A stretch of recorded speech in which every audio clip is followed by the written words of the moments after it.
ਵਾਹਿਗੁਰੂ ਜੀ ਕਾ ਖਾਲਸਾ ਵਾਹਿਗੁਰੂ ਜੀ ਕੀ ਫਤਿਹ। ਅਸਲਾਮ ਵਾਲੇਕਮ ਆਦਾਬ ਅਰਜ਼ ਮਹਾ ਤੁਹਾਡੀ ਹੋਸਟ ਅਲੀ ਨੂੰ ਕੋਟਨਾ ਟੀਵੀ ਦੀ ਫਰ ਸਾਰੇ ਦਰਸ਼ਕਾਂ ਤੇ ਸਰੋਤਿਆਂ ਨੂੰ ਜੀ ਆਇਆਂ ਕਹਿੰਦੀ ਆ ਪ੍ਰੋਗਰਾਮ ਸੱਚੋ ਸੱਚ ਵਿੱਚ ਜਿਹੜੇ ਇਸ ਪ੍ਰੋਗਰਾਮ ਨਾਲ ਦੇਸ਼ਾਂ ਵਿਦੇਸ਼ਾਂ ਤੋਂ ਜੁੜ ਚੁੱਕੇ ਨੇ। ਖਾਲਸਾ ਨੇ ਫਿਰ ਸਾਡੇ ਦੇ ਸੰਚਾਲਕ ਡਾਕਟਰ ਅਮਰਜੀਤ ਸਿੰਘ ਰੂਸਾਨੀ ਤਰ੍ਹਾਂ ਸਟੂਡੀਓ ਵਿੱਚ ਮੇਰੇ ਨਾਲ ਸ਼ਾਮਿਲ ਨੇ। ਉਹਨਾਂ ਨਾਲ ਗੱਲਬਾਤ ਕਰਕੇ ਅੱਜ ਦੇ ਵਿਸ਼ੇ ਉੱਪਰ ਉਹਨਾਂ ਤੋਂ ਉਹਨਾਂ ਦਾ ਤਜ਼ੀਆ ਜਾਣਦੇ ਹਾਂ।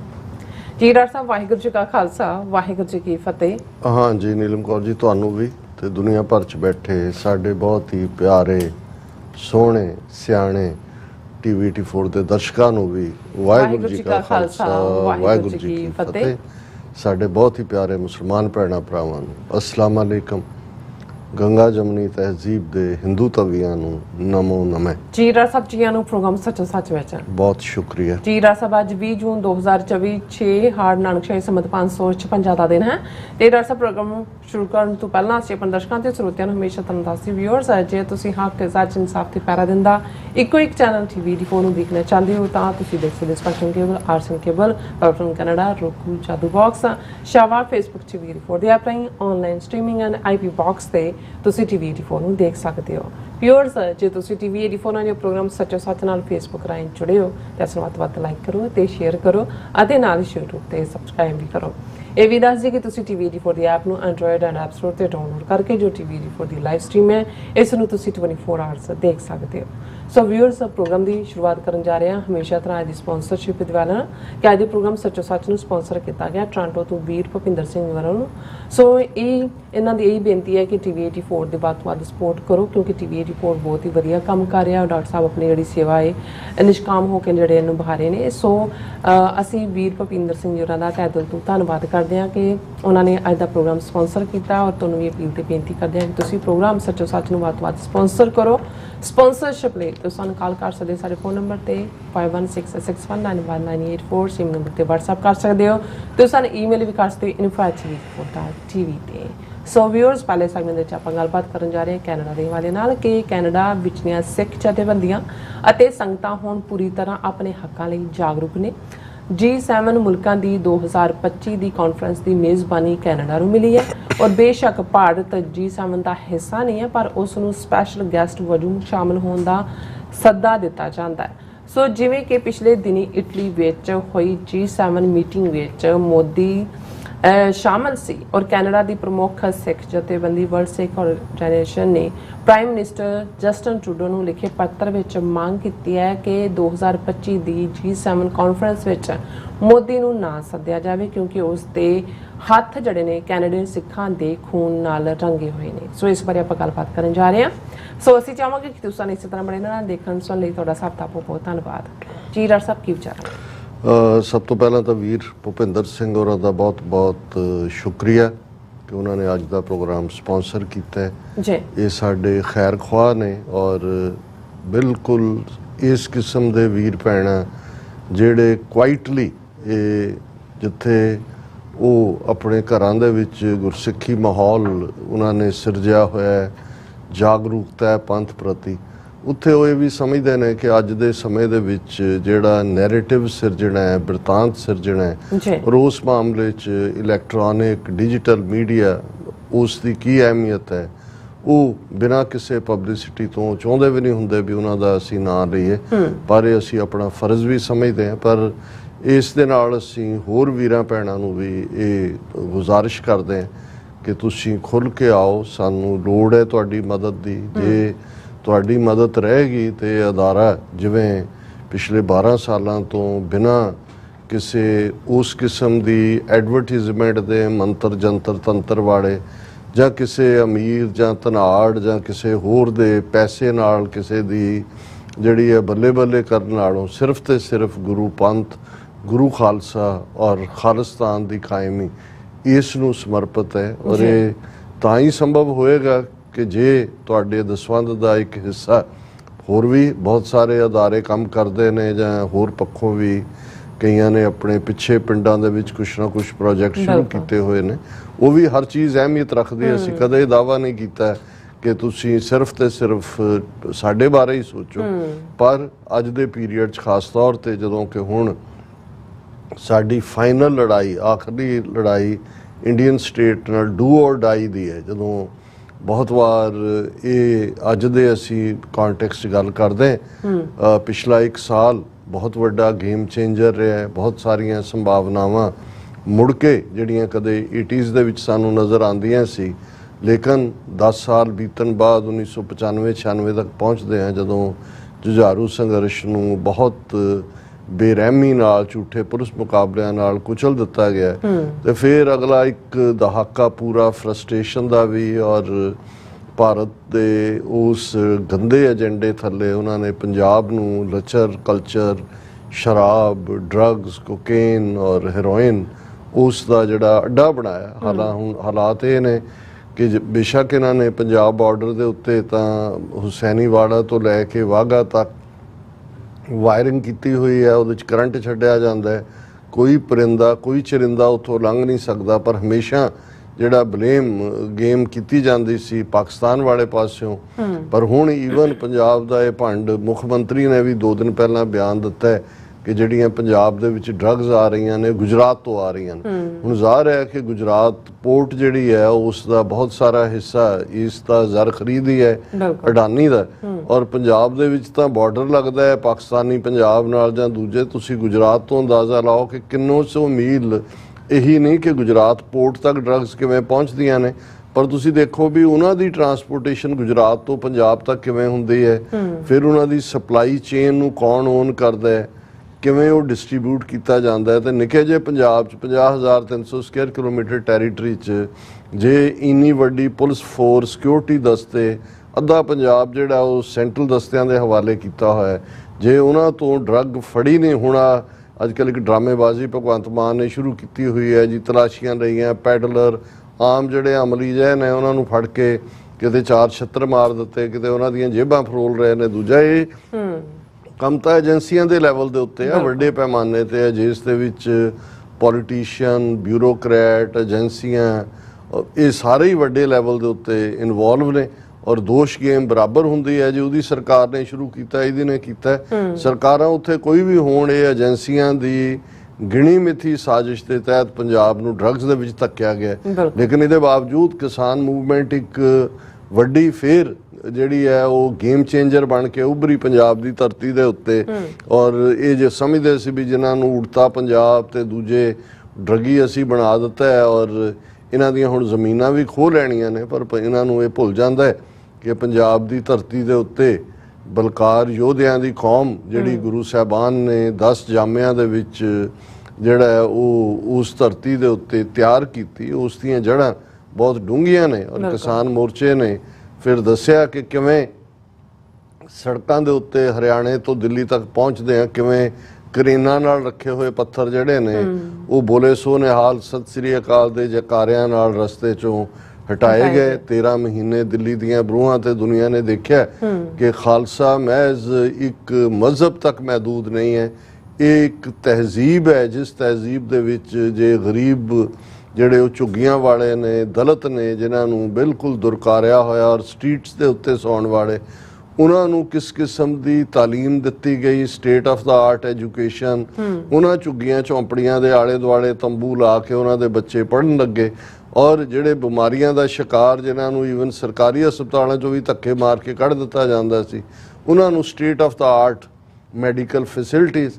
ਔਰ ਉਹ ਇਕੱਲਾ ਇਹ ਨਹੀਂ ਸੀ ਕਿ ਵੀ ਉਹਨਾਂ ਨੂੰ ਇਹ ਖੌਫ ਹੋਇਆ ਕਿ ਵੀ ਇਹ ਇੱਥੇ ਬੈਠ ਗਏ ਨੇ, ਔਰ ਡਾਇਸਪੋਰਾ ਸਿੱਖਾਂ ਨੇ ਜਿਸ ਅੰਦਾਜ਼ ਦੇ ਵਿੱਚ ਪੋਲੀਟੀਕਲ ਲੌਬੀ ਵੀ ਕੀਤੀ, ਫਾਈਨੈਂਸ਼ੀਅਲ ਹੈਲਪ ਵੀ ਕੀਤੀ, ਕੰਟੇਨਰਾਂ ਦੇ ਕੰਟੇਨਰ ਭਰ ਭਰ ਕੇ ਕੋਈ ਬਦਾਮਾਂ ਦਾ ਜਾ ਰਿਹਾ, ਕੋਈ ਕਾਜੂਆਂ ਦਾ ਜਾ ਰਿਹਾ, ਕੋਈ ਹੋਰ ਵਸਤੂਆਂ ਦਾ ਜਾ ਰਿਹਾ। ਸੋ ਉਹ ਡਾਇਸਪੋਰਾ ਦੀ ਪੰਜਾਬ ਲਾਈਨ ਜਿਹੜੀ ਕੰਟੀਨਿਊਟੀ ਦੇ ਨਾਲ ਸੀ, ਔਰ ਬਾਹਰਲੇ ਸਿੱਖਾਂ 'ਚ ਵੱਧ ਰਿਹਾ ਗੁੱਸਾ ਕਿ ਵੀ ਹੁਣ ਜੇ ਇਹਨਾਂ ਨੇ ਇਹੀ ਕੰਮ ਕਰਨਾ, ਇਦਾਂ ਦੇ ਕਾਨੂੰਨਾਂ ਨਾਲ ਸਾਡੀਆਂ ਜ਼ਮੀਨਾਂ ਖੋਹਣੀਆਂ ਨੇ, ਤਾਂ ਫਿਰ ਅਸੀਂ ਹੁਣ ਖਾਲਿਸਤਾਨ ਵੱਲ ਮੁੜ ਰਹੇ। ਔਰ ਇਹੀ ਜਦੋਂ ਅਹਿਸਾਸ ਉੱਥੇ ਹੋਣਾ ਸ਼ੁਰੂ ਹੋਇਆ, ਔਰ ਉਸ ਦਾ ਇੱਕ ਸਬੂਤ ਖਾਲਿਸਤਾਨ ਰੈਫਰੈਂਡਮ ਜਿਹੜਾ ਲੰਡਨ ਤੋਂ 2 ਸਾਲ ਪਹਿਲਾਂ ਸ਼ੁਰੂ ਹੋਇਆ, ਜਿੰਨੀ ਵੱਡੀ ਗਿਣਤੀ ਦੇ ਵਿੱਚ ਸਿੱਖਾਂ ਨੇ ਜੁਆਇਨ ਕੀਤਾ, ਔਰ ਫਿਰ ਉਹ ਲਗਾਤਾਰਤਾ ਨਾਲ ਉਹ ਮਜਬੂਰ ਹੋਏ। ਲੇਕਿਨ ਜੋ ਕੁਛ ਅੱਜ ਟਰਾਂਸਨੈਸ਼ਨਲ ਰਿਪਰੈਸ਼ਨ ਕ੍ਰਾਈਮ ਇਹ ਕਰ ਰਹੇ ਨੇ ਜਾਂ ਇਹਨਾਂ ਨੇ ਕੀਤਾ ਬਾਹਰਲੇ ਧਰਤੀ ਦੇ ਉੱਤੇ, ਇਸ ਦੀ ਸਕ੍ਰਿਪਟ,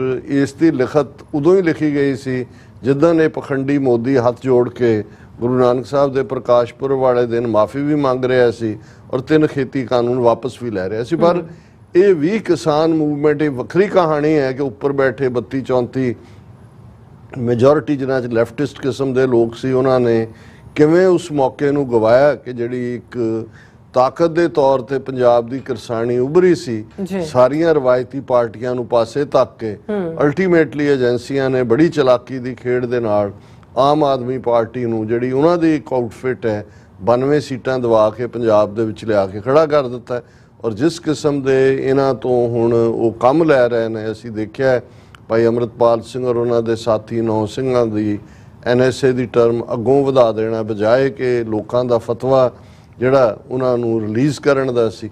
ਸੋ ਇਹ ਪਾਰਟ ਜਿਹੜਾ ਇਹ ਬਰਾਬਰ ਚੱਲ ਰਿਹਾ ਔਰ ਇਸ ਸਭ ਦੇ ਬਾਵਜੂਦ ਇਹ ਇੱਕ ਵਰਾ, ਕਿਉਂਕਿ ਇਹਨਾਂ ਨੇ ਤਾਂ ਸਮਝਿਆ ਸੀ ਕਿ ਜੀ ਉਹਨੂੰ ਭੇਜ ਦਿੱਤਾ ਅੰਮ੍ਰਿਤਪਾਲ ਔਰ ਦੂਜਿਆਂ ਨੂੰ ਡੱਕ ਦਿੱਤਾ, ਪੰਜਾਬ 'ਚ ਖੌਫ ਪੈਦਾ ਕਰ ਦਿੱਤਾ, ਡਰੱਗਸ ਦਾ ਸਿਲਸਿਲਾ ਵਾਪਸ ਜਿਹੜਾ ਉਹ ਹੋਰ ਮਜ਼ਬੂਤੀ ਨਾਲ ਸ਼ੁਰੂ ਕਰ ਦਿੱਤਾ ਗਿਆ।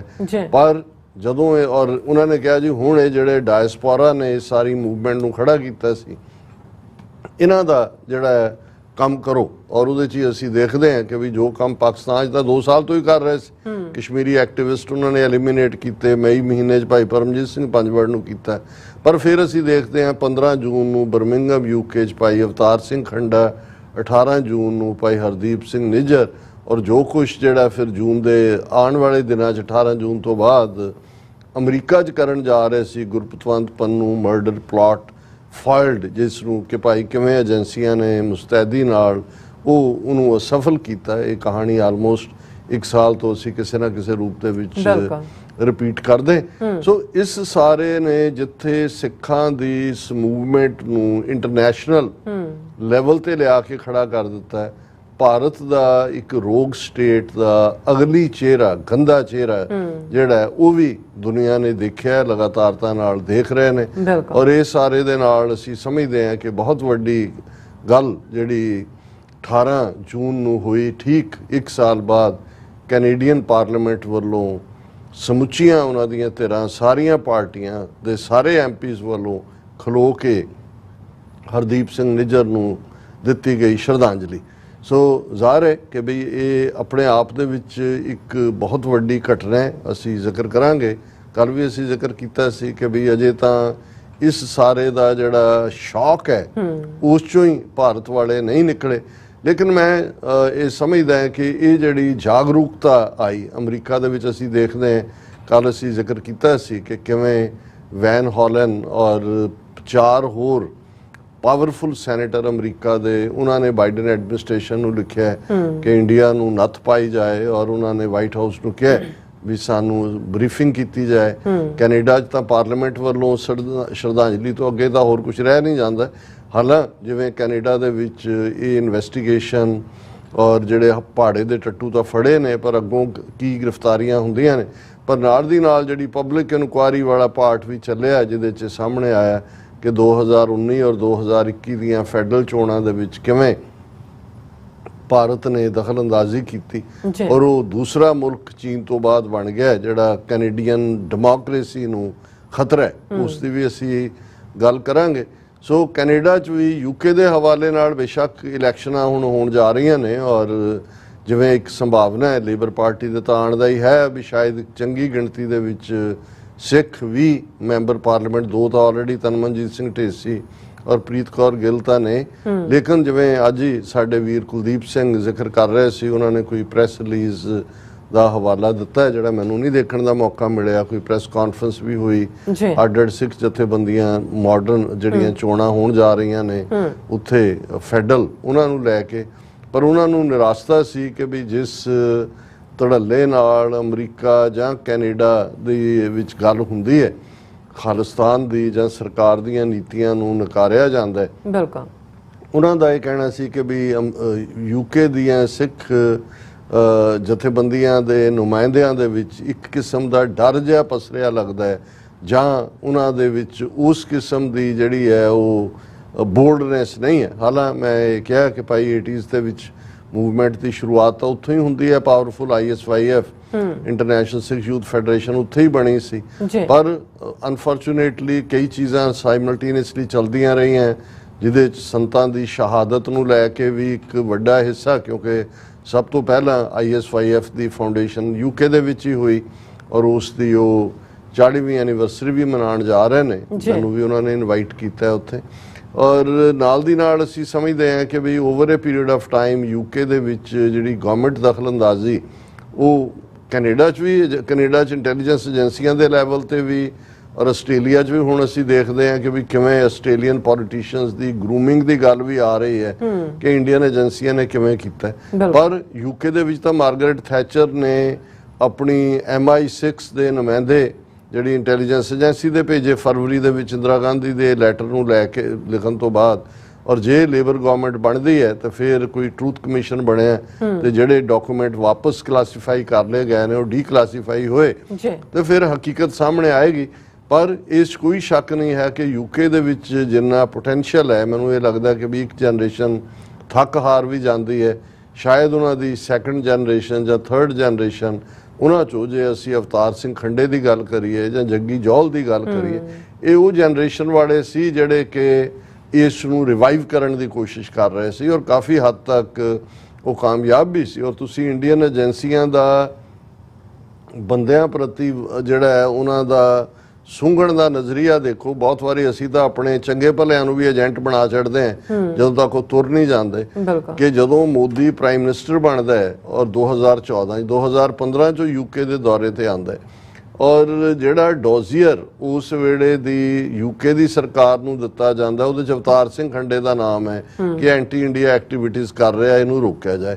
ਸੋ UK ਦੇ ਵਿੱਚ 84 ਤੋਂ ਇੱਕਦਮ ਬਾਅਦ ਵੀ ਅਸੀਂ ਦੇਖਦੇ ਹਾਂ ਕਿ ਰਾਜੀਵ ਗਾਂਧੀ ਆਇਆ, ਉਹਨੇ ਉਹ ਥਰਡ ਰੇਟ 'ਚ ਜੈਗੂਅਰ ਜਿਹਨੂੰ ਕਹਿੰਦੇ ਨੇ ਜਿਹੜੇ ਜਹਾਜ਼ ਵੀ ਖਰੀਦੇ ਇਸ ਲਈ ਕਿ ਖਾਲਿਸਤਾਨੀ ਐਕਟੀਵਿਟੀਜ਼ ਨੂੰ ਰੋਕਿਆ ਜਾਏ। ਔਰ ਉੱਥੇ ਥੋੜ੍ਹੀਆਂ ਬਹੁਤ ਵਾਇਲੈਂਸ ਦੀਆਂ ਘਟਨਾਵਾਂ ਵੀ, ਜਿਸ ਦੇ ਵਿੱਚ ਈਵਨ ਸ਼ਾਇਦ ਇਹਦੇ ਤੇ ਰਾਜੀਵ ਗਾਂਧੀ ਤੇ ਹਮਲੇ ਨੂੰ ਲੈ ਕੇ ਜਾਂ ਬਾਅਦ ਦੇ ਵਿੱਚ ਜਨਰਲ ਬਰਾੜ ਜਿਸ ਨੂੰ ਜਿਹੜਾ ਉਹ 3-4 ਆਪਣੇ ਸਿੰਘਾਂ ਨੇ ਔਰ ਇੱਕ ਬੀਬੀ ਵੀ ਉਹਨਾਂ ਨੇ ਜੇਲ੍ਹ ਕੱਟੀ। ਸੋ ਸ਼ਾਇਦ ਇਹ ਵੀ ਇੱਕ ਬਹੁਤ ਕਾਰਨ ਹੈ ਕਿ ਵੀ ਉੱਥੇ ਜਿਹੜੀ ਉਹਨਾਂ ਦੀ ਜਿਹੜੀਆਂ ਏਜੰਸੀਆਂ ਨੇ ਉਹ ਕਾਫੀ ਹਾਰਡ ਲਾਈਨ ਰੱਖਦੀਆਂ ਨੇ।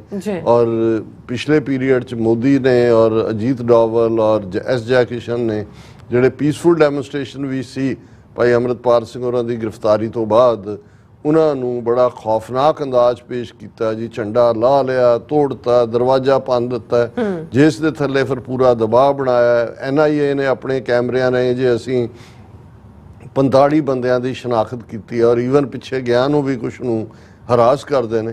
ਸੋ ਇਹ ਵੀ ਇੱਕ ਨਾ ਕਿਤੇ ਡਰ ਫੈਕਟਰ ਵੀ ਹੋਏਗਾ। ਪਰ ਅਸੀਂ ਸਮਝਦੇ ਹਾਂ ਕਿ ਵੀ ਜੇ ਇਸ ਸਾਰੀ ਇਲੈਕਸ਼ਨ ਤੋਂ ਬਾਅਦ ਪਾਰਲੀਮੈਂਟਰੀ ਬੇਸ ਸਾਡਾ ਸਟਰੋਂਗ ਬਣਦਾ ਤੇ UK ਦੇ ਵਿੱਚ ਵੀ ਉੱਥੇ ਇੱਕ ਚੰਗਾ ਸਿਸਟਮ, ਹਾਲਾਂ UK ਸਿੱਖ ਫੈਡਰੇਸ਼ਨ ਜਾਂ ਉੱਥੇ ਦਾ ਚੈਪਟਰ ਵਰਲਡ ਸਿੱਖ ਪਾਰਲੀਮੈਂਟ ਦਾ ਔਰ ਦੂਸਰਾ ਚੰਗਾ ਕੰਮ ਕਰਦੇ ਨੇ। ਜਿਵੇਂ ਵਰਲਡ ਸਿੱਖ ਪਾਰਲੀਮੈਂਟ ਦੇ ਥੱਲੇ ਰਣਜੀਤ ਸਿੰਘ ਸਰਾਂ, ਉਹਨਾਂ ਨੇ ਜਿਹੜਾ ਡਾਕੂਮੈਂਟ UN ਦੇ ਵਿੱਚ ਪੇਸ਼ ਕੀਤਾ ਜਨੀਵਾ ਦੇ ਵਿੱਚ, ਇੰਡੀਆ ਨੂੰ ਟਾਰਗੇਟ ਕਰਦੇ ਹਾਂ ਅਸੀਂ ਆਉਣ ਵਾਲੇ ਦਿਨਾਂ ਦੇ ਵਿੱਚ ਡਿਸਕਸ ਕਰਾਂਗੇ। ਔਰ ਇਹ ਆਪਣੇ ਆਪ 'ਚ ਉਹ ਆਪਣੇ ਕੰਮ ਲੱਗੇ ਹੋਏ ਨੇ, ਲੇਕਿਨ ਜਿੰਨਾ ਪੋਟੈਂਸ਼ੀਅਲ ਹੈ ਉਸ ਲਿਹਾਜ਼ ਨਾਲ ਸ਼ਾਇਦ ਜਿਹਨੂੰ ਕਹਿੰਦੇ ਨੇ ਕਿ ਵੀ ਨਵੀਂ ਐਨਰਜੀ ਭਰੇ ਜਾਣ ਦੀ ਲੋੜ ਹੈ। ਆਸਟ੍ਰੇਲੀਆ ਤੋਂ ਅਸੀਂ ਕਾਫੀ ਖੁਸ਼ ਹੈ ਕਿਉਂਕਿ ਬੇਸ਼ੱਕ ਅਜੇ ਬਡਿੰਗ ਸਟੇਜ ਹੈ, ਕਿਉਂਕਿ ਨੰਬਰ ਤਾਂ ਆਸਟ੍ਰੇਲੀਆ ਦੇ ਵਿੱਚ ਹੁਣੀ ਵਧਣਾ ਸ਼ੁਰੂ ਹੋਇਆ। ਪਹਿਲੇ ਪੀਰੀਅਡ 'ਚ ਸਾਡੀ ਫੈਡਰੇਸ਼ਨ ਦੇ ਨਾਲ ਸੰਬੰਧਿਤ ਭਾਈ ਅਜੀਤ ਸਿੰਘ, ਭਾਈ ਤਰਲੋਕ ਸਿੰਘ ਔਰ ਇਹ ਸਾਰੇ ਸਿੰਘ ਸਨ। ਫਿਰ ਹੌਲੀ ਹੌਲੀ ਹੁਣ ਜਿਹੜੇ ਯੰਗਸਟਰ ਆਏ ਨੇ, ਖਾਸ ਤੌਰ ਤੇ ਮੈਲਬਰਨ ਦੇ ਵਿੱਚ, ਬ੍ਰਿਸਬੇਨ ਔਰ ਪਰਥ ਔਰ ਸਿਡਨੀ ਤਾਂ ਅਜੇ ਹਾਲਾਂ ਖਾਲਿਸਤਾਨ ਰੈਫਰੈਂਡਮ ਦੀਆਂ ਵੋਟਾਂ ਵੇਲੇ ਤਾਂ ਸਿਡਨੀ ਨੇ ਵੀ ਜਿਹੜੇ ਨੇ ਉਹ ਧੋਣੇ ਧੋ ਦਿੱਤੇ। ਸੋ ਆਸਟ੍ਰੇਲੀਆ ਦੇ ਵਿੱਚ ਕਿਵੇਂ ਇੰਡੀਅਨ ਏਜੰਸੀਆਂ ਵੜੀਆਂ, ਕਿਵੇਂ ਈਵਨ ਉਹਨਾਂ ਦਾ ਮੀਡੀਆ ਵੀ ਹੁਣ ਬਿਲਕੁਲ ਸਿੱਧਾ ਹੋਇਆ। ਜਿਹੜੀ ਲੇਟੈਸਟ ਡਾਕੂਮੈਂਟਰੀ 45 ਮਿੰਟ ਦੀ ABC ਨੇ ਦਿਖਾਈ ਹੈ ਕਿ ਵੀ ਵਿਦਨ ਆਸਟ੍ਰੇਲੀਆ ਵੀ ਹਿੰਦੂਤਵੀਆਂ ਦੀਆਂ ਜੜ੍ਹਾਂ ਕਿੰਨੀਆਂ ਡੂੰਘੀਆਂ ਨੇ। RSS ਰਾਹੀਂ ਉਹ ਕਿਵੇਂ ਜਿਹਨੂੰ ਟੌਕਸਿਕ ਮਾਈਂਡ ਕਿਹਾ, ਇੱਕ ਉਹਨਾਂ ਦਾ ਹੀ ਜਿਹੜਾ RSS ਲਈ ਕੰਮ ਕਰਦਾ ਸੀ, ਉਹਨੇ ਕਿਹਾ ਵੀ ਇਹ ਟੌਕਸਿਸਿਟੀ ਪੈਦਾ ਕਰਦੇ ਨੇ ਬੱਚਿਆਂ 'ਚ। ਸੋ ਉਸ ਲਿਹਾਜ਼ ਨਾਲ ਅਸੀਂ ਸਮਝਦੇ ਹਾਂ ਕਿ ਵੀ ਆਰਗੇਨਾਈਜੇਸ਼ਨਲੀ ਆਸਟ੍ਰੇਲੀਆ ਦੇ ਸਿੱਖ ਜਥੇਬੰਦ ਹੋ ਰਹੇ ਨੇ, ਲਾਮਬੱਧ ਹੋ ਰਹੇ ਨੇ ਔਰ ਉਹਨਾਂ ਵੱਲੋਂ ਜਿਵੇਂ ਮੈਲਬਰਨ ਦੇ ਵਿੱਚ ਬੀਤੇ ਐਤਵਾਰ ਇੱਕ ਬੜੀ ਜ਼ਬਰਦਸਤ ਮਹਿਮਤ ਰੈਲੀ ਕੀਤੀ ਗਈ ਜਿਹਦੇ 'ਚ ਸੈਂਕੜਿਆਂ ਦੀ ਗਿਣਤੀ 'ਚ ਸਿੱਖ ਸੰਗਤਾਂ ਦੀ ਸ਼ਮੂਲੀਅਤ ਹੋਈ, ਉਹਦਾ ਵੀ ਅਸੀਂ ਜ਼ਿਕਰ ਕਰਾਂਗੇ। ਸੋ ਕੁੱਲ ਮਿਲਾ ਕੇ ਸਾਡਾ ਇਹੀ ਕਹਿਣਾ ਹੈ ਕਿ ਵੀ ਜਿੱਥੇ ਅਸੀਂ ਜਾਗਰੂਕਤਾ ਦੀ ਗੱਲ ਕਰਦੇ ਹਾਂ, ਔਰ ਜਾਗਰੂਕਤਾ ਦਾ ਇੱਕ ਹਿੱਸਾ ਇਹ ਨਹੀਂ ਹੁੰਦਾ ਕਿ ਕੋਈ ਚੈਲੰਜ ਤੁਹਾਡੇ ਸਾਹਮਣੇ ਆ ਜਾਏ ਤੇ ਤੁਸੀਂ ਉਸ ਤੇ ਐਕਟ ਕਰੋ, ਉਹ ਹੁੰਦਾ ਹੈ ਕਿ ਤੁਸੀਂ ਉਹਨੂੰ ਪ੍ਰੀਐਂਪਟ ਕਰੋ। ਔਰ ਅਸੀਂ ਅੱਜ ਦਾ ਰੀਡ ਸੈਗਮੈਂਟ ਵਰਲਡ ਸਿੱਖ ਆਰਗੇਨਾਈਜੇਸ਼ਨ ਵੱਲੋਂ ਜਿਹੜਾ ਲੈਟਰ ਜਸਟਿਨ ਟਰੂਡੋ ਨੂੰ ਲਿਖਿਆ ਗਿਆ ਹੈ, ਇਹ ਪ੍ਰੀਐਂਪਟ ਕੈਟਾਗਰੀ 'ਚ ਆਉਂਦਾ ਹੈ। ਹੁਣ ਜਿਵੇਂ G7 ਮੁਲਕ ਨੇ, ਇਹਦਾ ਮਤਲਬ ਜਿਹੜੀਆਂ ਦੁਨੀਆ ਦੀਆਂ 7 ਟੌਪ ਇਕੋਨਮੀਜ਼, ਹੁਣ ਤਾਂ ਉਹਨੂੰ ਵਧਾਉਂਦੇ ਪਹਿਲਾਂ G6 ਸੀ, ਫਿਰ G7 ਹੋਇਆ, ਹੁਣ ਇੱਕ G20 ਫਾਰਮੈਟ ਵੀ ਹੈ। ਪਰ G7 ਦੇ ਵਿੱਚ ਵੱਡੇ ਮੁਲਕ ਨੇ, ਯੂਰਪ ਦੇ ਹੀ ਨੇ, ਔਰ ਜਾਪਾਨ ਵੀ ਆ ਉਸ ਦਾ ਹਿੱਸਾ, ਲੇਕਿਨ ਉਹ ਸਪੈਸ਼ਲ ਇਨਵਾਈਟੀ ਦੇ ਤੌਰ ਤੇ ਜਿਹੜੀਆਂ ਗਰੋਇੰਗ ਇਕੋਨਮੀਜ਼ ਨੇ ਜਾਂ ਜਿਨ੍ਹਾਂ ਨੂੰ ਇਹ ਗੁੱਡ ਹਿਊਮਰ 'ਚ ਰੱਖਣਾ ਚਾਹੁੰਦੇ ਨੇ, ਉਹਨਾਂ ਨੂੰ ਵੀ ਐਜ਼ ਏ ਆਬਜ਼ਰਵਰ ਜਿਹੜਾ ਉਹ ਸੱਦ ਲੈਂਦੇ ਨੇ। ਹਾਲਾਂਕਿ ਉਹ ਕੋਈ ਫਾਈਨਲ ਸਟੇਟਮੈਂਟ ਦੇ ਵਿੱਚ ਉਹਨਾਂ ਦੇ ਕੋਈ ਮਨਜ਼ੂਰੀ ਜਾਂ ਦਸਖਤ ਜ਼ਰੂਰੀ ਨਹੀਂ ਹੁੰਦੇ। ਜਿਵੇਂ ਹੁਣ ਇਟਲੀ ਦੀ ਪ੍ਰਾਈਮ ਮਿਨਿਸਟਰ ਨੇ, ਮੈਲੋਨੀ ਨੇ, ਇਹਨੂੰ ਮੋਦੀ ਨੂੰ ਸੱਦਿਆ ਹੋਇਆ ਸੀ, ਉਸ ਤੋਂ ਪਹਿਲਾਂ ਵੀ ਸਪੈਸ਼ਲ ਇਨਵਾਈਟ ਹੀ ਰਿਹਾ। ਔਰ ਇਹ G7 ਮੁਲਕਾਂ ਦੀ ਜਿਹੜੀ ਮੇਜ਼ਬਾਨੀ ਵੀ ਹੈ ਉਹ ਰੋਟੇਸ਼ਨ ਵਾਈਜ਼ ਹੀ ਹੁੰਦੀ ਹੈ। 2024 ਦਾ ਤਾਂ ਹੋ ਗਿਆ ਇਟਲੀ ਦੇ ਵਿੱਚ, 2025 ਦਾ ਜਿਹੜਾ G7 ਸਮਿਟ ਹੈ ਜਾਂ ਸਿਖਰ ਸੰਮੇਲਨ ਹੈ ਜਾਂ ਉਸ ਤੁਸੀਂ ਕਾਨਫਰੰਸ ਕਹਿ ਸਕਦੇ ਹੋ, ਉਹ ਕੈਨੇਡਾ 'ਚ ਹੋਣੀ ਨੀਅਤ ਹੋਈ ਹੈ। ਔਰ ਅਜੇ ਤਾਂ ਹਫਤਾ ਹੋਇਆ ਹੈ ਉਹ G7 ਹੋ ਕੇ ਹਟਿਆ। ਹੁਣ ਵਰਲਡ ਸਿੱਖ ਆਰਗੇਨਾਈਜੇਸ਼ਨ ਨੇ ਬਿਲਕੁਲ ਟਾਈਮਲੀ ਜਸਟਿਨ ਟਰੂਡੋ ਨੂੰ ਇਹ ਕਿਹਾ ਕਿ ਭਾਈ ਇਹ ਜਿਹੜੀ 2025 ਦੇ ਵਿੱਚ ਕੈਨੇਡਾ ਦੇ ਵਿੱਚ ਜਿਹੜੀ G7 ਮੀਟ ਹੋਣੀ ਹੈ, ਇਸ ਦੇ ਵਿੱਚ ਮੋਦੀ ਨੂੰ ਸੱਦਾ ਨਾ ਦਿੱਤਾ ਜਾਏ, ਕਿਉਂਕਿ ਮੋਦੀ ਦੇ ਹੱਥ ਕੈਨੇਡੀਅਨ ਸਿੱਖਾਂ ਦੇ ਖੂਨ ਨਾਲ ਰੰਗੇ ਹੋਏ ਨੇ। ਹੁਣ ਇਹ ਐਸੇ ਹੱਥ ਨੇ ਮੋਦੀ ਦੇ ਜਿਹੜੇ ਸਭ ਤੋਂ ਪਹਿਲਾਂ ਤਾਂ 2002 'ਚ ਹਜ਼ਾਰਾਂ ਮੁਸਲਮਾਨਾਂ ਦੇ ਖੂਨ ਨਾਲ ਰੰਗੇ ਗਏ, ਜੋ 2002 'ਚ ਇਹਨਾਂ ਨੇ ਮੁਸਲਮਾਨਾਂ ਦੀ ਨਸਲਕੁਸ਼ੀ ਜਿਹੜੀ ਹੈ ਗੁਜਰਾਤ ਦੇ ਵਿੱਚ ਕੀਤੀ। ਫਿਰ ਅਸੀਂ ਦੇਖਦੇ ਹਾਂ ਕਿ ਇਹਦੇ ਚੀਫ ਮਿਨਿਸਟਰ ਹੁੰਦੇ ਆ ਉੱਥੇ ਕਿਵੇਂ 50,000 ਤੋਂ ਜ਼ਿਆਦਾ ਸਿੱਖ ਕਿਸਾਨ ਜਿਹੜੇ 1965-66 'ਚ ਲਾਲ ਬਹਾਦਰ ਸ਼ਾਸਤਰੀ ਦੀ ਯੋਜਨਾ ਦੇ ਤਹਿਤ ਕੱਛ ਏਰੀਆ ਔਰ ਦੂਸਰੇ 'ਚ ਸੈਟਲ ਹੋਏ ਸੀ, ਉਹਨਾਂ ਨੂੰ ਬੇਜ਼ਮੀਨੇ ਕੀਤਾ ਗਿਆ। ਅਜੇ ਜੇ ਉਹਨਾਂ ਨੇ ਆਪਣਾ ਕੇਸ ਗੁਜਰਾਤ ਹਾਈ ਕੋਰਟ ਦੇ ਵਿੱਚ ਜਿੱਤਿਆ ਤੇ ਇਹੀ ਮੋਦੀ ਔਰ ਅਮਿਤ ਸ਼ਾਹ ਉੱਥੇ ਵੀ ਹੋਮ ਮਿਨਿਸਟਰ ਸੀ ਇਹਦੇ ਨਾਲ, ਇਹ ਉਹਨੂੰ ਕੇਸ ਨੂੰ ਸੁਪਰੀਮ ਕੋਰਟ 'ਚ ਲੈ ਗਏ। ਅਜੇ ਵੀ ਕੇਸ ਉਹ ਸੁਪਰੀਮ ਕੋਰਟ 'ਚ ਪਿਆ। ਪਰ ਇਸੇ ਦੌਰਾਨ ਗੁਜਰਾਤੀ ਗੁੰਡਿਆਂ ਰਾਹੀਂ ਜਿਵੇਂ ਸਿੱਖ ਕਿਸਾਨਾਂ ਨੂੰ ਹਰਾਸ ਕੀਤਾ ਗਿਆ, ਕਈ ਆਪਣੀਆਂ ਜ਼ਮੀਨਾਂ ਛੱਡ ਕੇ, ਕਈ ਤਾਂ ਅਜੇ ਵੀ ਡਟੇ ਹੋਏ ਨੇ, ਕਈਆਂ ਦੇ ਖੇਤਾਂ ਦੀ ਐਕਸੈਸ ਜਿਹੜੀ ਆ ਉਹ ਰੋਕ ਦਿੱਤੀ ਗਈ ਜਾਣ ਦੀ। ਸੋ ਫਿਰ ਜਦੋਂ ਇਹ ਪ੍ਰਾਈਮ ਮਿਨਿਸਟਰ ਬਣਿਆ ਤੇ ਮੋਦੀ ਨੇ ਇਹਨਾਂ 10 ਸਾਲਾਂ 'ਚ ਕੀ ਕੀਤਾ, ਉਹ ਅਸੀਂ ਵੀ ਲਗਾਤਾਰ ਤਾਂ ਨਾਲ ਮੋਦੀ ਦੇ ਸਿਰ ਦੇ ਉੱਤੇ ਡੰਡਾ ਲੈ ਕੇ ਬੈਠੇ ਹਾਂ ਪਿਛਲੇ 10 ਸਾਲਾਂ ਤੋਂ। ਰੋਜ਼ ਇਸ ਦਾ ਜਿਹੜਾ ਕੱਚਾ ਚਿੱਠਾ ਉਹ ਫੋਲਦੇ ਆ, ਉਹ ਦੱਸਣ ਦੀ ਲੋੜ ਨਹੀਂ ਹੈ। ਪਰ ਇਹ ਪਿਛਲੇ 1 ਸਾਲ ਦੇ ਵਿੱਚ ਜੋ ਕਰਤੂਤ ਇਹਨਾਂ ਨੇ ਟ੍ਰਾਂਸਨੈਸ਼ਨਲ ਰਿਪਰੈਸ਼ਨ ਕ੍ਰਾਈਮ ਦੀ ਸ਼ੁਰੂ ਕੀਤੀ, ਔਰ ਜ਼ਾਹਰ ਹੈ ਕਿ ਅਮਰੀਕਨ ਏਜੰਸੀਆਂ ਦੀ ਮੁਸਤੈਦੀ ਨੇ ਗੁਰਪ੍ਰਵੰਤ ਸਿੰਘ ਪੰਨੂ ਜਾਂ ਹੋਰ ਐਕਟਿਵਿਸਟ ਜਿਹੜੇ ਨਿਸ਼ਾਨੇ ਤੇ ਸੀ ਉਹਨਾਂ ਨੂੰ ਤਾਂ ਸੁਰੱਖਿਅਤ ਕਰ ਲਿਆ। ਪਰ ਇਹਦੇ ਬਾਵਜੂਦ ਕਿ ਅਮਰੀਕਨ ਏਜੰਸੀਆਂ ਦੀ ਵਾਰਨਿੰਗ ਸੀ ਕੈਨੇਡਾ ਨੂੰ, ਕੈਨੇਡਾ ਵਾਲਿਆਂ ਨੇ ਵੀ ਬੇਸ਼ੱਕ ਹਰਦੀਪ ਸਿੰਘ ਨਿੱਜਰ ਜਾਂ ਹੋਰ ਐਕਟਿਵਿਸਟ ਨੂੰ ਵਾਰਨ ਕੀਤਾ, ਪਰ ਐਸਾ ਕੁਝ ਨਹੀਂ ਕੀਤਾ ਗਿਆ ਪ੍ਰਬੰਧ ਜਿਹਦੇ ਥੱਲੇ ਉਹ ਹਰਦੀਪ ਸਿੰਘ ਨਿੱਜਰ ਦੀ ਸੁਰੱਖਿਆ ਨੂੰ ਯਕੀਨੀ ਬਣਾ ਸਕਦੇ। 18 ਜੂਨ ਨੂੰ ਕੋਲਡ ਬਲੱਡਡ ਮਰਡਰ, ਔਰ ਇਹ ਹੁਣ ਨਿਖਲ ਗੁਪਤਾ ਨਿਊਯਾਰਕ ਦੇ ਕੋਰਟ 'ਚ ਹੈ, ਔਰ ਜਿਵੇਂ ਕੱਲ ਅਸੀਂ ਦੱਸਿਆ ਸੀ 28 ਜੂਨ ਨੂੰ ਉਸ ਦੀ ਜਿਹੜੀ ਹੈ ਉਹ ਪੇਸ਼ੀ ਹੈ ਦੁਬਾਰਾ। ਔਰ ਇਹ ਮੈਂ ਐਡਰੈਸ ਲਿਆ ਸੀਗਾ, ਪਰ ਮੈਂ ਬਾਅਦ ਦੇ ਵਿੱਚ ਦੇਖਾਂਗਾ, ਮੇਰੇ ਨੋਟਸ ਦੇ ਵਿੱਚ ਨਹੀਂ ਆਇਆ ਕਿ ਕਿਸ ਥਾਂ ਤੇ ਦੁਪਹਿਰ ਸ਼ਾਇਦ 2 ਵਜੇ ਦਾ ਟਾਈਮ ਹੈ। ਅਸੀਂ ਅਨਾਉਂਸ ਵੀ ਕਰਾਂਗੇ ਕਿਉਂਕਿ 28 ਜੂਨ ਇਹੀ ਮਹੀਨੇ ਦਾ ਐਂਡ ਹੈ। ਸੋ ਇਹ ਆਪਣੀ ਥਾਂ ਤੇ ਚੱਲ ਰਿਹਾ। ਸੋ ਅਸੀਂ ਸਮਝਦੇ ਹਾਂ ਵੀ ਇਹ ਬੜਾ ਜ਼ਰੂਰੀ ਸੀ ਤਾਂ ਕਿ ਜਦੋਂ ਇੱਕ ਵਾਰ ਤੁਸੀਂ, ਕਿਉਂਕਿ ਹੁਣ ਜੇ ਮੇਜ਼ਬਾਨੀ ਮਿਲੀ ਆ, ਜੇ ਭਾਵੇਂ ਹਫਤਾ ਹੀ ਹੋਇਆ, ਲੇਕਿਨ ਤਿਆਰੀਆਂ ਤਾਂ ਪਹਿਲਾਂ ਸ਼ੁਰੂ ਹੋ ਜਾਂਦੀਆਂ ਨੇ। ਇਹ ਵੀ ਜਦੋਂ ਤੱਕ ਉਹ ਹੁਣੇ ਜੂਨ ਦੇ ਮਹੀਨੇ ਦੇ ਵਿੱਚ ਹੀ G7 ਹੋਇਆ ਔਰ ਅਗਲੇ ਸਾਲ ਕੈਨੇਡਾ ਦੀਆਂ ਚੋਣਾਂ ਵੀ ਨੇ, ਲੇਕਿਨ ਇਹਦੇ 'ਚ ਫਰਕ ਨਹੀਂ ਪੈਂਦਾ ਹੁੰਦਾ ਕਿ ਅਗਲੇ ਸਾਲ ਕਿਹੜੀ ਹਕੂਮਤ ਆਏਗੀ ਕੀ ਹੈ, ਕਿਉਂਕਿ ਜਿਹੜੀਆਂ ਪ੍ਰੈਪਰੇਸ਼ਨਸ ਨੇ ਉਹ ਸਾਲ ਪਹਿਲਾਂ ਹੀ ਸ਼ੁਰੂ ਹੋ ਜਾਂਦੀਆਂ, ਕਿਉਂਕਿ ਉਹਨਾਂ ਨੇ ਇੱਕ ਟੀਮ ਬਣਾ ਦਿੱਤੀ ਹੋਏਗੀ, ਵੈਨਿਊ ਕੀ ਹੈ, ਉਸ ਦੇ ਵਿੱਚ ਕੀ ਹੋਣਾ ਹੈ, ਏਜੰਡੇ ਕੀ ਹੋਣੇ ਨੇ। ਸੋ ਕੱਲ ਨੂੰ ਉਹ ਇਹ ਨਹੀਂ ਕਹਿ ਸਕਦੇ ਗਵਰਨਮੈਂਟ ਕਿ ਜੀ ਇਟਸ ਟੂ ਲੇਟ ਨਾਓ ਕਿ ਵੀ ਆਲਰੇਡੀ ਸੈਂਟ ਦਾ ਇਨਵੀਟੇਸ਼ਨ। ਸੋ ਇਹਨਾਂ ਨੇ ਜਿਹੜਾ ਲੈਟਰ ਹੀ ਜਿਹੜਾ ਉਸ ਦੀ ਇਬਾਰਤ ਜਾਂ ਉਸ ਦਾ ਰੈਫਰੈਂਸ ਇਹ ਦਿੱਤਾ ਹੈ ਕਿ exclusion of Indian Prime Minister Modi from G7 meetings in Canada, ਕਿਉਂਕਿ ਉਹਦੀ ਮੀਟਿੰਗਸ ਇਸ ਲਈ ਪਲੂਰਲ ਕਿਹਾ ਕਿ ਮਲਟੀਪਲ ਮੀਟਿੰਗਸ ਹੁੰਦੀਆਂ ਨੇ, ਇੱਕ ਸਮਿਟ ਹੁੰਦੀ ਹੈ ਫਿਰ ਮਲਟੀਪਲ ਦੇ ਵਿੱਚ ਜਿਹੜੇ ਕੁਝ ਦੇ ਵਿੱਚ ਜਿਹੜੇ ਇਨਵਾਈਟੀ ਨੇ ਉਹ ਵੀ ਸ਼ਮੂਲੀਅਤ ਕਰਦੇ ਨੇ।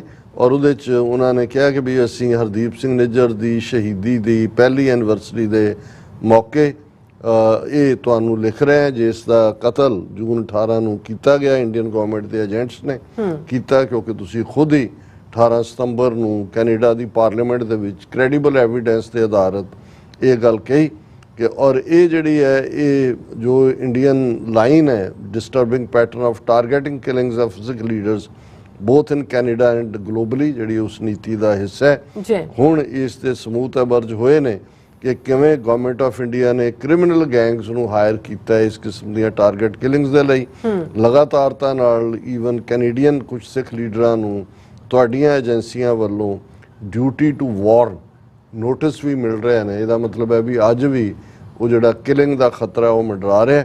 ਔਰ ਇਸ ਨੇ ਇਸ ਭਾਈ ਨਿੱਜਰ ਦੀ ਸ਼ਹਾਦਤ ਤੋਂ ਬਾਅਦ ਜਿਵੇਂ ਪਬਲਿਕ ਇਨਕੁਆਇਰੀ ਖੁੱਲੀ ਔਰ ਇਹ ਸਾਹਮਣੇ ਆਇਆ ਕਿ ਜਿਹੜੀਆਂ ਫੋਰਨ ਇੰਟਰਫੇਰੈਂਸ ਹੈ ਉਸ ਦੇ ਵਿੱਚ ਭਾਰਤ ਜਿਹੜਾ ਹੈ ਦੂਸਰੇ ਨੰਬਰ ਤੇ ਹੈ ਕੈਨੇਡਾ ਦੇ ਮਾਮਲਿਆਂ 'ਚ ਇੰਟਰਫੇਅਰ ਕਰਨ ਵਾਲਾ ਜ਼ਾਹਰ ਹੈ, ਪਹਿਲਾ ਚਾਈਨਾ ਹੈ।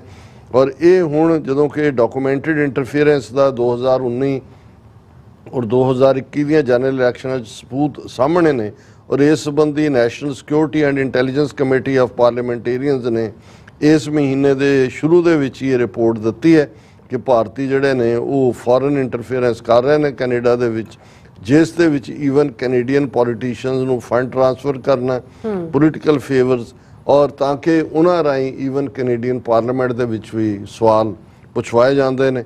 ਔਰ ਇਹ ਜਿਹੜਾ ਇੰਡੀਆ ਲਗਾਤਾਰਤਾ ਨਾਲ ਇੰਟਰਨੈਸ਼ਨਲ ਲਾਅ ਤੇ ਮੁਲਕਾਂ ਦੀ ਸੋਵਰਨਿਟੀ ਪ੍ਰਭੂਸੱਤਾ ਉਸ ਦੀ ਵਾਇਓਲੇਸ਼ਨ ਕਰ ਰਿਹਾ ਹੈ ਔਰ ਉਹ ਬਿਲਕੁਲ ਹੌਸਟਾਈਲ ਸਟੇਟ ਐਕਟਰ ਹੈ। ਇਸ ਲਈ ਕੈਨੇਡਾ ਇੰਡੀਆ ਜਿਹੜੀ ਬਿਜ਼ਨਸ ਹੈ ਹੁਣ ਐਜ਼ ਯੂਜੂਅਲ ਕਦੇ ਨਹੀਂ ਰਨ ਕਰ ਸਕਦੀ। ਇਹ ਹੁਣ ਕੈਨੇਡਾ ਦੇ ਕੋਲ ਹੈ ਕਿ ਭਾਰਤ ਨੂੰ ਉਹ ਜਵਾਬਦੇਹ ਬਣਾਏ। ਜਿਹੜੇ ਹਿਟਮੈਨ ਨੇ ਭਾਈ ਹਰਦੀਪ ਸਿੰਘ ਨਿੱਜਰ ਨੂੰ ਸ਼ੂਟ ਕੀਤਾ ਭਾਵੇਂ ਉਹਨਾਂ ਨੂੰ ਫੜ ਲਿਆ ਗਿਆ ਪਰ ਜਿਹੜੇ ਉਹਨਾਂ ਦੇ ਬਿਹਾਈਂਡ ਨੇ ਗਵਰਨਮੈਂਟ ਆਫ ਇੰਡੀਆ ਦੇ ਆਰਡਰਸ ਤੇ ਜਿਨ੍ਹਾਂ ਨੇ ਕੀਤਾ ਉਹਨਾਂ ਦੀ ਜਵਾਬਦੇਹੀ ਹੋਣੀ ਜ਼ਰੂਰੀ ਹੈ, ਕਿਉਂਕਿ ਜਿਹੜਾ ਇੰਡੀਆ ਨੇ ਆਪਣੀਆਂ ਪ੍ਰੋਕਸੀਜ਼ ਕੈਨੇਡਾ ਦੇ ਵਿੱਚ ਖੜੀਆਂ ਕੀਤੀਆਂ ਹੋਈਆਂ ਜਿਨ੍ਹਾਂ 'ਚ ਉਹਨਾਂ ਨੇ ਕਿਹਾ ਵੀ ਈਵਨ ਕੁਝ ਮੈਂਬਰ ਆਫ ਪਾਰਲੀਮੈਂਟ ਵੀ ਨੇ ਉਹਨਾਂ ਦੇ ਨਾਂ ਵੀ ਜ਼ਾਹਰ ਕੀਤੇ ਜਾਣੇ ਚਾਹੀਦੇ ਨੇ, ਉਹਨਾਂ ਨੂੰ ਐਕਸਪੋਜ਼ ਵੀ ਕੀਤਾ ਜਾਣਾ ਚਾਹੀਦਾ ਹੈ ਤਾਂ ਕਿ ਕੈਨੇਡੀਅਨਸ ਦਾ ਆਪਣੀਆਂ ਇੰਸਟੀਟਿਊਸ਼ਨਸ ਦੇ ਵਿੱਚ ਜਿਹੜਾ ਫੇਥ ਹੈ ਉਹ ਰੀਸਟੋਰ ਹੋਏ। ਔਰ ਇਹ ਸਾਰਾ ਵੇਰਵਾ ਦੇ ਕੇ ਉਹਨਾਂ ਨੇ ਕਿਹਾ ਕਿ ਭਾਈ ਹੁਣ ਕਿਉਂਕਿ 2025 ਦੀ G7 ਦੀ ਪ੍ਰੈਜ਼ੀਡੈਂਸੀ ਕੈਨੇਡਾ ਨੂੰ ਮਿਲੀ ਹੈ ਔਰ ਇਹ ਜਿਹੜਾ ਐਲਬਰਟਾ ਦੇ ਵਿੱਚ ਇਹ ਸਮਿਟ ਹੋਣੀ ਹੈ, ਉਹਨਾਂ ਨੇ ਸ਼ਹਿਰ ਵੀ ਦਿੱਤਾ ਕਨੈਸਕਿਸ, ਇਹ ਐਲਬਰਟਾ ਦਾ ਸ਼ਹਿਰ ਹੈ। ਔਰ ਅਸੀਂ ਇਹ ਤੁਹਾਨੂੰ ਬੇਨਤੀ ਕਰਦੇ ਹਾਂ we call on you to ensure that Prime Minister Modi is not invited. 6. Do not wish to see India's Prime Minister enter Canada with the blood of Canadian Sikhs on his hands. ਕਿ ਵੀ Canadian ਸਿੱਖਾਂ ਦਾ ਖੂਨ ਉਸ ਦੇ ਹੱਥਾਂ ਤੇ ਅਸੀਂ ਨਹੀਂ ਇਹਦੀ ਸ਼ਕਲ ਇੱਥੇ ਨਹੀਂ ਦੇਖਣਾ ਚਾਹੁੰਦੇ। ਔਰ ਇਸ ਦੇ ਉੱਤੇ ਉਹਨਾਂ ਦੇ ਪ੍ਰੈਜ਼ੀਡੈਂਟ ਵਰਲਡ ਸਿੱਖ ਆਰਗੇਨਾਈਜੇਸ਼ਨ ਦੇ ਦਸਤਖਤ ਨੇ। ਅਸੀਂ ਐਪਰੀਸ਼ੀਏਟ ਕਰਦੇ ਹਾਂ ਔਰ ਅਸੀਂ ਸਮਝਦੇ ਹਾਂ ਵੀ ਇਸੇ ਲਾਈਨ ਦੇ ਉੱਤੇ ਦੂਸਰੀਆਂ ਸਿੱਖ ਜਥੇਬੰਦੀਆਂ ਨੂੰ ਵੀ ਇਸ ਦੇ ਉੱਤੇ ਲੈਟਰਸ ਭੇਜਣੇ ਚਾਹੀਦੇ ਨੇ ਔਰ 1 to 1 ਜੇ ਮੀਟ ਵੀ ਕਰਨਾ ਪੈਂਦਾ ਹੈ ਕਿ ਭਾਈ ਇਹ ਨਾ ਕਰਨਾ ਫਿਰ ਨਾ ਕਿਉਂ ਕਿ ਬਈ ਜਿਹੜਾ ਹੈ ਉਹ ਬਾਕੀ ਫਿਲ ਇਨ ਦਾ ਬਲੈਂਕ ਅਸੀਂ ਛੱਡ ਦਿੰਦੇ।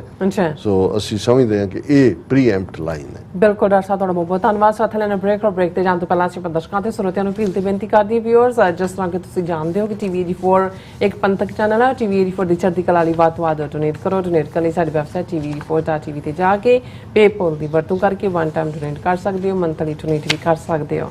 ਤੁਸੀਂ TV 84 ਦੇ ਨਾਮ ਤੇ ਚੈੱਕ ਬਣਾ ਕੇ ਸਾਨੂੰ ਮੇਲ ਵੀ ਕਰ ਸਕਦੇ ਹੋ ਸਾਡੇ ਇਸ ਪਤੇ ਤੇ 36-01 37th Avenue, Long Island City, New York 11101 USA, ਜਾਂ ਫਿਰ ਤੁਸੀਂ ਸਾਨੂੰ ਫੋਨ ਰਾਹੀਂ ਸੰਪਰਕ ਕਰ ਸਕਦੇ ਹੋ 5166191984। ਤੁਸੀਂ ਸਾਨੂੰ ਈਮੇਲ ਵੀ ਕਰ ਸਕਦੇ ਹੋ info@tv84.tv ਤੇ। ਅਸੀਂ ਤੁਹਾਡੇ ਤਹਿ ਦਿਲ ਤੋਂ ਸ਼ੁਕਰਗੁਜ਼ਾਰ ਹੋਵਾਂਗੇ। ਇਸ ਵਕਤ ਲੈਣੇ ਬ੍ਰੇਕ। ਵਿਊਅਰਸ ਤੁਸੀਂ ਸਾਨੂੰ ਇਸੇ ਤਰ੍ਹਾਂ ਬੜੇ ਰਹਿਣਾ। ਮਿਲਦੇ ਹਾਂ ਛੋਟੇ ਜਿਹੇ ਬ੍ਰੇਕ ਤੋਂ ਬਾਅਦ।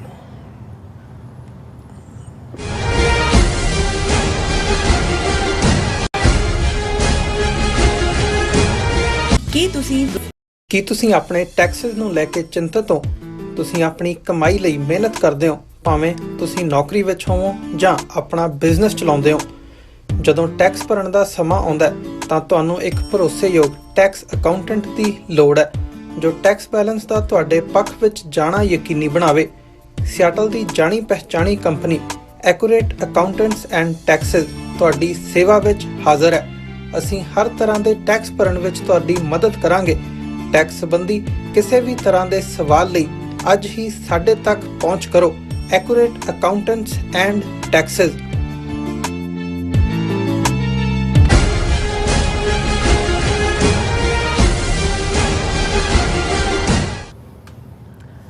ਦਰਸ਼ਕੋ ਬ੍ਰੇਕ ਤੋਂ ਬਾਅਦ ਤੁਹਾਡਾ ਸਭ ਦਾ ਭਰਪੂਰ ਸਵਾਗਤ ਹੈ। ਸੋ ਵੀਅਰਸ ਗੱਲਬਾਤ ਕਰਨ ਜਾ ਰਹੇ ਹਾਂ ਕਿ ਕੈਨੇਡੀਅਨ ਪਾਰਲੀਮੈਂਟ ਵੱਲੋਂ ਭਾਈ ਹਰਦੀਪ ਸਿੰਘ ਨਿੱਜਰ ਨੂੰ ਦਿੱਤੀ ਸ਼ਰਧਾਂਜਲੀ ਭਾਰਤ ਸਰਕਾਰ ਅਤੇ ਉਸ ਦੇ ਵਿਕਾਊ ਮਾਲ ਮੀਡੀਆ ਦੇ ਗਲੇ ਵਿੱਚ ਫਸੀ ਹੋਈ ਹੈ। ਭਾਵੇਂ ਇੰਡੀਆ ਨੇ ਜਵਾਬੀ ਕਨਿਕਸ਼ਾ ਕਾਰਡ ਦਾ ਜਿਹੜਾ ਪੱਤਾ ਹੈ ਉਹ ਖੇਡਣ ਦੀ ਕੋਸ਼ਿਸ਼ ਕੀਤੀ ਹੈ, ਪਰ ਭਾਰਤੀਆਂ ਦਾ ਸਾਹ ਸੁੱਕਾ ਹੋਇਆ ਹੈ। ਸੋ ਭਾਰਤੀ ਨੀਤੀ ਘਾੜੇ ਇਹ ਸਮਝਦੇ ਹਨ ਕਿ ਕੈਨੇਡਾ ਹਰਦੀਪ ਸਿੰਘ ਨਿੱਜਰ ਦੇ ਕਤਲ ਕੇਸ ਨੂੰ ਇੰਟਰਨੈਸ਼ਨਲ ਕ੍ਰਿਮੀਨਲ ਕੋਰਟ ਵਿੱਚ ਵੀ ਲੈ ਕੇ ਜਾਵੇਗਾ ਅਤੇ ਭਵਿੱਖ ਵਿੱਚ ਖਾਲਿਸਤਾਨ ਨੂੰ ਮਾਨਤਾ ਦੇਣ ਵਾਲਾ ਪਹਿਲਾ ਦੇਸ਼ ਵੀ ਬਣੇਗਾ। ਸੋ ਇਸ ਬਾਰੇ ਆਪਾਂ ਗੱਲਬਾਤ ਕਰਨ ਜਾ ਰਹੇ ਹਾਂ। ਸੋ ਅਸੀਂ ਚਾਹਾਂਗੇ ਕਿ ਤੁਸੀਂ ਇਸ ਤਰ੍ਹਾਂ ਬੜੇ ਰਹਿਣਾ। ਦੇਖਣ ਸੁਣ ਲਈ ਲਿਖਣ ਲਈ ਤੁਹਾਡਾ ਸਭ ਦਾ ਬਹੁਤ ਬਹੁਤ ਧੰਨਵਾਦ ਜੀ। ਰਾਜ ਸਾਹਿਬ ਕੀ ਵਿਚਾਰਾਂ ਨੇ? ਦੇਖੋ, ਵਾਪਰ ਤਾਂ ਦੁਨੀਆ ਦੇ ਵਿੱਚ ਕਈ ਕੁਛ ਰਿਹਾ ਹੈ। ਵੱਡਾ ਇਸ਼ੂ ਅੱਜ ਕੱਲ੍ਹ ਅਮਰੀਕਨ ਮੀਡੀਆ 'ਚ ਵੀ ਇੰਟਰਨੈਸ਼ਨਲ ਮੀਡੀਆ 'ਚ ਵੀ ਜਿਹੜਾ ਇੱਕ ਡੈਲੀਗੇਸ਼ਨ ਕਾਂਗਰਸਮੈਨਾਂ ਦਾ ਜਿਹਦੇ 'ਚ ਨੈਂਸੀ ਪਲੋਸੀ ਸਾਬਕਾ ਸਪੀਕਰ ਵੀ ਔਰ ਉੱਥੇ ਕਿਉਂਕਿ ਅਮਰੀਕਾ ਔਰ ਕੈਨੇਡਾ ਦੀਆਂ ਪਾਰਲੀਮੈਂਟਸ ਔਰ ਕਾਂਗਰਸ ਨੇ ਤਿੱਬਤ ਦੀ ਆਜ਼ਾਦੀ ਦਾ ਮਤਾ ਪਾਸ ਕੀਤਾ ਔਰ ਉਹਦੀ ਕਾਪੀ ਲੈ ਕੇ ਇਹ ਸਾਰੇ ਕਾਂਗਰਸਮੈਨਾਂ ਦਾ ਵੱਡਾ ਡੈਲੀਗੇਸ਼ਨ ਦਲਾਈ ਲਾਮੇ ਨੂੰ ਮਿਲਿਆ। ਬਾਅਦ ਦੇ ਵਿੱਚ ਮੋਦੀ ਨਾਲ ਵੀ ਮੁਲਾਕਾਤ ਹੋਈ ਔਰ ਇਸ ਨੂੰ ਲੈ ਕੇ ਵੀ ਬੜੀ ਚਰਚਾ ਹੈ ਕਿ ਭਾਈ ਇਹ ਜਿਹੜਾ Bharat all of A sudden Tibet card ਦੁਬਾਰਾ ਖੇਡ ਰਿਹਾ ਹੈ। ਅਮਰੀਕਾ ਦੀ ਤਾਂ ਸਮਝ ਆ ਸਕਦੀ ਹੈ। ਅਮਰੀਕਾ ਤਾਂ ਚਾਈਨਾ ਨੂੰ, ਉਹ ਤਾਈਵਾਨ ਹੋਏ, ਤਿੱਬਤ ਹੋਏ, ਈਵਨ ਫਿਲੀਪੀਨਸ ਦੇ ਮੁੱਦੇ ਦੇ ਉੱਤੇ ਵੀ ਪਿਛਲੇ ਦਿਨਾਂ 'ਚ ਚਾਈਨਾ ਔਰ ਫਿਲੀਪੀਨ ਦੇ ਜਿਹੜੇ ਕਿਉਂਕਿ ਵਾਟਰ ਦਾ ਜਿਹੜਾ ਉਹਨਾਂ ਦੇ ਸਮੁੰਦਰ ਦੀ ਹਦੂਦ ਹੈ ਉਹਨੂੰ ਲੈ ਕੇ ਆਪਸ ਦੇ ਵਿੱਚ ਤਕਰਾਰ ਨੇ ਔਰ ਇਸੇ ਤਰ੍ਹਾਂ ਹੋਰ ਵੀ ਇਸ਼ੂ ਕੋਈ ਨਾ ਕੋਈ ਅਮਰੀਕਾ ਚਾਈਨਾ ਉਹ ਕਮਿਊਨੀਕੇਟ ਵੀ ਕਰ ਰਹੇ ਨੇ, ਪ੍ਰੈਸ਼ਰ ਵੀ ਬਿਲਡ ਕਰ ਰਹੇ ਨੇ, ਹਾਈਡ ਐਂਡ ਸੀਕ ਵੀ ਹੈ, ਐਨਗੇਜਮੈਂਟਸ ਵੀ ਨੇ। ਲੇਕਿਨ ਭਾਰਤ ਨੇ ਜਿਸ ਅੰਦਾਜ਼ ਦੇ ਵਿੱਚ ਖਾਮਖਾ ਆਪਣਾ ਸਿਰ ਇਸ ਤਿੱਬਤ ਇਸ਼ੂ ਦੇ ਉੱਤੇ ਲਿਆ ਕੇ ਅਗੇਨ ਫਸਾਇਆ। ਅੱਜ ਹੀ ਉਹਨਾਂ ਦੇ ਪ੍ਰਵੀਨ ਸਵਾਮੀ ਜਿਹੜਾ ਐਕਸਪਰਟ ਹੈ ਇਸ ਦਾ, ਉਹਨਾਂ ਨੇ ਕਿਹਾ ਕਿ ਜੀ ਇਹਨਾਂ ਨੇ ਤਾਂ ਨਿਕਲ ਜਾਣਾ, ਚੀਨ ਤੋਂ ਕੁੱਟ ਖਾਣੀ ਹੈ ਭਾਰਤ ਨੇ। ਕਿਉਂਕਿ ਜਿਹੜੀ ਗੱਲ ਭਾਰਤ ਦੂਸਰੇ ਮੁਲਕਾਂ ਨੂੰ ਦੋਸ਼ ਦਿੰਦਾ ਹੈ ਵੀ ਜੇ 2002 ਦੇ ਵਿੱਚ ਜਦੋਂ ਅਟਲ ਬਿਹਾਰੀ ਵਾਜਪਾਈ ਚਾਈਨਾ ਦੇ ਦੌਰੇ ਤੇ ਗਿਆ ਉਦੋਂ ਮੰਨ ਲਿਆ ਸੀ ਇੰਡੀਆ ਨੇ ਕਿ ਤਿੱਬਤ ਜਿਹੜਾ ਹੈ ਇਹ ਚੀਨ ਦਾ ਪੱਕਾ ਹਿੱਸਾ ਹੈ ਔਰ ਹਕੀਕਤ ਇਹ ਹੈ ਕਿ ਈਵਨ ਦਲਾਈ ਲਾਮਾ ਖੁਦ ਵੀ ਇਹ ਬਹੁਤ ਪਹਿਲਾਂ ਮੰਨ ਚੁੱਕਾ ਹੈ ਕਿ ਤਿੱਬਤ ਨੂੰ ਅਸੀਂ ਚੀਨ ਦਾ ਹਿੱਸਾ ਮੰਨਦੇ ਹਾਂ। ਉਹਦਾ ਤਾਂ ਇੰਨਾ ਕਿਹਾ ਕਿ ਜੀ ਫੋਰਨ ਅਫੇਅਰਸ ਔਰ ਡਿਫੈਂਸ ਇਹ ਨਾਲ ਜਿਹੜਾ ਚੀਨ ਦੇ ਕੋਲ ਹੀ ਰਹੇ, ਸਾਨੂੰ ਵਿਦਨ ਤਿੱਬਤ ਜਿਹੜਾ ਹੈ ਉਸ ਨੂੰ ਅੰਦਰੂਨੀ ਖੁਦ ਮੁਖਤਿਆਰੀ ਦਿੱਤੀ ਜਾਏ। ਹਾਲਾਂ ਜਿਹੜਾ ਤਿੱਬਤ ਇਹ ਦਲਾਈ ਲਾਮਾ ਛੱਡ ਕੇ ਆਇਆ ਜਦੋਂ 14 ਸਾਲਾਂ ਦਾ ਇਹ ਛੋਕਰਾ ਸੀ ਔਰ ਇੰਟੈਲੀਜੈਂਸ ਬਿਊਰੋ ਇੰਡੀਆ ਦੇ ਔਰ CIA ਨੇ ਜੁਆਇੰਟ ਆਪਰੇਸ਼ਨ ਕਰਕੇ ਇਹਨੂੰ 14 ਸਾਲ ਦੇ ਮੁੰਡੇ ਨੂੰ ਉੱਥੋਂ ਅਗਵਾ ਕਰਕੇ ਭਾਰਤ ਲਿਆਂਦਾ ਸੀ। ਉਹ ਉਸ ਪੀਰੀਅਡ ਦੇ ਵਿੱਚ ਜਿਹੜਾ ਤਿੱਬਤ ਸੀ ਉਹ ਤਾਂ ਉਹਨਾਂ ਨੇ ਚੀਨ ਵਾਲਿਆਂ ਨੇ ਬਹੁਤ ਸਾਰੇ ਉਹਦੇ ਟੁਕੜੇ ਕੋਈ ਇੱਧਰ ਕੋ ਉੱਧਰ ਕਰਕੇ ਉਹ ਛੋਟਾ ਜਿਹਾ ਰਹਿ ਗਿਆ ਜਿਹੜਾ ਦਲਾਈ ਲਾਮੇ ਲਹਾਸਾ ਵਾਲਾ ਹੈ। ਬਾਕੀ ਤਾਂ ਆਲਰੇਡੀ ਉਹਨਾਂ ਪ੍ਰੋਵਿੰਸਿਸ ਦਾ ਪਿਛਲੇ 60 ਸਾਲ ਤੋਂ ਹਿੱਸਾ ਬਣ ਚੁੱਕੇ। ਲੇਕਿਨ ਇਹ ਬਿਟਵੀਨ ਅਮਰੀਕਾ ਐਂਡ ਚਾਈਨਾ ਜਾਂ ਜੇ ਇਹਨਾਂ ਨੇ ਔਰ ਈਵਨ ਉਹ ਤਾਂ ਅਮਰੀਕਾ ਨੇ ਵੀ ਜਦੋਂ ਰੈਕਗਨਾਈਜ਼ ਚਾਈਨਾ ਨੂੰ ਕੀਤਾ, ਚਾਈਨਾ ਦੀ ਪਹਿਲੀ ਸ਼ਰਤ ਇਹ ਹੁੰਦੀ ਹੈ ਵੀ ਤਾਈਵਾਨ ਨੂੰ ਤੁਸੀਂ ਚੀਨ ਦਾ ਪੱਕਾ ਹਿੱਸਾ ਮੰਨਦੇ ਹੋ, ਤਿੱਬਤ ਨੂੰ ਮੰਨਦੇ ਹੋ। ਅਮਰੀਕਾ ਨੇ ਵੀ ਮੰਨਿਆ ਹੋਇਆ। ਸੋ ਇਹ ਇਹਨਾਂ ਦੀਆਂ ਗੇਮਸ ਦਾ ਹਿੱਸਾ ਹੈ ਪ੍ਰੈਸ਼ਰਾਈਜ਼ ਕਰਨ ਦੇ ਲਈ। ਲੇਕਿਨ ਇਸ 'ਚ ਕੋਈ ਦੋ ਰਾਵਾਂ ਨਹੀਂ ਨੇ ਕਿ ਜਿਸ ਤੇਜ਼ੀ ਦੇ ਨਾਲ ਭਾਰਤ ਗੈਰ ਜ਼ਿੰਮੇਵਾਰੀ ਨਾਲ ਆਪਣੀ ਫੋਰਨ ਪਾਲਿਸੀ ਖਾਸ ਤੌਰ ਤੇ ਇਸ ਬੜਾ ਵੋਕਲ ਆਪਣੇ ਆਪ ਨੂੰ ਕਹਿਣ ਵਾਲੇ ਐਸ ਜੈ ਸ਼ੰਕਰ ਜਾਂ ਅਜੀਤ ਡੋਵਲ ਜਿਹੜਾ ਕਮਾਂਡਰ ਹੈ ਇਨਫੈਕਟ ਸਾਰਾ ਏਜੰਸੀਆਂ ਦਾ, ਉਹ ਖੇਡ ਰਹੇ ਨੇ। ਉਹ ਤਾਂ ਇਹਨਾਂ ਨੇ ਆਪ ਹੀ ਆਪਣੇ ਆਪ ਨੂੰ ਇੰਨੇ ਕੁ ਜਿਹੜਾ ਉਹ ਝੰਜੜ ਦੇ ਵਿੱਚ ਫਸਾ ਲਿਆ। ਉਹ ਯੂਕਰੇਨ ਦਾ ਮੁੱਦਾ ਹੋਏ, ਈਰਾਨ ਦਾ ਹੋਏ, ਮਿਡਲ ਈਸਟ ਹੋਏ, ਜਾਂ ਈਵਨ ਜਿਹੜੀ ਉਹਨਾਂ ਦੀ ਨਿਊਟਰੈਲਿਟੀ ਸੀ ਕਿ ਭਾਈ ਅਸੀਂ ਅਮਰੀਕਾ ਔਰ ਰੂਸ ਦੇ ਬਲੌਕ 'ਚੋਂ ਕਿਸੇ ਬਲੌਕ 'ਚ, ਉਹ ਸਾਰੇ ਹੀ ਜਿਹੜੇ ਨੇ ਉਹ ਉਡਾ ਦਿੱਤੇ। ਔਰ ਸਭ ਤੋਂ ਵਰਸਟ ਪਾਰਟ ਕਿ ਵੀ ਜੋ ਕੰਮ ਉਹ ਵਿਦਨ ਇੰਡੀਅਨ ਮੈਪ ਤਾਂ ਕਰ ਹੀ ਰਹੇ ਸੀ, ਸਿੱਖਾਂ ਦੀ ਸੁਪਰੈਸ਼ਨ ਜਿਸ ਲੈਵਲ ਤੇ ਨਸਲਕੁਸ਼ੀ ਕੀਤੀ ਪੰਜਾਬ ਦੇ ਵਿੱਚ, ਮੁਸਲਮਾਨਾਂ ਦੀ, ਜੰਮੂ ਕਸ਼ਮੀਰ ਦੇ ਵਿੱਚ ਈਸਾਈਆਂ ਦੀ, ਮਨੀਪੁਰ ਲੇਟੈਸਟ ਉਦਾਹਰਣ ਹੈ। 1 ਸਾਲ ਬਾਅਦ ਵੀ ਨਾ ਉੱਥੇ ਮੋਦੀ ਗਿਆ ਨਾ ਅਮਿਤ ਸ਼ਾਹ ਗਿਆ, ਪਰ ਜਿਹੜੀ ਇਹਨਾਂ ਨੇ ਦਿਲਵਦੀ ਕਰਕੇ ਬਾਹਰ ਜਿਹੜਾ ਇਸ ਕਿਸਮ ਦੀ ਕਿਲਿੰਗ, ਹਾਲਾਂ ਇਹ ਤਾਂ ਸਬੂਤ ਸਾਹਮਣੇ ਨੇ ਕਿ ਵੀ ਕਿਵੇਂ ਕੈਨੇਡਾ ਦੇ ਵਿੱਚ ਇਹਨਾਂ ਦੀ ਇੰਟਰਫੀਅਰੈਂਸ ਏਜੰਸੀਆਂ ਦੀ, ਉਹ ਤਾਂ 1970ਵਿਆਂ ਤੋਂ ਸੀ, ਜਿਸ ਦਾ ਨਤੀਜਾ ਸਭ ਤੋਂ ਵੱਡਾ ਜਿਹੜਾ ਮੈਂ ਸਮਝਦਾ ਕਿ ਵੀ ਕੰਡੈਮਨੇਬਲ ਕਾਰਨਾਮਾ ਜਿਹੜਾ ਕਿ 23 ਜੂਨ 1985 ਨੂੰ ਕਨਿਸ਼ਕਾ ਜਹਾਜ਼ ਹਾਦਸਾ ਜਿਹਦੇ ਵਿੱਚ ਬੇਗੁਨਾਹ 329 ਮੁਸਾਫਰ ਮਾਰੇ ਗਏ, ਇਹ ਭਾਰਤੀ ਏਜੰਸੀਆਂ ਦੀ ਸਾਜ਼ਿਸ਼ ਸੀ। ਔਰ ਕੱਲ੍ਹ ਅਸੀਂ ਇਸ ਦੇ ਉੱਤੇ ਗੱਲ ਕੀਤੀ ਸੀ ਇੱਕ ਸੈਗਮੈਂਟ। ਹਾਲਾਂ ਮੈਨੂੰ ਕਈ ਵਾਰ ਲੱਗਦਾ ਹੁੰਦਾ ਵੀ ਸਾਡੇ ਬਹੁਤ ਵਾਰੀ ਵਿਊਰ ਜਿਹੜੇ ਨੇ ਉਹ ਚੌਂਦੀਆਂ ਜਿਹੀਆਂ ਗੱਲਾਂ ਦੇ ਉੱਤੇ ਹੀ ਦੇਖਦੇ ਨੇ, ਕਿਉਂਕਿ ਜਦੋਂ ਤੱਕ ਤੁਸੀਂ ਕਿਸੇ ਸਿਸਟਮ ਦੀ, ਜਦੋਂ ਅੱਜ ਅਸੀਂ ਹਰਦੀਪ ਸਿੰਘ ਦੀ ਸ਼ਹਾਦਤ ਦੀ ਗੱਲ ਕਰਦੇ ਹਾਂ ਜਾਂ ਕੱਲ੍ਹ ਨੂੰ ਕੀ ਹੋ ਸਕਦਾ ਉਸ ਦੀ ਗੱਲ ਕਰਦੇ ਹਾਂ, ਤਾਂ ਫਿਰ ਇਹ ਸਮਝਣਾ ਹੋਏਗਾ ਕਿ ਜਦੋਂ ਤੱਕ ਔਰ ਇੱਕਦਮ ਜੇ ਭਾਰਤ ਡਿਫੈਂਸਿਵ ਹੋਇਆ ਹੈ, ਜੇ ਕੈਨੇਡੀਅਨ ਪਾਰਲੀਮੈਂਟ ਨੇ ਖਲੋ ਕੇ ਸਜਦਾ ਕੀਤਾ ਸਾਇਲੈਂਟਲੀ ਪ੍ਰੇਅਰ ਦੇ ਨਾਲ ਹਰਦੀਪ ਸਿੰਘ ਨਿੱਜਰ ਨੂੰ ਜਿਹੜਾ ਟ੍ਰਿਬਿਊਟ ਦਿੱਤੀ ਹੈ, ਤੇ ਭਾਰਤ ਨੇ ਫੌਰਨ ਜਿਹੜਾ ਉਹ ਕਨਿਸ਼ਕਾ ਕਾਰਡ ਕੱਢ ਲਿਆ। ਇਹ ਸਿਰਫ ਇਸ ਲਈ ਨਹੀਂ ਕਿ ਜੀ ਇਹਦੇ ਨਾਲ ਉਹ ਕੈਨੇਡਾ ਨੂੰ ਰੱਬ ਕਰ ਰਹੇ ਨੇ ਕਿ ਦੇਖੋ ਜੀ ਇੱਥੇ ਮਰ ਗਏ ਤੇ ਤੁਸੀਂ ਕਲਪਰੇਟਸ ਨੂੰ ਸਜ਼ਾ ਨਹੀਂ ਦਿੱਤੀ, ਕਿਉਂਕਿ ਖੁਦ ਕਲਪਰੇਟ ਨੇ। ਉਹਨਾਂ ਨੂੰ ਇਹ ਨਜ਼ਰ ਆ ਰਿਹਾ ਕਿ ਭਾਈ ਅਸੀਂ ਜੇ ਰਿਪਦਮਨ ਸਿੰਘ ਮਲਕ ਨੂੰ ਮਾਰਿਆ ਹੈ, ਜਿਹੜਾ ਜਿਸ ਨੂੰ ਵਰਤਿਆ ਗਿਆ ਉਸ ਕਨਿਸ਼ਕਾ ਦੇ ਲਈ ਇਹਨਾਂ ਦੇ ਵੱਲੋਂ, ਫਾਈਨਲੀ ਉਹਨੂੰ ਵੀ ਐਲੀਮੀਨੇਟ ਕੀਤਾ। ਭਾਈ ਤਲਵਿੰਦਰ ਸਿੰਘ ਪਰਮਾਰ ਨੂੰ ਵੀ ਉੱਥੇ ਫੜ ਕੇ ਕੀਤਾ। ਉਹਨੂੰ ਲੱਗਦਾ ਕਿ ਵੀ ਕਿਤੇ ਇਹ ਨਾ ਹੋਵੇ ਵੀ ਇਹ ਫਾਈਲ ਮੁੜ ਕੇ ਖੁੱਲਣ ਵੱਲ ਜਾਏ। ਔਰ ਜਿਸ ਲੈਵਲ ਦੇ ਉੱਤੇ ਕੈਨੇਡਾ ਹੁਣ ਹੈਡ ਔਨ ਲੈ ਰਿਹਾ ਇੰਡੀਆ ਨੂੰ, ਸੋ ਉਹਨਾਂ ਨੇ ਪਹਿਲਾਂ ਹੀ ਉਹ ਇਵੇਂ ਹੋ ਗਿਆ ਕਿ ਜਿਵੇਂ ਉਹ ਜਿਹੜੇ ਨੇ ਹਾਫਿਜ਼ ਨੇ ਉਹਨਾਂ 329 ਦੇ, ਤੇ ਕੈਨੇਡਾ ਸਰਕਾਰ ਜਾਂ ਸਿੱਖ ਉਹਨਾਂ ਨੂੰ ਮਾਰਨ ਵਾਲੇ ਸੀ। ਔਰ ਇਹਦੇ ਨਾਲ ਅਸੀਂ ਇਹ ਵੀ ਦੱਸਦੇ ਹੀ ਹੈ ਕਿ ਕੱਲ ਜਦੋਂ ਅਸੀਂ ਜ਼ਿਕਰ ਵੀ ਕੀਤਾ ਸੀ ਕਿ ਕਿਵੇਂ ਕਨਿਸ਼ਕਾ ਕਾਂਡ ਔਰ ਬਹੁਤ ਸਾਰੇ ਜਿਹੜੇ ਇਸ ਸੰਬੰਧੀ ਸਬੂਤ ਨੇ ਕਿ ਕਿਵੇਂ ਇੰਡੀਅਨ ਏਜੰਸੀਆਂ ਇਸ ਦੇ ਲਈ ਜ਼ਿੰਮੇਵਾਰ ਨੇ, ਉਹ ਜਿਹੜੇ ਦਿਲਚਸਪੀ ਰੱਖਦੇ ਹੋਣ, ਸੌਫਟ ਟਾਰਗੇਟ ਕਿਤਾਬ ਜਿਹੜੀ ਟੋਰਾਂਟੋ ਸਟਾਰ ਔਰ ਗਲੋਬ ਐਂਡ ਮੇਲ ਦੇ 2 ਪ੍ਰੋਮੀਨੈਂਟ ਜਰਨਲਿਸਟ, ਇੱਕ ਜ਼ਾਹਿਰ ਕਸ਼ਮੀਰੀ ਸੀ, ਇੱਕ ਸ਼ਾਇਦ ਮਾਈਕ ਐਂਡਰਿਊ ਉਹਨਾਂ ਦਾ ਨਾਂ ਸੀ, ਔਰ ਉਹਨਾਂ ਨੇ ਉਸ ਦੇ ਵਿੱਚ ਜਿਹੜੇ 3 ਵੱਡੇ ਕਲਪਰੇਟ ਜਿਨ੍ਹਾਂ ਨੇ ਇਹ ਸਾਰਾ ਕਾਂਡ, ਕਨਿਸ਼ਕਾ ਕਾਂਡ ਮਾਸਟਰਮਾਈਂਡ ਕੀਤਾ ਸੀ, ਉਹਨਾਂ ਦੀਆਂ ਪਿਕਚਰਸ ਤੇ ਉਹਨਾਂ ਦੇ ਨਾਂ ਵੀ ਦਿੱਤੇ ਹੋਏ ਨੇ। ਔਰ ਉਹ ਅੱਜ ਸੋਸ਼ਲ ਮੀਡੀਆ ਤੇ ਵੀ ਉਹ ਪਿਕਚਰ ਸੀ। ਮੈਂ ਆਪਣੀ ਟੈਕਨੀਕਲ ਟੀਮ ਨੂੰ ਕਹਾਂਗਾ ਕਿ ਜੇ real masterminds of the Air India bombing in 1985 3 pictures ਨੇ। ਇੱਕ ਪਾਸੇ ਸਭ ਤੋਂ ਐਕਸਟ੍ਰੀਮ ਸੱਜੇ ਹੱਥ ਇਹ ਵਾਈਸ ਕਾਉਂਸਲਰ ਦਵਿੰਦਰ ਸਿੰਘ ਆਲੂਵਾਲੀਆ, ਜਿਹੜਾ ਸੀਸਸਜੈਂਟ ਬਿਲੀਵ ਕਰਦੇ ਨੇ ਕਿ ਇਹ ਇੰਡੀਅਨ ਸਪਾਈ ਸੀ, ਜਿਹਨੇ ਇਹ ਸਾਰੇ ਦਾ ਜਿਹੜਾ ਗਰਾਊਂਡ ਵਰਕ ਰੱਖਿਆ। ਕਿ ਔਰ ਇਸ ਬਾਰੇ ਮੇਰੇ ਕੋਲ ਥੋੜੀ ਬਹੁਤ ਨਿੱਜੀ ਜਾਣਕਾਰੀ ਵੀ ਹੈ ਜਿਹੜੀ ਮੈਂ ਡਿਸਕਸ ਨਹੀਂ ਕਰਾਂਗਾ ਡੀਟੇਲ 'ਚ, ਪਰ ਜਿੰਨਾ ਸਾਨੂੰ ਵੀ 1-2 ਅੰਦਰੂਨੀ ਸੋਰਸਿਸ ਰਾਹੀਂ ਪਤਾ ਲੱਗਾ ਕਿ ਇਹ ਟਰਬਨਡ ਜਿਹੜਾ ਆਲੂਵਾਲੀਆ ਸੀ, ਵਾਈਸ ਕਾਉਂਸਲਰ ਦਵਿੰਦਰ ਸਿੰਘ ਆਲੂਵਾਲੀਆ, ਇਹ ਸਿੱਖਾਂ ਦੇ ਵਿੱਚ ਘੁਲਿਆ ਮਿਲਿਆ ਸੀ, ਕਿਉਂਕਿ 84 ਤੋਂ ਪਹਿਲਾਂ ਤਾਂ ਇਹ ਹੁੰਦਾ ਹੀ ਸੀ ਕਿ ਵੀ ਕੋਈ ਵੀ ਆਇਆ, ਗੁਰਦੁਆਰੇ ਵੀ ਆਉਂਦੇ ਸੀ, ਬਹੁਤ ਸਾਰਿਆਂ ਨੂੰ ਇਨਵਾਈਟ ਕੀਤਾ ਜਾਂਦਾ ਸੀ, ਸਿਰੋਂ ਪਾਓ ਦਿੱਤੇ ਜਾਂਦੇ ਸੀ। ਸੋ ਇਸ ਨੇ ਇਹ ਕਾਰਡ ਪਲੇ ਕੀਤਾ। ਉਹਨਾਂ ਨੇ ਕਿਹਾ ਜੀ ਜੋ ਜੂਨ 84 ਚ ਇਹਨੇ ਪੰਡਤਾਣੀ ਨੇ ਕੀਤਾ, ਇੰਦਰਾ ਗਾਂਧੀ ਬਹੁਤ ਮਾੜਾ ਕੀਤਾ, ਮੈਂ ਵੀ ਸਿੱਖ ਹਾਂ, ਮੈਨੂੰ ਵੀ ਬਹੁਤ ਗੁੱਸਾ ਹੈ ਤੇ ਸਾਨੂੰ ਕੁਝ ਕਰਨਾ ਚਾਹੀਦਾ।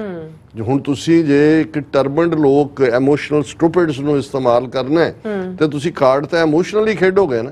ਤੇ ਜੇ ਵਿਦਨ ਸਿੱਖ, ਉਦੋਂ ਸਿੱਖ ਸਮਝਦੇ ਸੀ ਕਿ ਜੀ ਬਿਆਨ ਸਿੰਘ ਸਤਵੰਤ ਸਿੰਘ ਕਿਹੜੇ ਉਹਨਾਂ ਦੀ ਪੁਲਿਸ 'ਚ ਨਹੀਂ ਸੀ, ਜੇ ਉਹਨਾਂ ਦੇ ਹੀ ਬਿਆਨ ਸਿੰਘ ਸਤਵੰਤ ਸਿੰਘ ਜਾਂ ਈਵਨ ਬਾਅਦ ਦੇ ਵਿੱਚ ਸਾਡੀ ਜੁਝਾਰੂ ਲਹਿਰ ਦੇ ਵਿੱਚ ਜਨਰਲ ਲਾਭ ਸਿੰਘ, ਉਹ ਵੀ ਪੁਲਿਸ ਦੇ ਵਿੱਚ ਸਨ, ਹੋਰ ਕਿੰਨੇ ਜਿਹੜੇ ਨੇ, ਦਿਲਾਵਰ ਸਿੰਘ, ਬਲਵੰਤ ਸਿੰਘ ਰਾਜੋਆਣਾ, ਇਹ ਵੀ ਸਾਰੇ ਪੁਲਿਸ। ਉਹਨੂੰ ਲੱਗਾ ਵੀ ਵਾਕਿਆ ਹੀ ਇਹ ਤਾਂ ਬੰਦਾ ਜਿਹੜਾ ਇਹ ਹੁਣ, ਤੇ ਜਦੋਂ ਤੁਸੀਂ ਐਮੋਸ਼ਨਲ ਲੈਵਲ ਦੇ ਉੱਤੇ ਹੁੰਦੇ ਹੋ ਕਿਸੇ ਚੀਜ਼, ਆਈਡੀਆ ਥਰੋ, ਫਿਰ ਅਰੇਂਜਮੈਂਟ, ਫਿਰ ਦੂਜੇ ਤੀਜੇ, ਫਿਰ ਕਿਵੇਂ ਰਿਕਰੂਟਿੰਗ ਕੀਤੀ, ਕੀ ਹੈ, ਜਿਹੜੇ ਅੱਗੇ ਵਰਤੇ ਗਏ ਪੱਗਾਂ ਵਾਲੇ ਜਾਂ ਦੂਜੇ ਉਹ ਕੋਈ ਏਜੰਟ ਨਹੀਂ ਸੀ, ਉਹਨਾਂ ਨੂੰ ਤਾਂ ਕੋਈ ਹੋਰ ਵਰਤ ਰਿਹਾ ਸੀ। ਪਰ ਇਸ ਦਾ ਮੇਨ ਔਰ ਇਹੀ ਕਾਰਨ ਸੀ ਕਿ ਜਿਉਂ ਹੀ ਇਹ ਕਾਂਡ ਹੋ ਕੇ ਹਟਿਆ, ਜਿਸ ਬੰਦੇ ਨੂੰ ਕੈਨੇਡਾ ਛੱਡਣ ਲਈ ਕੈਨੇਡਾ ਸਰਕਾਰ ਨੇ ਕਿਹਾ, ਜਿਹਨੂੰ ਡਿਪਲੋਮੇਸੀ ਦੀ ਜ਼ਬਾਨ 'ਚ ਪਰਸੋਨਾ ਨੌਨ ਗ੍ਰੇਟਾ ਕਹਿੰਦੇ ਨੇ, ਉਸ ਦੇ ਵਿੱਚ ਵਾਈਸ ਕਾਉਂਸਲਰ ਦਵਿੰਦਰ ਸਿੰਘ ਆਹਲੂਵਾਲੀਆ ਸੀ। ਔਰ ਮੈਂ ਆਪਣੀ ਟੈਕਨੀਕਲ ਟੀਮ ਨੂੰ ਕਹਾਂਗਾ ਕਿ ਬਈ ਇਹਨਾਂ ਦੀ ਪਿਕਚਰ ਹੀ ਰੱਖਣ ਸਕਰੀਨ ਦੇ ਉੱਤੇ। ਦੂਸਰਾ, ਜਿਹੜੇ ਦੋ ਮਾਸਟਰਮਾਈਂਡ ਜਿਨ੍ਹਾਂ ਨੇ ਕੀਤਾ, ਉਹਨਾਂ 'ਚ ਇੰਡੀਆ ਦਾ ਕੌਂਸਲ ਜਨਰਲ ਸੁਰਿੰਦਰ ਮਲਕ, ਇਹ ਉਹਨਾਂ ਡਿਪਲੋਮੈਟਸ ਦੇ ਵਿੱਚ ਸੀ ਜਿਨ੍ਹਾਂ ਨੂੰ ਵੀ ਕੈਨੇਡਾ ਨੇ ਬਾਹਰ ਕੱਢਿਆ, ਔਰ ਇਹ ਕੌਂਸਲ ਜਨਰਲ ਸੀ। ਇਹਦਾ ਵੀ ਬਹੁਤ ਵੱਡਾ ਰੋਲ ਸੀ। ਇਹ ਸਪਾਈ ਮਾਸਟਰ ਤਾਂ ਇਹ ਟਰਬਨਡ ਸੀ ਔਰ ਬਾਅਦ ਦੇ ਵਿੱਚ ਗਾਇਬ ਹੋ ਗਿਆ। ਇਸ ਬਾਰੇ ਇਹ ਪਤਾ ਲੱਗਾ ਕਿ ਭਾਈ ਇਹ ਕੋਈ ਬਿਜ਼ਨਸ ਕਰਨ ਲੱਗ ਗਿਆ। ਫਿਰ ਕਿਸੇ ਨੇ ਦੁਬਈ 'ਚ ਉਹਨੂੰ ਵੀ ਇਹ ਸੀ ਕਿ ਵੀ ਮੈਂ ਇਹ ਕਾਰਨਾਮਾ ਕੀਤਾ, ਤੇ ਉਹਨੂੰ ਆਪਣੇ ਸਪਾਈ ਹੋਣ ਦੇ ਨਾਤੇ ਉਹਨੂੰ ਪਤਾ ਹੋਣਾ ਵੀ ਮੈਨੂੰ, ਜਿਵੇਂ ਰਿਪਦਮਨ ਸਿੰਘ ਮਲਕ ਐਲੀਮੀਨੇਟ ਕੀਤਾ, ਇਹਨੂੰ ਵੀ ਨਜ਼ਰ ਆ ਰਿਹਾ ਹੋਣਾ ਵੀ ਮੈਨੂੰ ਮਾਰ ਦੇਣਾ ਇਹਨਾਂ ਨੇ। ਸਿੱਖਾਂ ਦਾ ਤਾਂ ਕਿੰਨਾ ਕੁ ਡਰ ਹੋਣਾ, ਉਹਨਾਂ ਨੂੰ ਤਾਂ ਸ਼ਾਇਦ ਅਜੇ ਤੱਕ ਵੀ ਇੱਕ ਤਬਕੇ ਨੂੰ ਨਹੀਂ ਲੱਗਦਾ ਕਿ ਭਾਈ ਕਿਵੇਂ ਮਾਸਟਰਮਾਈਂਡ। ਤੀਸਰਾ ਜਿਹੜਾ ਬਹੁਤ ਖਤਰਨਾਕ, ਜਿਹੜਾ ਬ੍ਰਿਜ ਮੋਹਨ ਲਾਲ, ਇਹ ਆਹਲੂਵਾਲੀਆ ਤੋਂ ਬਾਅਦ ਆਇਆ, ਔਰ ਇਹ ਉਹਦੀ ਪਿਕਚਰ ਜਿਹੜੀ ਉਹਨਾਂ ਨੇ ਦਿੱਤੀ ਹੈ, ਇਹ ਉਹਦੀ ਫੇਅਰਵੈਲ ਪਾਰਟੀ ਦੀ ਹੈ, ਔਰ ਇਹ ਵੀ ਡਿਪਲੋਮੈਟ ਸਪਾਈ ਸੀ। ਸੋ ਇਹ ਬ੍ਰਿਜ ਮੋਹਨ ਲਾਲ ਆਹਲੂਵਾਲੀਆ, ਜਿਹੜਾ ਵਾਈਸ ਕਾਉਂਸਲਰ, ਔਰ ਇੰਡੀਅਨ ਕੌਂਸਲ ਜਨਰਲ ਸੁਰਿੰਦਰ ਮਲਕ, ਔਰ ਵਾਈਸ ਕਾਉਂਸਲਰ ਦਵਿੰਦਰ ਸਿੰਘ ਆਹਲੂਵਾਲੀਆ, ਇਹ ਮੇਨ ਮਾਸਟਰਮਾਈਂਡ ਜਿਨ੍ਹਾਂ ਨੇ ਘੁਸਪੈਠ ਕੀਤੀ। ਔਰ ਜਦੋਂ ਤੁਸੀਂ ਸੌਫਟ ਟਾਰਗੇਟ ਪੜ੍ਹਦੇ ਹੋ, ਈਵਨ ਇਹ ਜਦੋਂ ਉੱਪਰ ਲੈਵਲ ਤੇ ਮਾਸਟਰਮਾਈਂਡ ਕਰ ਰਹੇ ਹੁੰਦੇ ਨੇ, ਟੱਬਰਾਂ ਨੂੰ ਤਾਂ ਨਹੀਂ ਪਤਾ ਹੁੰਦਾ। ਉਹਨਾਂ ਨੇ ਤਾਂ ਟਿਕਟਾਂ ਬੁੱਕ ਕਰਾਈਆਂ ਹੋਈਆਂ ਸੀ, ਇੰਡੀਆ ਜਾ ਰਹੇ ਸੀ, ਇਹਨਾਂ ਦੇ ਹੀ ਆਪਣੇ ਸਟਾਫ ਦੇ ਵੀ। ਉਹਨਾਂ ਨੂੰ ਐਨ 24 ਘੰਟੇ ਪਹਿਲਾਂ ਉਹਨਾਂ ਦੀਆਂ ਟਿਕਟਾਂ ਕੈਂਸਲ ਕਰੋ। ਉਹਨਾਂ ਨੂੰ ਜਦੋਂ ਪਤਾ ਲੱਗਾ ਵੀ ਇਹ ਤਾਂ ਆਪਣੇ ਹੀ ਨੇ, ਉਹਨਾਂ ਸੋ ਇਸ ਤੋਂ ਜ਼ਾਹਰ ਇਹਦੇ ਤੇ ਇਹ ਕਮੈਂਟ ਜਿਹੜਾ ਇੱਕ ਸੀਸਸ ਏਜੰਟ ਨੇ ਕੀਤਾ ਸੀ, ਜਿਹੜਾ ਸੌਫਟ ਟਾਰਗੇਟ ਨੇ ਛਾਪਿਆ ਸੀ ਕਿ ਵੀ ਜੇ ਤੁਸੀਂ ਸਬੂਤ ਲੈਣੇ ਨੇ ਵੀ ਇਹਨਾਂ ਦੇ ਬਿਹਾਈਂਡ ਕੌਣ ਹੈ, if you really want to clear the incidents quickly, take vans down to the Indian High Commission and the consulates in Toronto and Vancouver, load up everybody and take them down for questioning.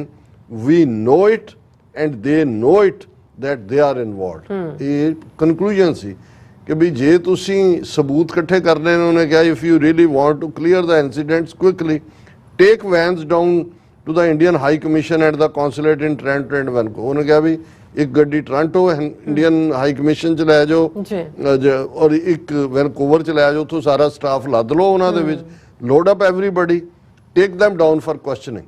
ਉਹਨਾਂ ਤੋਂ ਸਵਾਲ ਜਵਾਬ ਕਰੋ। we know it and they know it that they are involved, ਕਿ ਵੀ ਇਹ ਸਾਰੇ ਦੇ ਉੱਤੇ ਇਹਨਾਂ ਦੇ ਫਿੰਗਰਪ੍ਰਿੰਟਸ ਨੇ। ਸੋ ਅਸੀਂ ਸਮਝਦੇ ਹਾਂ ਵੀ ਇਹ ਗੱਲ ਸਾਨੂੰ, ਕਿਉਂਕਿ ਆਉਣ ਵਾਲੇ ਪੀਰੀਅਡ 'ਚ ਇਹਨਾਂ ਨੇ ਕਨਿਸ਼ਕਾ ਦਾ ਰੈੱਡ ਲੈ ਕੇ ਬਾਰ-ਬਾਰ ਸਾਡੀਆਂ ਅੱਖਾਂ 'ਚ ਰੱਬ ਕਰਨਾ ਹੈ। ਔਰ ਜਿਵੇਂ ਇਹਨਾਂ ਨੇ ਉਹਨਾਂ ਨੂੰ ਹਿੰਦੂਆਂ ਨੂੰ ਕਾਲ ਦਿੱਤੀ ਹੈ, ਇੰਡੀਅਨਸ ਅਬਰੋਡ, ਜਿਹੜੇ ਡਾਇਸਪੋਰਾ ਕੈਨੇਡੀਅਨ, ਕਿ ਜੀ ਵੱਡੀ ਗਿਣਤੀ 'ਚ ਆਓ, ਜਿਹੜਾ ਮੈਮੋਰੀਅਲ ਸਰਵਿਸ ਰੱਖੀ ਹੈ। ਸੋ ਇੱਕ ਪਾਸੇ ਉਹ ਪ੍ਰੋਵੋਕੇਸ਼ਨ ਵੀ ਹੈ, ਪਰ ਮੋਰ ਇਹ ਔਨ ਦਾ ਡਿਫੈਂਸਿਵ ਜਾ ਰਹੇ ਨੇ। ਸੋ ਸਾਨੂੰ ਵੀ should rub it again and again in their eyes ਕਿ ਵੀ they are the ones who are responsible। ਔਰ ਦੂਸਰੇ ਪਾਸੇ ਅਸੀਂ ਨਾਲ ਦੀ ਨਾਲ ਇਹ ਵੀ ਦੇਖ ਰਹੇ ਹਾਂ ਕਿ ਇਹਨਾਂ ਨੇ ਕਾਊਂਟਰ ਕਰਨ ਦੇ ਲਈ ਹੁਣ ਇੱਕ ਜਿਵੇਂ ਖਬਰ ਹੈ, NIA arrests key operative linked with Canada based Khalistani terrorist. ਕਿਸੇ ਨੂੰ ਫਿਰੋਜ਼ਪੁਰ ਤੋਂ ਜਸਪ੍ਰੀਤ ਸਿੰਘ ਨਾਂ ਦੇ ਸਿੰਘ ਨੂੰ ਇਹਨਾਂ ਨੇ NIA ਨੇ ਚੁੱਕਿਆ, ਔਰ ਉਹਨਾਂ ਨੇ ਕਿਹਾ ਕਿ ਜੀ ਇਹ ਕੈਨੇਡਾ ਬੇਸਡ ਕੋਈ ਖਾਲਿਸਤਾਨੀ ਟੈਰਰਿਸਟ, ਜਿਹਦਾ ਨਾਮ ਪਤਾ ਨਹੀਂ ਕੀ ਦਿੱਤਾ ਹੋਇਆ, ਕਿ ਜੀ ਇਹ ਉਹਦਾ ਸਹਿਯੋਗੀ ਸੀ। ਇਹ ਫੜਿਆ ਗਿਆ ਜਦੋਂ ਪ੍ਰੋਬ ਕੀਤਾ, ਇਹਦੇ ਕੋਲੋਂ 1.32 ਬੋਰ ਦੀ ਰਿਵਾਲਵਰ, 69 ਕਾਰਟਰੇਜ ਵੇਰੀਅਸ ਬੋਰਸ ਦੇ, 100 ਗ੍ਰਾਮ ਹੈਰੋਇਨ, 100 ਗ੍ਰਾਮ ਇਹ ਸਭ ਪਲਾਂਟਡ, ਕਿ ਵੀ ਉਹ 100 ਗ੍ਰਾਮ ਉਹਨੇ ਤੋਲੀ ਹੋਈ ਹੈ ਤਕੜੀ ਦੇ ਉੱਤੇ ਵੀ ਹੈਰੋਇਨ ਹੈ, ਤੇ 100 ਗ੍ਰਾਮ ਓਪੀਅਮ ਹੈ। ਮਤਲਬ ਇਹ ਦੱਸਣ ਦੇ ਲਈ ਵੀ ਇਹ ਖਾਲਿਸਤਾਨੀ ਦਹਿਸ਼ਤਗਰਦ ਵੀ ਨੇ, ਇਹਨਾਂ ਕੋਲ ਹਥਿਆਰ, ਡਰੱਗਸ, ਇਹ ਉਹ। ਔਰ ਇਹ ਜਿਹੜਾ ਹੈ ਬਾਕੀ ਡਿਜੀਟਲ ਡਿਵਾਈਸਿਸ ਵੀ ਫੜੀਆਂ ਗਈਆਂ, 2 ਲੱਖ ਰੁਪਈਆ ਫੜਿਆ ਗਿਆ। ਇਹ Canada based terrorist Lakhbir Singh Sandhu ਜਿਹੜਾ ਉਸ ਦਾ ਸਾਥੀ ਸੀ। ਹੁਣ ਕਿੱਥੇ ਲਖਬੀਰ ਸਿੰਘ ਸੰਧੂ ਹੈ, ਔਰ ਉਹਨੂੰ ਫਿਰ ਬੱਬਰ ਖਾਲਸਾ ਨਾਲ ਜੋੜਤਾ ਗਿਆ। ਹੁਣ ਤੁਸੀਂ ਅੰਦਾਜ਼ਾ ਲਾਓ, ਕਿਉਂਕਿ ਜਿਹੜਾ 에ਅਰ ਇੰਡੀਆ ਹਾਦਸਾ ਸੀ ਉਹਦੀ ਜ਼ਿੰਮੇਵਾਰੀ ਬੱਬਰ ਖਾਲਸਾ ਤੋਂ ਦਵਾਈ ਗਈ ਸੀ। ਹੁਣ ਇੱਕ ਪਾਸੇ ਉਹਨਾਂ ਨੇ ਕਿਹਾ ਜੀ ਅਸੀਂ ਇਹ ਕਰਾਂਗੇ, ਨਾਲ ਦੀ ਨਾਲ ਬੱਬਰ ਖਾਲਸਾ ਨੂੰ ਜੋੜ ਕੇ ਫਿਰ ਉਹਦੇ ਨਾਲ ਜੁੜਿਆ ਹੋਇਆ ਕਰ ਦਿੱਤਾ, ਔਰ ਉਸ ਨੂੰ ਕਿ ਜੀ 10 ਥਾਵਾਂ ਤੇ NIA ਨੇ ਛਾਪੇ ਮਾਰੇ ਨੇ ਔਰ ਮੱਧ ਪ੍ਰਦੇਸ਼, ਗੁਜਰਾਤ, ਪੰਜਾਬ ਜਿੱਥੋਂ ਜਿਸ ਸਾਰੇ ਤੋਂ ਬਾਅਦ ਜਸਪ੍ਰੀਤ ਦੀ ਜਿਹੜੀ ਹੈ ਉਹ ਅਰੈਸਟ ਹੋਈ ਹੈ। ਸੋ ਇਸ ਤੋਂ ਤੁਸੀਂ ਅੰਦਾਜ਼ਾ ਲਾ ਲਓ ਵੀ ਆਉਣ ਵਾਲੇ ਪੀਰੀਅਡ 'ਚ ਹੋਰ ਵੀ ਸਿੱਖ ਨੌਜਵਾਨ ਪੰਜਾਬ 'ਚੋਂ ਚੁੱਕੇ ਜਾਣਗੇ, ਉਹਨਾਂ ਦੇ ਉੱਤੇ ਝੂਠੇ ਕੇਸ ਪਾਏ ਜਾਣਗੇ ਔਰ ਕੈਨੇਡਾ ਨੂੰ ਮੈਲਾਈਨ ਕਰਨ ਦੇ ਲਈ ਕਿ ਜੀ ਕੈਨੇਡਾ ਤਾਂ ਸੇਫ ਹੇਵਨ ਹੈ ਟੈਰਰਿਸਟ ਦਾ ਔਰ ਦੂਸਰਿਆਂ ਦਾ, ਇਹ ਸਾਰੇ ਨੂੰ ਐਨਕਰੇਜ ਕੀਤਾ ਜਾਏਗਾ। ਹਾਲਾਂਕਿ ਜੇ ਇੰਡੀਅਨ ਮੀਡੀਆ ਦੀ ਗੱਲ ਕਰੀਏ, ਈਵਨ ਮੈਂ ਦੇਖ ਰਿਹਾ ਸੀ, ਮੈਂ ਕਿਹਾ ਇਹ ਸੁਹਾਸਿਨੀ ਹੈਦਰ ਜਿਹੜੀ ਫੋਰਨ ਪਾਲਿਸੀ ਐਕਸਪਰਟ ਹੈ ਦਾ ਹਿੰਦੂ ਦੀ, ਸੁਬਰਾਮਨੀਅਮ ਸਵਾਮੀ ਹਿੰਦੂਤਵਾ ਆਈਡੀਆਲੋਗ ਦੀ ਡਾਟਰ ਹੈ, ਕਿ ਵੀ ਇਹ ਇਸ ਸਾਰੇ ਨੂੰ ਕੀ ਕਹਿੰਦੀ ਹੈ। ਪਹਿਲੀ ਸਟੋਰੀ ਤਾਂ ਨਿਊਟਰਲ ਜਿਹੀ ਹੈਡਲਾਈਨ ਦਿੱਤੀ ਹੈ, Canadian Parliament holds moment of silence for Nijjar killing anniversary, India says it will mourn Kanishka victims. ਉਹਨੇ ਵੀ ਇਹ ਇੰਡੀਕੇਟ ਕੀਤਾ ਵੀ ਇਹ ਕਨਿਸ਼ਕਾ ਕਾਰਡ ਹੀ ਖੇਡ ਰਹੇ ਨੇ, ਪਰ ਨਾਲ ਦੀ ਨਾਲ ਇਸ ਨੇ ਕਿਹਾ ਕਿ ਵੀ ਐਂ ਲੱਗਦਾ ਸੀ ਕਿ ਵੀ ਹੁਣੇ ਅਜੇ 4 ਦਿਨ ਪਹਿਲਾਂ ਤਾਂ ਜਸਟਿਨ ਟਰੂਡੋ ਮੋਦੀ ਨੂੰ ਮਿਲਿਆ ਔਰ ਹਸਤਿਆਂ ਦੀਆਂ ਫੋਟੋਆਂ ਨੇ ਜੀ ਅਸੀਂ ਸਭ ਸੌਰਟ ਆਊਟ ਕਰਾਂਗੇ, ਪਰ ਇਹਨੇ ਗੱਲ ਕੱਢੀ ਕਿ ਵੀ ਉਦੋਂ ਵੀ ਟਰੂਡੋ ਨੇ ਕਿਹਾ ਸੀ ਕਿ ਜਿਹੜਾ ਸਾਡਾ ਮਿਸ਼ਨ ਹੈ ਉਸ ਦੇ ਵਿੱਚ ਅਸੀਂ ਵੀ want to keep Canadian safe. So ਉਹ ਜੇ ਆ ਕੇ ਸ਼ਰਧਾਂਜਲੀ ਦਿੱਤੀ ਹੈ ਤੇ ਉਹ ਕੈਨੇਡੀਅਨ ਸੇਫ ਰੱਖਣ ਦੀ ਗੱਲ ਹੀ ਹੈ ਔਰ ਇਸ ਦੇ ਉੱਤੇ ਉਹਨੇ ਕਨਕਲੂਡ ਕੀਤਾ ਕਿ ਵੀ ਇਹ ਜਿਹੜੀਆਂ ਨੇ ਇਹ ਟਕਰਾਅ ਵਧਣ ਜਾ ਰਿਹਾ ਕਿਉਂਕਿ ਹੁਣ ਜਿਹੜਾ ਉਹ ਇਹ ਮੋਦੀ ਦੀ ਇਲੈਕਸ਼ਨ ਖਤਮ ਹੋ ਗਈ ਤੇ ਲੱਗਦਾ ਉਹਨਾਂ ਨੂੰ ਇਹ ਸੀ ਕਿ ਜੀ ਸ਼ਾਇਦ ਹੁਣ ਨਵੀਂ ਐਨਗੇਜਮੈਂਟ ਚੰਗੇ ਢੰਗ ਨਾਲ ਹੋਏ, ਪਰ ਉਹਨਾਂ ਨੇ ਕਿਹਾ ਕਿ ਵੀ ਇਹ ਸਾਰੇ ਚੋਂ ਇਹ ਲੱਗਦਾ ਹੈ ਵੀ ਕਿਉਂਕਿ ਕੈਨੇਡਾ ਦੇ ਵਿੱਚ ਖਾਲਿਸਤਾਨ ਰੈਫਰੈਂਡਮ ਵੀ ਹੋ ਰਹੇ ਨੇ ਔਰ ਇਹ ਘੱਲੂਘਾਰਾ 84 ਦੇ ਵੱਡੇ ਵੱਡੇ ਜਲੂਸ ਵੀ ਨਿਕਲੇ ਨੇ ਔਰ Canadian sovereignty on rule of law ਜਿਹੜਾ ਇਸ ਨੂੰ ਪ੍ਰਾਇੋਰਟੀ ਦੇ ਤੇ ਰੱਖ ਕੇ ਕੈਨੇਡੀਅਨ ਪਾਰਲੀਮੈਂਟ ਨੇ ਜਿਹੜਾ ਉਹ ਸ਼ਰਧਾਂਜਲੀ ਵੀ ਦਿੱਤੀ ਹੈ। ਇਸ ਲਈ ਹੁਣ ਇੰਡੀਆ ਔਰ ਕੈਨੇਡਾ ਦੇ ਸਬੰਧ ਜਿਹੜੇ ਨੇ ਉਹ ਬਹੁਤ ਵਿਗਾੜ ਵੱਲ ਔਰ ਟਕਰਾਅ ਵੱਲ ਜਾ ਰਹੇ ਨੇ ਔਰ ਇਸ ਤੋਂ ਅੱਗੋਂ ਹੋਰ ਵੀ ਟਕਰਾਅ ਹੋਏਗਾ ਔਰ ਮੈਨੂੰ ਕੋਈ ਭੁਲੇਖਾ ਨਹੀਂ ਹੈ ਕਿ ਇਹ ਇੰਡੀਆ ਨੇ ਕੋਆਪਰੇਟ ਨਹੀਂ ਕਰਨਾ ਬਿਲਕੁਲ। ਇਸ ਜੋ ਮਰਡਰ ਉਹਨਾਂ ਨੇ ਕੀਤਾ ਕਰਾਇਆ ਰੋਗ ਆਫਿਸਰ ਇਹਨਾਂ ਦੇ ਹਵਾਲੇ ਨਹੀਂ ਕਰਨੇ ਔਰ ਫਾਈਨਲੀ ਕੈਨੇਡਾ ਇਸ ਕੇਸ ਨੂੰ ਇੰਟਰਨੈਸ਼ਨਲ ਕ੍ਰਿਮੀਨਲ ਕੋਰਟ 'ਚ ਲੈ ਕੇ ਜਾਏਗਾ ਔਰ ਬੇਸ਼ੱਕ ਨੈਕਸਟ ਪੀਰੀਅਡ ਟਰੂਡੋ ਦੀ ਹਕੂਮਤ ਹੁੰਦੀ ਹੈ ਨਹੀਂ ਹੁੰਦੀ, ਹੁਣ ਉਹ ਪੈਰਾਮੀਟਰ ਸੈੱਟ ਹੋ ਗਿਆ ਕਿ ਈਵਨ ਕੰਜ਼ਰਵੇਟਿਵਸ ਜਾਂ ਕੋਈ ਹੋਰ ਧਿਰ ਵੀ ਜੇ ਪਾਵਰ 'ਚ ਆਉਂਦੀ ਹੈ ਤੇ ਉਹ ਹੁਣ ਪਿੱਛੇ ਨਹੀਂ ਜਿਹੜੀ ਹੈ ਉਹ ਹਟ ਸਕਦੀ ਹੈ ਸਾਰੇ ਤੋਂ, ਇਹਨੂੰ ਅੱਗੇ ਤੋਰਿਆ ਜਾਏਗਾ। ਔਰ ਜਿਵੇਂ ਇੱਕ ਵਾਰ ਮੈਂ ਸਪੌਂਟੇਨੀਅਸਲੀ ਕਿਹਾ ਸੀ ਕਿ ਵੀ ਕੈਨੇਡਾ ਦੁਨੀਆ ਦਾ ਉਹ ਪਹਿਲਾ ਮੁਲਕ ਹੋਏਗਾ ਜਿਹੜਾ ਖਾਲਿਸਤਾਨ ਨੂੰ ਮਾਨਤਾ ਦੇਗਾ। ਸੋ ਹੁਣ ਕੈਨੇਡੀਅਨ ਪਾਰਲੀਮੈਂਟ ਵੱਲੋਂ ਖਾਲਿਸਤਾਨੀ ਨਾਇਕ ਨੂੰ ਦਿੱਤੀ ਸ਼ਰਧਾਂਜਲੀ ਦੇ ਨਾਲ ਆਲਰੇਡੀ ਉਸ ਸਫ਼ਰ ਦਾ ਵੀ ਜਿੱਥੇ ਕਿ ਖਾਲਿਸਤਾਨ ਨੂੰ ਮਾਨਤਾ ਕੈਨੇਡਾ ਵੱਲੋਂ ਦਿੱਤੀ ਜਾਣੀ ਹੈ ਉਹ ਸਫ਼ਰ ਵੀ ਜਿਹੜਾ ਉਹ ਤੇਜ਼ੀ ਨਾਲ ਕੱਟਣਾ ਸ਼ੁਰੂ ਹੋ ਗਿਆ। ਜੀ ਡਾਕਟਰ ਸਾਹਿਬ ਤੁਹਾਡਾ ਬਹੁਤ ਬਹੁਤ ਧੰਨਵਾਦ। ਸੋ ਇੱਥੇ ਲੈਣੇ ਬ੍ਰੇਕ। ਵਿਊਅਰਸ ਤੁਸੀਂ ਇਸੇ ਤਰ੍ਹਾਂ ਬੜੇ ਰਹਿਣਾ, ਮਿਲਦੇ ਹਾਂ ਛੋਟੇ ਜਿਹੇ ਬ੍ਰੇਕ ਤੋਂ ਬਾਅਦ।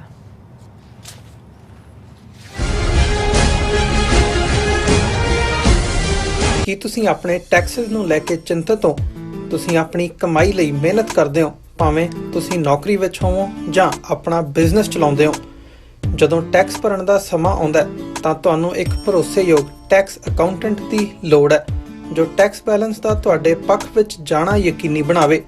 ਸਿਆਟਲ ਦੀ ਜਾਣੀ ਪਹਿਚਾਣੀ company Accurate Accountants and Taxes ਤੁਹਾਡੀ ਸੇਵਾ ਵਿੱਚ ਹਾਜ਼ਰ ਹੈ। ਅਸੀਂ ਹਰ ਤਰ੍ਹਾਂ ਦੇ ਟੈਕਸ ਭਰਨ ਵਿੱਚ ਤੁਹਾਡੀ ਮਦਦ ਕਰਾਂਗੇ। ਟੈਕਸ ਸੰਬੰਧੀ ਕਿਸੇ ਵੀ ਤਰ੍ਹਾਂ ਦੇ ਸਵਾਲ ਲਈ ਅੱਜ ਹੀ ਸਾਡੇ ਤੱਕ ਪਹੁੰਚ ਕਰੋ। Accurate Accountants and Texas.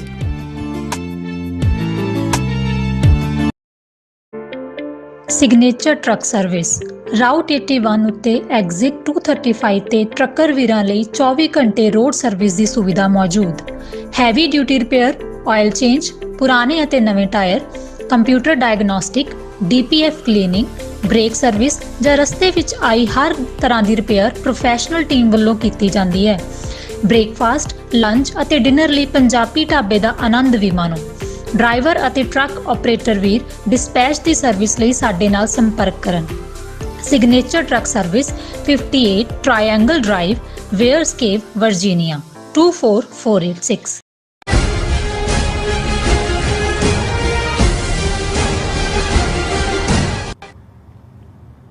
Viewers welcome back from programme. So viewers ਗੱਲਬਾਤ ਕਰਨ ਜਾ ਰਹੇ ਹਾਂ ਕਿ ਵਾਸ਼ਿੰਗਟਨ ਡੀਸੀ ਦੇ ਕੈਪੀਟਲ ਹਿੱਲ ਵਿੱਚ ਚੱਲ ਰਹੀਆਂ ਨੀਤੀਆਂ ਸੰਬੰਧੀ ਅੰਦਰੂਨੀ ਜਾਣਕਾਰੀ ਰੱਖਣ ਵਾਲੀ ਇੱਕ ਪਬਲੀਕੇਸ਼ਨ ਹੈ ਜਿਸ ਦਾ ਨਾਮ ਹੈ ਪੋਲੀਟੀਕੋ, ਜਿਸ ਦੇ ਛੇਕੜਲੇ ਅੰਕ ਵਿੱਚ ਪੋਲੀਟੀਕੋ ਨੇ ਇੰਕਸ਼ਾਫ ਕੀਤਾ ਹੈ ਕਿ ਭਾਰਤ ਵੱਲੋਂ ਜਿਹੜੀ ਹੈ ਅਮਰੀਕੀ ਧਰਤੀ ਤੇ ਸਿੱਖ ਆਗੂਆਂ ਨੂੰ ਮਾਰਨ ਦੀ ਸਾਜ਼ਿਸ਼ ਸੰਬੰਧੀ ਅਮਰੀਕਾ ਭਾਰਤ ਪ੍ਰਤੀ ਜਿਹੜਾ ਨਰਮ ਰੁਖ ਅਖਤਿਆਰ ਕਰ ਰਿਹਾ ਹੈ। ਸੋ ਹਥਿਆਰਾਂ ਦੀ ਜਿਹੜੀ ਹੈ ਸੌਦੇਬਾਜ਼ੀ ਬਰਾਬਰ ਜਾਰੀ ਹੈ ਔਰ ਇਸ ਨੀਤੀ ਦਾ ਕਾਰਨ ਵੀ ਬਿਆਨਿਆ ਗਿਆ ਹੈ। ਸੋ ਇਸ ਬਾਰੇ ਆਪਾਂ ਗੱਲਬਾਤ ਕਰਨ ਜਾ ਰਹੇ ਹਾਂ। ਸੋ ਅਸੀਂ ਚਾਹਾਂਗੇ ਕਿ ਤੁਸੀਂ ਇਸੇ ਤਰ੍ਹਾਂ ਬੜੇ ਰਹਿਣਾ, ਦੇਖਣ ਸੁਣਨ ਲਈ ਐਨ ਲਿਖਣ ਲਈ ਤੁਹਾਡਾ ਸਭ ਦਾ ਬਹੁਤ ਬਹੁਤ ਧੰਨਵਾਦ ਜੀ। ਡਾਕਟਰ ਸਾਹਿਬ ਕੀ ਵਿਚਾਰਾਂ ਨੇ?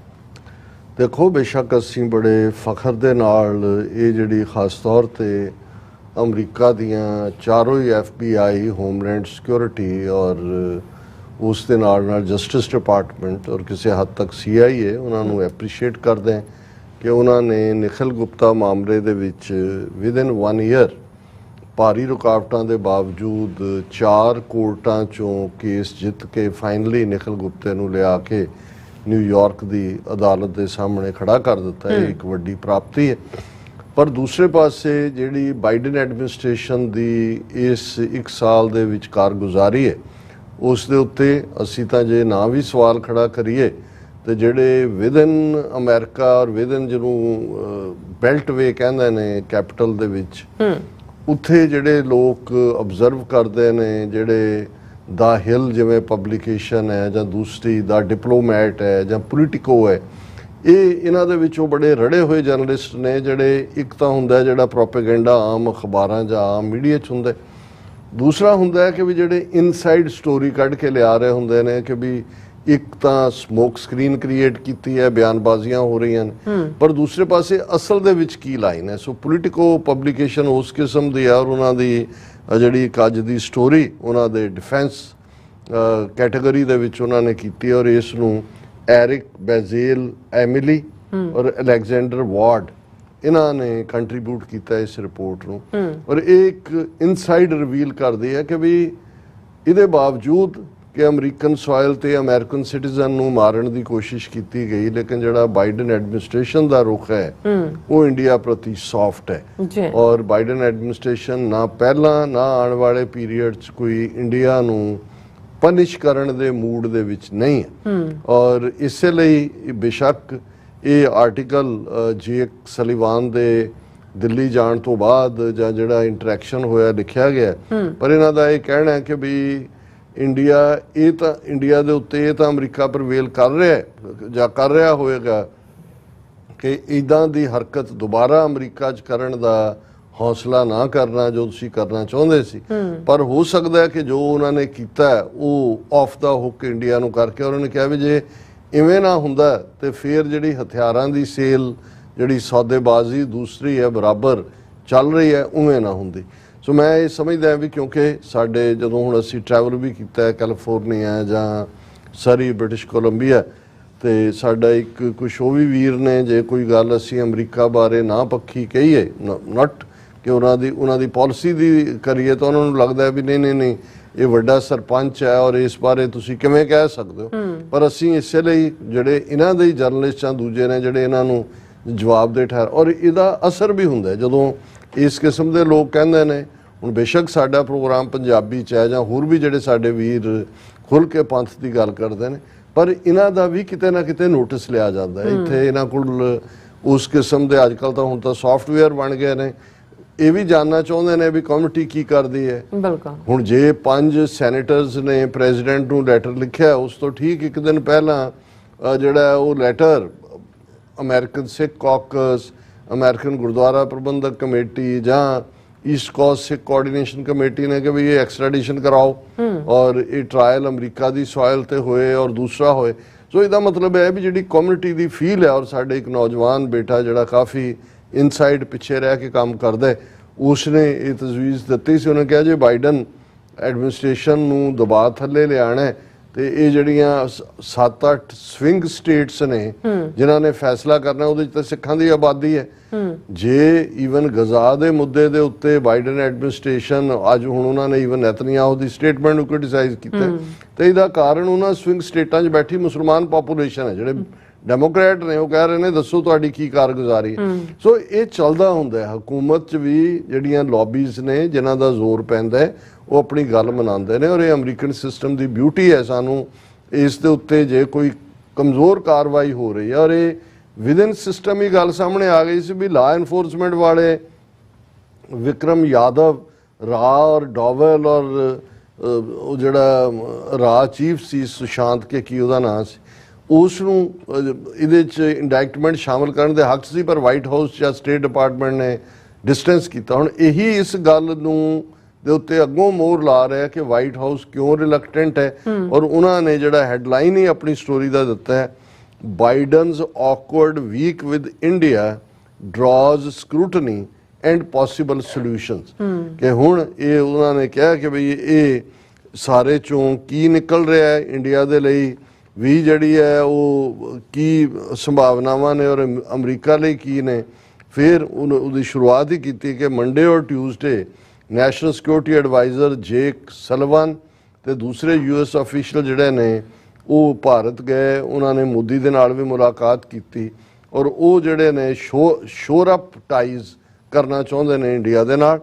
ਫਿਰ ਉਹਨਾਂ ਨੇ ਕਿਹਾ ਕਿ ਬਈ ਇਹ ਜਿਹੜਾ ਬਾਈਡਨ ਐਡਮਿਨਿਸਟ੍ਰੇਸ਼ਨ ਹੈ ਉਹ ਨਵੀਂ ਦਿੱਲੀ ਦੇ ਨਾਲ ਇਸ ਹਫਤੇ ਜਿਹੜਾ ਉਹ ਟਾਈਜ਼ ਸਟਰੋਂਗਰ ਕਰ ਰਿਹਾ ਹੈ, ਜਿਸ ਦੇ ਉੱਤੇ ਜਿਹੜੇ ਲਾਅ ਮੇਕਰ ਨੇ ਉਹਨਾਂ ਨੇ ਸਕਰੂਟਨੀ ਕੀਤੀ ਹੈ, ਕਿਉਂਕਿ ਉਹਨਾਂ ਨੂੰ ਇਹ ਲੱਗਦਾ ਹੈ ਕਿ ਇਹ ਜਿਹੜਾ ਮਰਡਰ ਫਾਰ ਹਾਇਰ ਪਲਾਟ ਹੈ ਇੰਡੀਅਨ ਆਫੀਸ਼ੀਅਲਸ ਨਾਲ ਇਸ ਮੁੱਦੇ ਦੇ ਉੱਤੇ ਜੇ ਤੁਸੀਂ ਸਟਰੈਂਥ ਤੋਂ ਗੱਲ ਨਹੀਂ ਕਰਦੇ ਤਾਂ ਮਤਲਬ ਤੁਸੀਂ ਗਿਵਨ ਕਰ ਰਹੇ ਹੋ।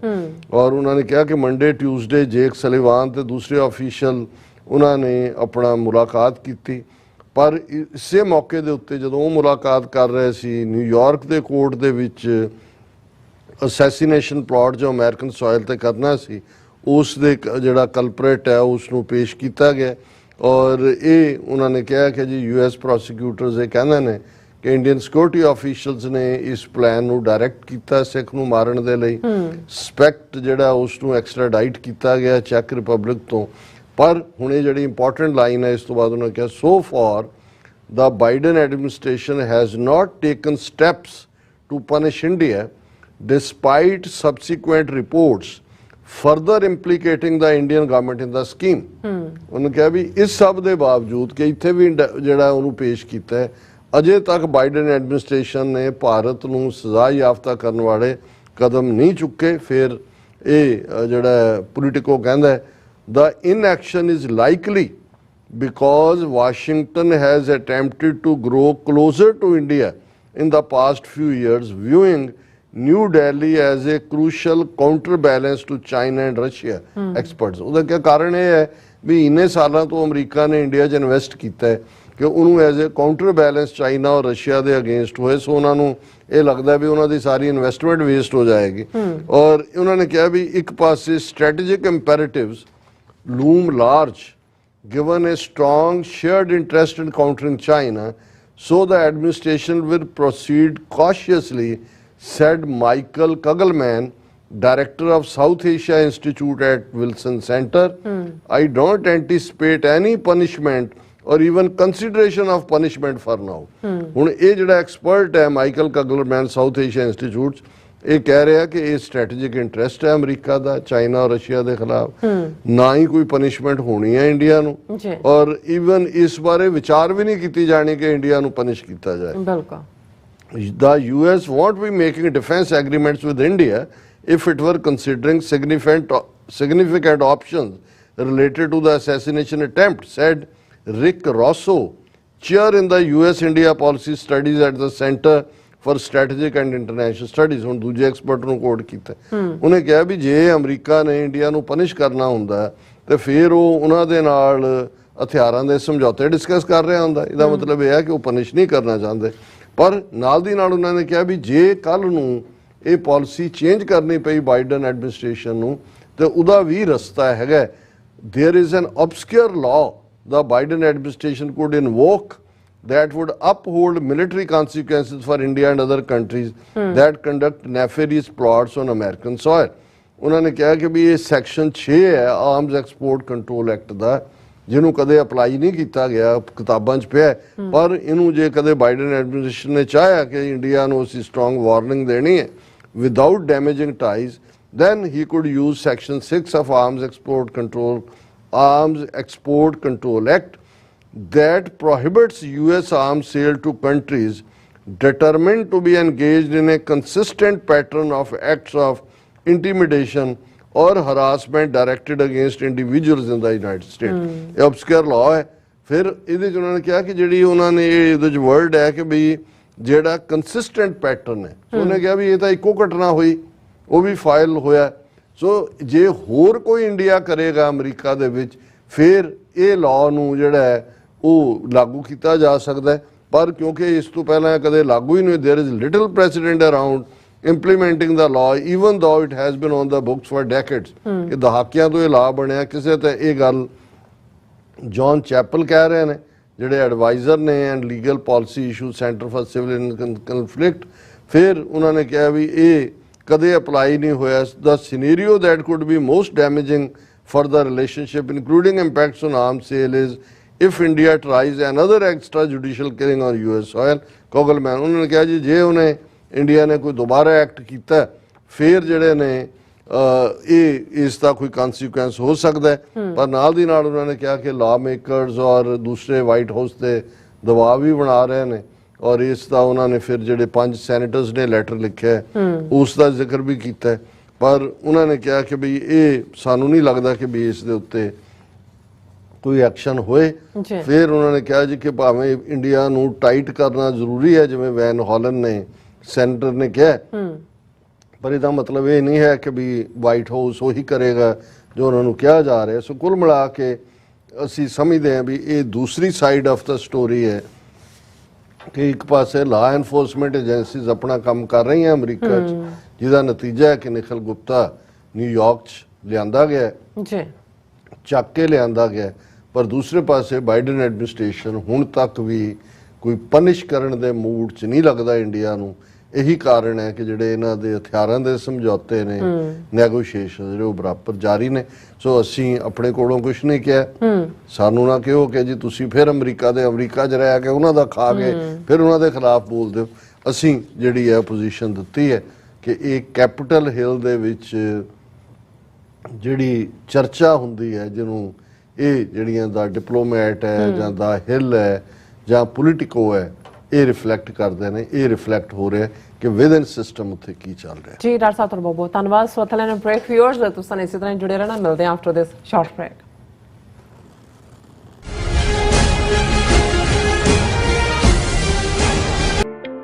ਸਿਗਨੇਚਰ ਟਰੱਕ ਸਰਵਿਸ ਰਾਊਟ 81 ਉੱਤੇ ਐਗਜ਼ਿਟ 235 ਤੇ ਟਰੱਕਰ ਵੀਰਾਂ ਲਈ 24 ਘੰਟੇ ਰੋਡ ਸਰਵਿਸ ਦੀ ਸੁਵਿਧਾ ਮੌਜੂਦ। Heavy duty repair, oil change, ਪੁਰਾਣੇ ਅਤੇ ਨਵੇਂ tyre, computer diagnostic, DPF cleaning, brake service ਜਾਂ ਰਸਤੇ ਵਿੱਚ ਆਈ ਹਰ ਤਰ੍ਹਾਂ ਦੀ ਰਿਪੇਅਰ ਪ੍ਰੋਫੈਸ਼ਨਲ ਟੀਮ ਵੱਲੋਂ ਕੀਤੀ ਜਾਂਦੀ ਹੈ। ਬ੍ਰੇਕਫਾਸਟ, ਲੰਚ ਅਤੇ ਡਿਨਰ ਲਈ ਪੰਜਾਬੀ ਢਾਬੇ ਦਾ ਆਨੰਦ ਵੀ ਮਾਣੋ। ਡਰਾਈਵਰ ਅਤੇ ਟਰੱਕ ਆਪਰੇਟਰ ਵੀਰ ਡਿਸਪੈਚ ਦੀ ਸਰਵਿਸ ਲਈ ਸਾਡੇ ਨਾਲ ਸੰਪਰਕ ਕਰਨ।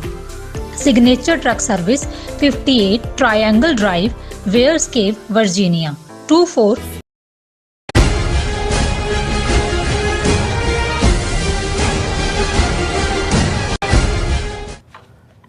ਦਰਸ਼ਕੋ ਬ੍ਰੇਕ ਤੋਂ ਬਾਅਦ ਤੁਹਾਡਾ ਸਭ ਦਾ ਭਰਪੂਰ ਸਵਾਗਤ ਹੈ। ਸੋ ਵੀਅਰਸ, ਗੱਲਬਾਤ ਕਰਨ ਜਾ ਰਹੇ ਹਾਂ ਕਿ ਘੱਲੂਘਾਰਾ 84 ਦੀ 40ਵੀਂ ਦੁਖਤ ਸਾਲਾਨਾ ਯਾਦ ਸ਼ਹੀਦ ਭਾਈ ਅਵਤਾਰ ਸਿੰਘ ਖੰਡਾ ਤੇ ਭਾਈ ਹਰਦੀਪ ਸਿੰਘ ਨਿੱਜਰ ਦੀ ਸ਼ਹਾਦਤ ਨੂੰ ਸਮਰਪਿਤ ਵਿਸ਼ਾਲ freedom march rally Melbourne Australia ਵਿੱਚ ਕੀਤੀ ਗਈ, ਔਰ ਜਿਸ ਵਿੱਚ ਸੈਂਕੜਿਆਂ ਦੀ ਗਿਣਤੀ ਵਿੱਚ ਸਿੱਖ ਸੰਗਤਾਂ ਨੇ ਸ਼ਮੂਲੀਅਤ ਕੀਤੀ ਹੈ, ਔਰ ਇਸ ਰੈਲੀ ਨੂੰ ਸੈਨੇਟਰ ਡੇਵਿਡ ਸ਼ੂ ਬ੍ਰਿਜ ਨੇ ਵੀ ਸੰਬੋਧਨ ਕੀਤਾ।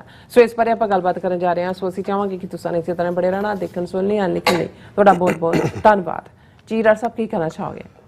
ਦੇਖੋ, ਅਸੀਂ ਕੱਲ ਦੇ ਪ੍ਰੋਗਰਾਮ ਦੇ ਵਿੱਚ ਵੇਰਵੇ ਨਾਲ ਜ਼ਿਕਰ ਕੀਤਾ ਜੋ ਐਕਟੀਵਿਟੀ ਅਮਰੀਕਾ ਦੇ ਵਿੱਚ ਔਰ ਕੈਨੇਡਾ ਦੇ ਵਿੱਚ ਭਾਈ ਹਰਦੀਪ ਸਿੰਘ ਨਿੱਜਰ, ਭਾਈ ਅਵਤਾਰ ਸਿੰਘ ਖੰਡਾ ਜਾਂ ਇਸ ਸਮੁੱਚੇ ਹਫਤੇ ਦੇ ਵਿੱਚ ਹੋਈ। ਕੈਨੇਡੀਅਨ ਪਾਰਲੀਮੈਂਟ ਦਾ ਜ਼ਿਕਰ ਵੀ ਹੋਇਆ। ਬਹੁਤ ਸਾਰੀਆਂ ਥਾਵਾਂ ਤੇ ਮਾਰਚ ਜਾਂ ਜਿਵੇਂ 6 ਫॉर ਜਸਟਿਸ ਨੇ 18 ਜੂਨ ਨੂੰ ਮੌਕ ਟ੍ਰਾਇਲ ਕੀਤਾ ਇੰਡੀਅਨ ਆਫੀਸ਼ੀਅਲ ਕੌਂਸੂਲੇਟ ਦੇ ਬਾਹਰ। ਸੋ ਇਹਨਾਂ ਸਾਰੀਆਂ ਐਕਟੀਵਿਟੀਜ਼ ਦੇ ਵਿੱਚ ਅਸੀਂ ਪਿਛਲੇ ਪ੍ਰੋਗਰਾਮਾਂ ਦੇ ਵਿੱਚ ਮੈਲਬਰਨ 'ਚ ਹੋਣ ਵਾਲੀ ਰੈਲੀ ਦਾ ਜ਼ਿਕਰ ਕੀਤਾ ਸੀ ਕਿ ਕਿਵੇਂ 16 ਜੂਨ ਨੂੰ ਇਹ ਜਿਹੜਾ ਮਾਰਚ ਹੈ, freedom March, Sikh genocide remembrance and freedom rally, ਕਿਉਂਕਿ ਮਾਰਚ ਜਿੱਥੇ ਜਾ ਕੇ ਐਂਡ ਹੁੰਦਾ ਹੈ, ਤੁਸੀਂ ਲੈਕਚਰਸ ਕਰਦੇ ਹੋ, ਰੈਲੀ ਬਣ ਜਾਂਦਾ ਹੈ, ਪਰ ਜਦੋਂ ਤੁਸੀਂ ਇੱਕ ਥਾਂ ਤੋਂ ਮਾਰਚ ਕਰਕੇ ਦੂਸਰੀ ਥਾਂ ਤੇ ਜਾਂਦੇ ਹੋ ਉਹ ਤੁਹਾਡਾ ਮਾਰਚ ਹੁੰਦਾ ਹੈ। ਔਰ ਇਹ ਜਿਹੜਾ ਹੈ ਉਹਨਾਂ ਨੇ ਬਰਬਰਾਂਗ ਮਾਰਗ ਬਿਹਾਈਂਡ ਫੈਡਰੇਸ਼ਨ ਸਕੁਅਰ ਤੋਂ ਪਾਰਲੀਮੈਂਟ ਹਾਊਸ ਤੱਕ ਮਾਰਚ ਕੀਤਾ। ਔਰ ਕੱਲ ਸਾਡੇ ਕੋਲ ਇਹਦੀ ਰਿਪੋਰਟਿੰਗ ਨਹੀਂ ਸੀ, ਅੱਜ ਸਾਡੇ ਕੋਲ ਪਿਕਚਰਸ ਵੀ ਨੇ, ਰਿਪੋਰਟਿੰਗ ਵੀ ਹੈ। ਔਰ ਇਹਦੇ ਬਾਵਜੂਦ ਕਿ ਵੈਦਰ ਬਹੁਤ ਖਰਾਬ ਸੀ, ਆਲਮੋਸਟ 4 ਡਿਗਰੀ ਦੇ ਉੱਤੇ ਸੀ ਔਰ ਮੀਂਹ ਵੀ ਪਿਆ, ਲੇਕਿਨ ਜਿਵੇਂ ਸੈਂਕੜਿਆਂ ਦੀ ਗਿਣਤੀ ਸਿੱਖ ਸੰਗਤਾਂ ਔਰ ਸਾਡੇ ਦਰਸ਼ਕ ਪਿਕਚਰਸ ਤੋਂ ਦੇਖ ਸਕਦੇ ਨੇ, ਔਰ ਇਹ ਵੱਡੀ ਗਿਣਤੀ ਦੇ ਵਿੱਚ ਜਿਨ੍ਹਾਂ ਦੇ ਵਿੱਚ ਬੀਬੀਆਂ, ਬੱਚੇ, ਬਜ਼ੁਰਗ ਔਰ ਖਾਲਸਾਈ ਬਾਣੇ ਦੇ ਵਿੱਚ ਸਜੇ ਹੋਏ ਸਿੰਘ ਸਿੰਘਣੀਆਂ, ਉਹਨਾਂ ਨੇ ਸ਼ਮੂਲੀਅਤ ਕੀਤੀ।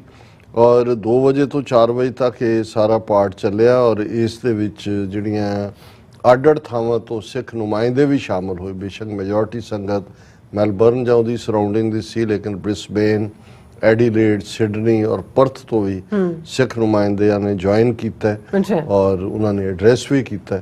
ਔਰ ਕੁਝ ਸਿੱਖ ਚੀਦਾ ਨੁਮਾਇੰਦਿਆਂ ਦਾ ਡੇਵਿਡ ਸ਼ੋਬਰਿਜ ਜਿਹੜੇ ਸੈਨੇਟਰ ਨੇ ਗ੍ਰੀਨ ਪਾਰਟੀ ਦੇ, ਉਹਨਾਂ ਦੇ ਨਾਲ ਡਿਨਰ ਵੀ ਸੀ।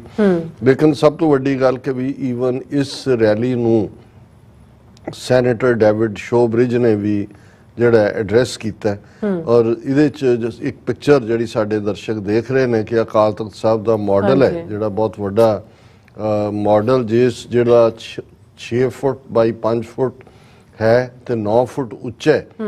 ਇਸ ਨੂੰ ਗੁਰਪ੍ਰੀਤ ਸਿੰਘ ਪੇਪਰ ਆਰਟਿਸਟ ਨੇ ਕੈਨੇਡਾ 'ਚ, ਔਰ ਇਹ ਕਾਫੀ ਪ੍ਰੋਮੀਨੈਂਟ ਇਹਨਾਂ ਦਾ ਕੰਮ ਹੈ। ਮੈਨੂੰ ਕਦੇ ਇਹਨਾਂ ਨੂੰ ਮਿਲਣ ਦਾ ਮੌਕਾ ਤਾਂ ਨਹੀਂ ਬਣਿਆ, ਪਰ ਐਸਾ ਵੀ ਹੈ ਵੀ ਇਹ ਈਵਨ ਕੈਨੇਡੀਅਨ ਕੁਝ ਫੈਡਰਲ ਪ੍ਰੋਜੈਕਟਸ ਦੇ ਉੱਤੇ ਵੀ ਕੰਮ ਕਰਦੇ ਨੇ। ਔਰ ਜੇ ਤੁਸੀਂ ਧਿਆਨ ਨਾਲ ਦੇਖੋ ਕਿ ਉਸ ਮਾਡਲ ਨੂੰ ਜਿਵੇਂ ਉਹਨਾਂ ਨੇ ਚਿੱਤਰਿਆ, ਈਵਨ ਅਕਾਲ ਤਖਤ ਸਾਹਿਬ ਦੇ ਰੂਫ 2nd 3rd ਦੇ ਉੱਤੇ ਜਿੱਥੇ ਧੂਆਂ ਕਿਸ ਲੈਵਲ ਤੇ ਸੀ, ਕੋਈ ਜੋ ਤੁਸੀਂ ਮਾਡਲ, ਇਹ ਤਾਂ ਆਰਟਿਸਟਿਕ ਪਾਰਟ ਹੈ। ਔਰ ਇਹ ਇੱਕ ਬੜੀ ਚੰਗੀ ਗੱਲ ਹੈ ਕਿ 40 ਸਾਲ ਬਾਅਦ ਜਿੱਥੇ ਅਸੀਂ ਬਹੁਤ ਸਾਰਾ ਲਿਟਰੇਚਰ ਜਾਂ ਨਵੇਂ ਸਾਡੀ ਜਨਰੇਸ਼ਨ ਵੀ ਇਸ ਬਾਰੇ ਕੋਈ ਪਿਕਚਰਸ, ਕੋਈ ਹੋਰ ਚੀਜ਼ਾਂ ਇਕੱਠੀਆਂ ਕਰਕੇ ਜਾਂ ਕੋਈ ਯਾਦਾਂ ਇਕੱਠੀਆਂ ਕਰ ਰਹੀ ਹੈ, ਇਹ ਜਿਹੜੇ ਸਾਡੇ ਆਰਟਿਸਟ ਨੇ, ਹਾਲਾਂਕਿ ਪਹਿਲਾਂ ਉਦੋਂ 2 ਭੈਣਾਂ ਨੇ ਜਿਹੜੀਆਂ ਜੁੜਵਾਂ, ਅਰਪਨਾ ਕੌਰ ਜਾਂ ਕੀ ਉਹਨਾਂ ਦੇ ਨਾਂ ਸੀ, UK ਦੀਆਂ 2 ਭੈਣਾਂ ਨੇ ਵੀ ਇਸ ਕਿਸਮ ਦਾ ਜਿਹੜਾ ਉਹ ਜੂਨ 84 ਦੇ ਉੱਤੇ ਜਿਹੜਾ ਉਹ ਪਿਕਚਰਸ ਬਣਾਈਆਂ, ਪੇਸ਼ਕਾਰੀ ਸੀ ਉਹਨਾਂ ਦੀ।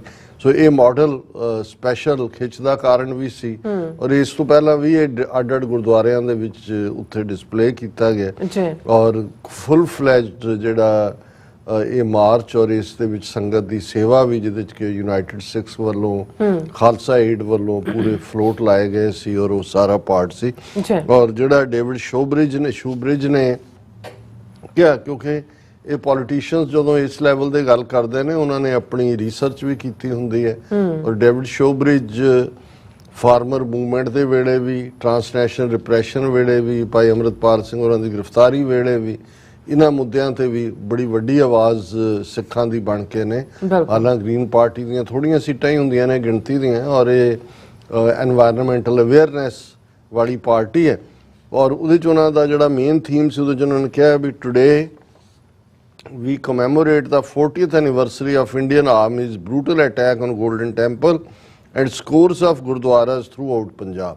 ਕਿ ਅਸੀਂ 40ਵੀਂ ਵਰ੍ਹੇਗੰਢ ਜਿਹੜੀ ਬਰੂਟਲ ਅਟੈਕ ਸੀ ਇੰਡੀਅਨ ਆਰਮੀ ਦਾ ਔਰ ਬਾਕੀ ਵੀ ਹੋਰ ਸਾਰੇ ਗੁਰਦੁਆਰਿਆਂ ਤੇ, ਦਰਬਾਰ ਸਾਹਿਬ ਔਰ ਬਾਕੀ, ਉਹਨੂੰ ਜਿਹੜਾ ਉਹ ਯਾਦ ਕਰ ਰਹੇ ਹਾਂ, ਕਮੈਮੋਰੇਟ ਕਰ ਰਹੇ ਹਾਂ। Operation Blue Star marked the beginning of India's gross human rights violations of Sikhs that continue to this day।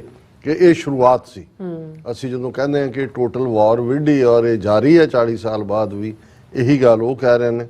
While we remember the thousands of lives lost, let's strive for a world where peace, justice and equity prevail. ਕਿ ਆਓ ਭਾਈ, ਭਾਵੇਂ ਅਸੀਂ ਉਹਨਾਂ ਨੂੰ ਯਾਦ ਕਰ ਰਹੇ ਹਾਂ, ਪਰ ਉਸ ਸੰਸਾਰ ਦੇ ਲਈ ਅਸੀਂ ਸਾਰੇ ਰਲ ਮਿਲ ਕੇ ਯਤਨਸ਼ੀਲ ਹੋਈਏ ਜਿੱਥੇ ਅਮਨ ਹੋਏ, ਨਿਆਂ ਹੋਏ ਔਰ ਬਰਾਬਰੀ ਜਿਹੜੀ ਹੈ ਉਹ ਪ੍ਰਵੇਲ ਕਰੇ। ਔਰ ਜਿਵੇਂ ਅਸੀਂ ਪਹਿਲਾਂ ਵੀ ਅਨਾਉਂਸ ਕੀਤਾ ਸੀ ਕਿ ਪਰਥ ਦੀਆਂ ਸਿੱਖ ਸੰਗਤਾਂ ਵੱਲੋਂ ਔਰ ਜਥੇਬੰਦੀਆਂ ਵੱਲੋਂ ਮਿਲ ਕੇ ਆਉਂਦੇ 22 ਜੂਨ ਨੂੰ ਯਾਨੀ ਕਿ ਪਰਸੋਂ ਜਿਹੜਾ ਹੈ ਉਹਨਾਂ ਨੇ 2 ਤੋਂ 4 ਵਜੇ ਤੱਕ 52 ਲਿਊਮੀਨਸ ਬੁਲੇਵਾਰਡ ਬੈਨੇਟ ਸਪ੍ਰਿੰਗਸ ਦੇ ਵਿੱਚ ਸੁਖਮਣੀ ਸਾਹਿਬ ਦਾ ਪਾਠ ਰੱਖਿਆ ਔਰ ਇਹ ਸ਼ਹੀਦ ਹਰਦੀਪ ਸਿੰਘ ਨਿੱਜਰ ਦੇ ਪਹਿਲੇ ਸ਼ਹੀਦੀ ਦਿਨ ਨੂੰ ਸਮਰਪਿਤ ਹੈ। ਔਰ ਅਸੀਂ ਕਮੈਂਟ ਕਰਦੇ ਹਾਂ ਔਰ ਖ਼ਾਸ ਤੌਰ 'ਤੇ ਆਸਟ੍ਰੇਲੀਆ ਦੇ ਵਿੱਚ ਜਿੰਨੀ ਤੇਜ਼ੀ ਦੇ ਨਾਲ ਆਰਗੇਨਾਈਜੇਸ਼ਨਲ ਨੈਟਵਰਕ ਔਰ ਦੂਸਰਾ ਬਣ ਰਿਹਾ ਹੈ, ਕੰਮ ਹੋ ਰਿਹਾ ਹੈ ਔਰ ਸਾਰੇ ਜਿਹੜੇ ਪ੍ਰੋਮੀਨੈਂਟ ਉਹਨਾਂ ਦੇ ਐਕਟਿਵਿਸਟ ਨੇ ਉਹਨਾਂ ਨੇ ਟੁਗੈਦਰਨੈਸ ਨਾਲ ਕੰਮ ਵੰਡਣੇ ਨੇ ਕਿ ਭਾਈ ਕਿਵੇਂ ਲੌਬਿੰਗ ਹੈ, ਕਿਉਂਕਿ ਅਸੀਂ ਰੋਜ਼ਾਨਾ ਸਿੱਖਦੇ ਹਾਂ, ਇੱਕ ਦੂਜੇ ਤੋਂ ਸਿੱਖਦੇ ਹਾਂ। ਮੈਨੂੰ ਵੀ ਇਹ ਲੱਗਦਾ ਹੁੰਦਾ ਵੀ ਇੱਕ 40 ਸਾਲ ਤੋਂ ਬਾਅਦ ਵੀ ਅਸੀਂ ਬਿਲਕੁਲ ਇੱਕ ਅਨਪੜ੍ਹ ਹੀ ਹੈ ਜਿਹਦੇ 'ਚ ਸਾਨੂੰ ABC ਵੀ ਨਹੀਂ ਪਤਾ ਜਦੋਂ ਅਸੀਂ ਜਿਉਂ-ਜਿਉਂ ਨਵੇਂ ਭੇਤ ਖੁੱਲ੍ਹਦੇ ਨੇ।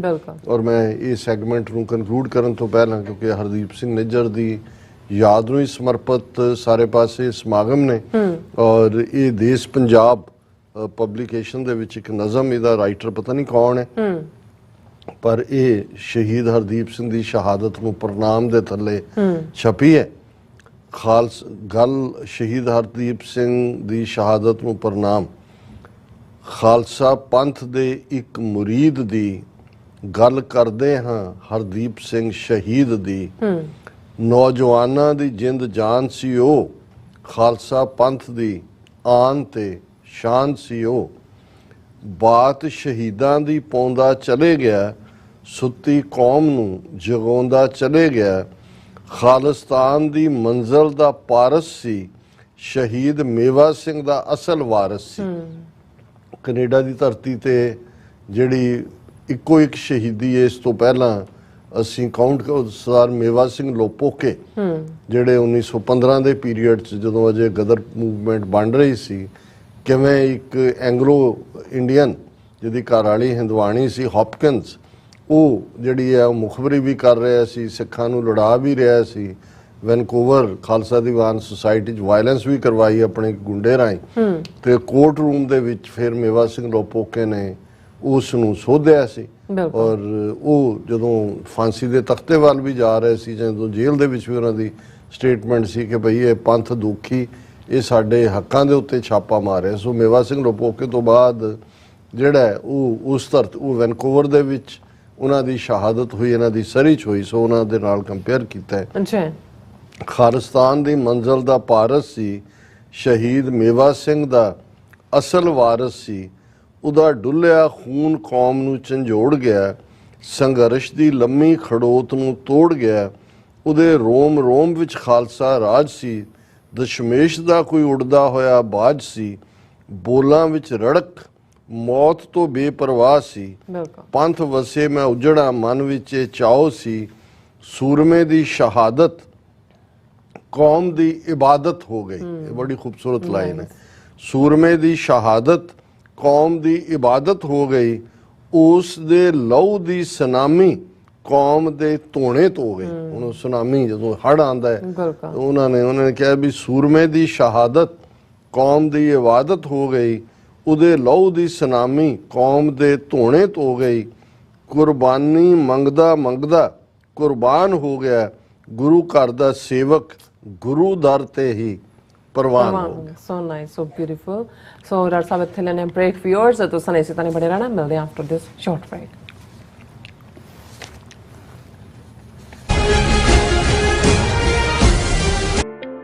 ਸਿਗਨੇਚਰ ਟਰੱਕ ਸਰਵਿਸ ਰਾਊਟ 81 ਉੱਤੇ ਐਗਜ਼ਿਟ 235 ਤੇ ਟਰੱਕਰ ਵੀਰਾਂ ਲਈ 24 ਘੰਟੇ ਰੋਡ ਸਰਵਿਸ ਦੀ ਸੁਵਿਧਾ ਮੌਜੂਦ।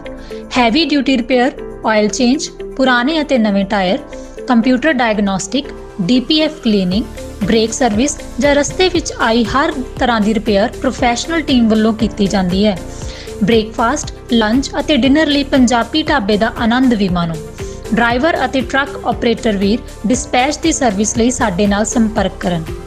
Signature truck service 58 triangle drive, Weyers Cave, Virginia 24486।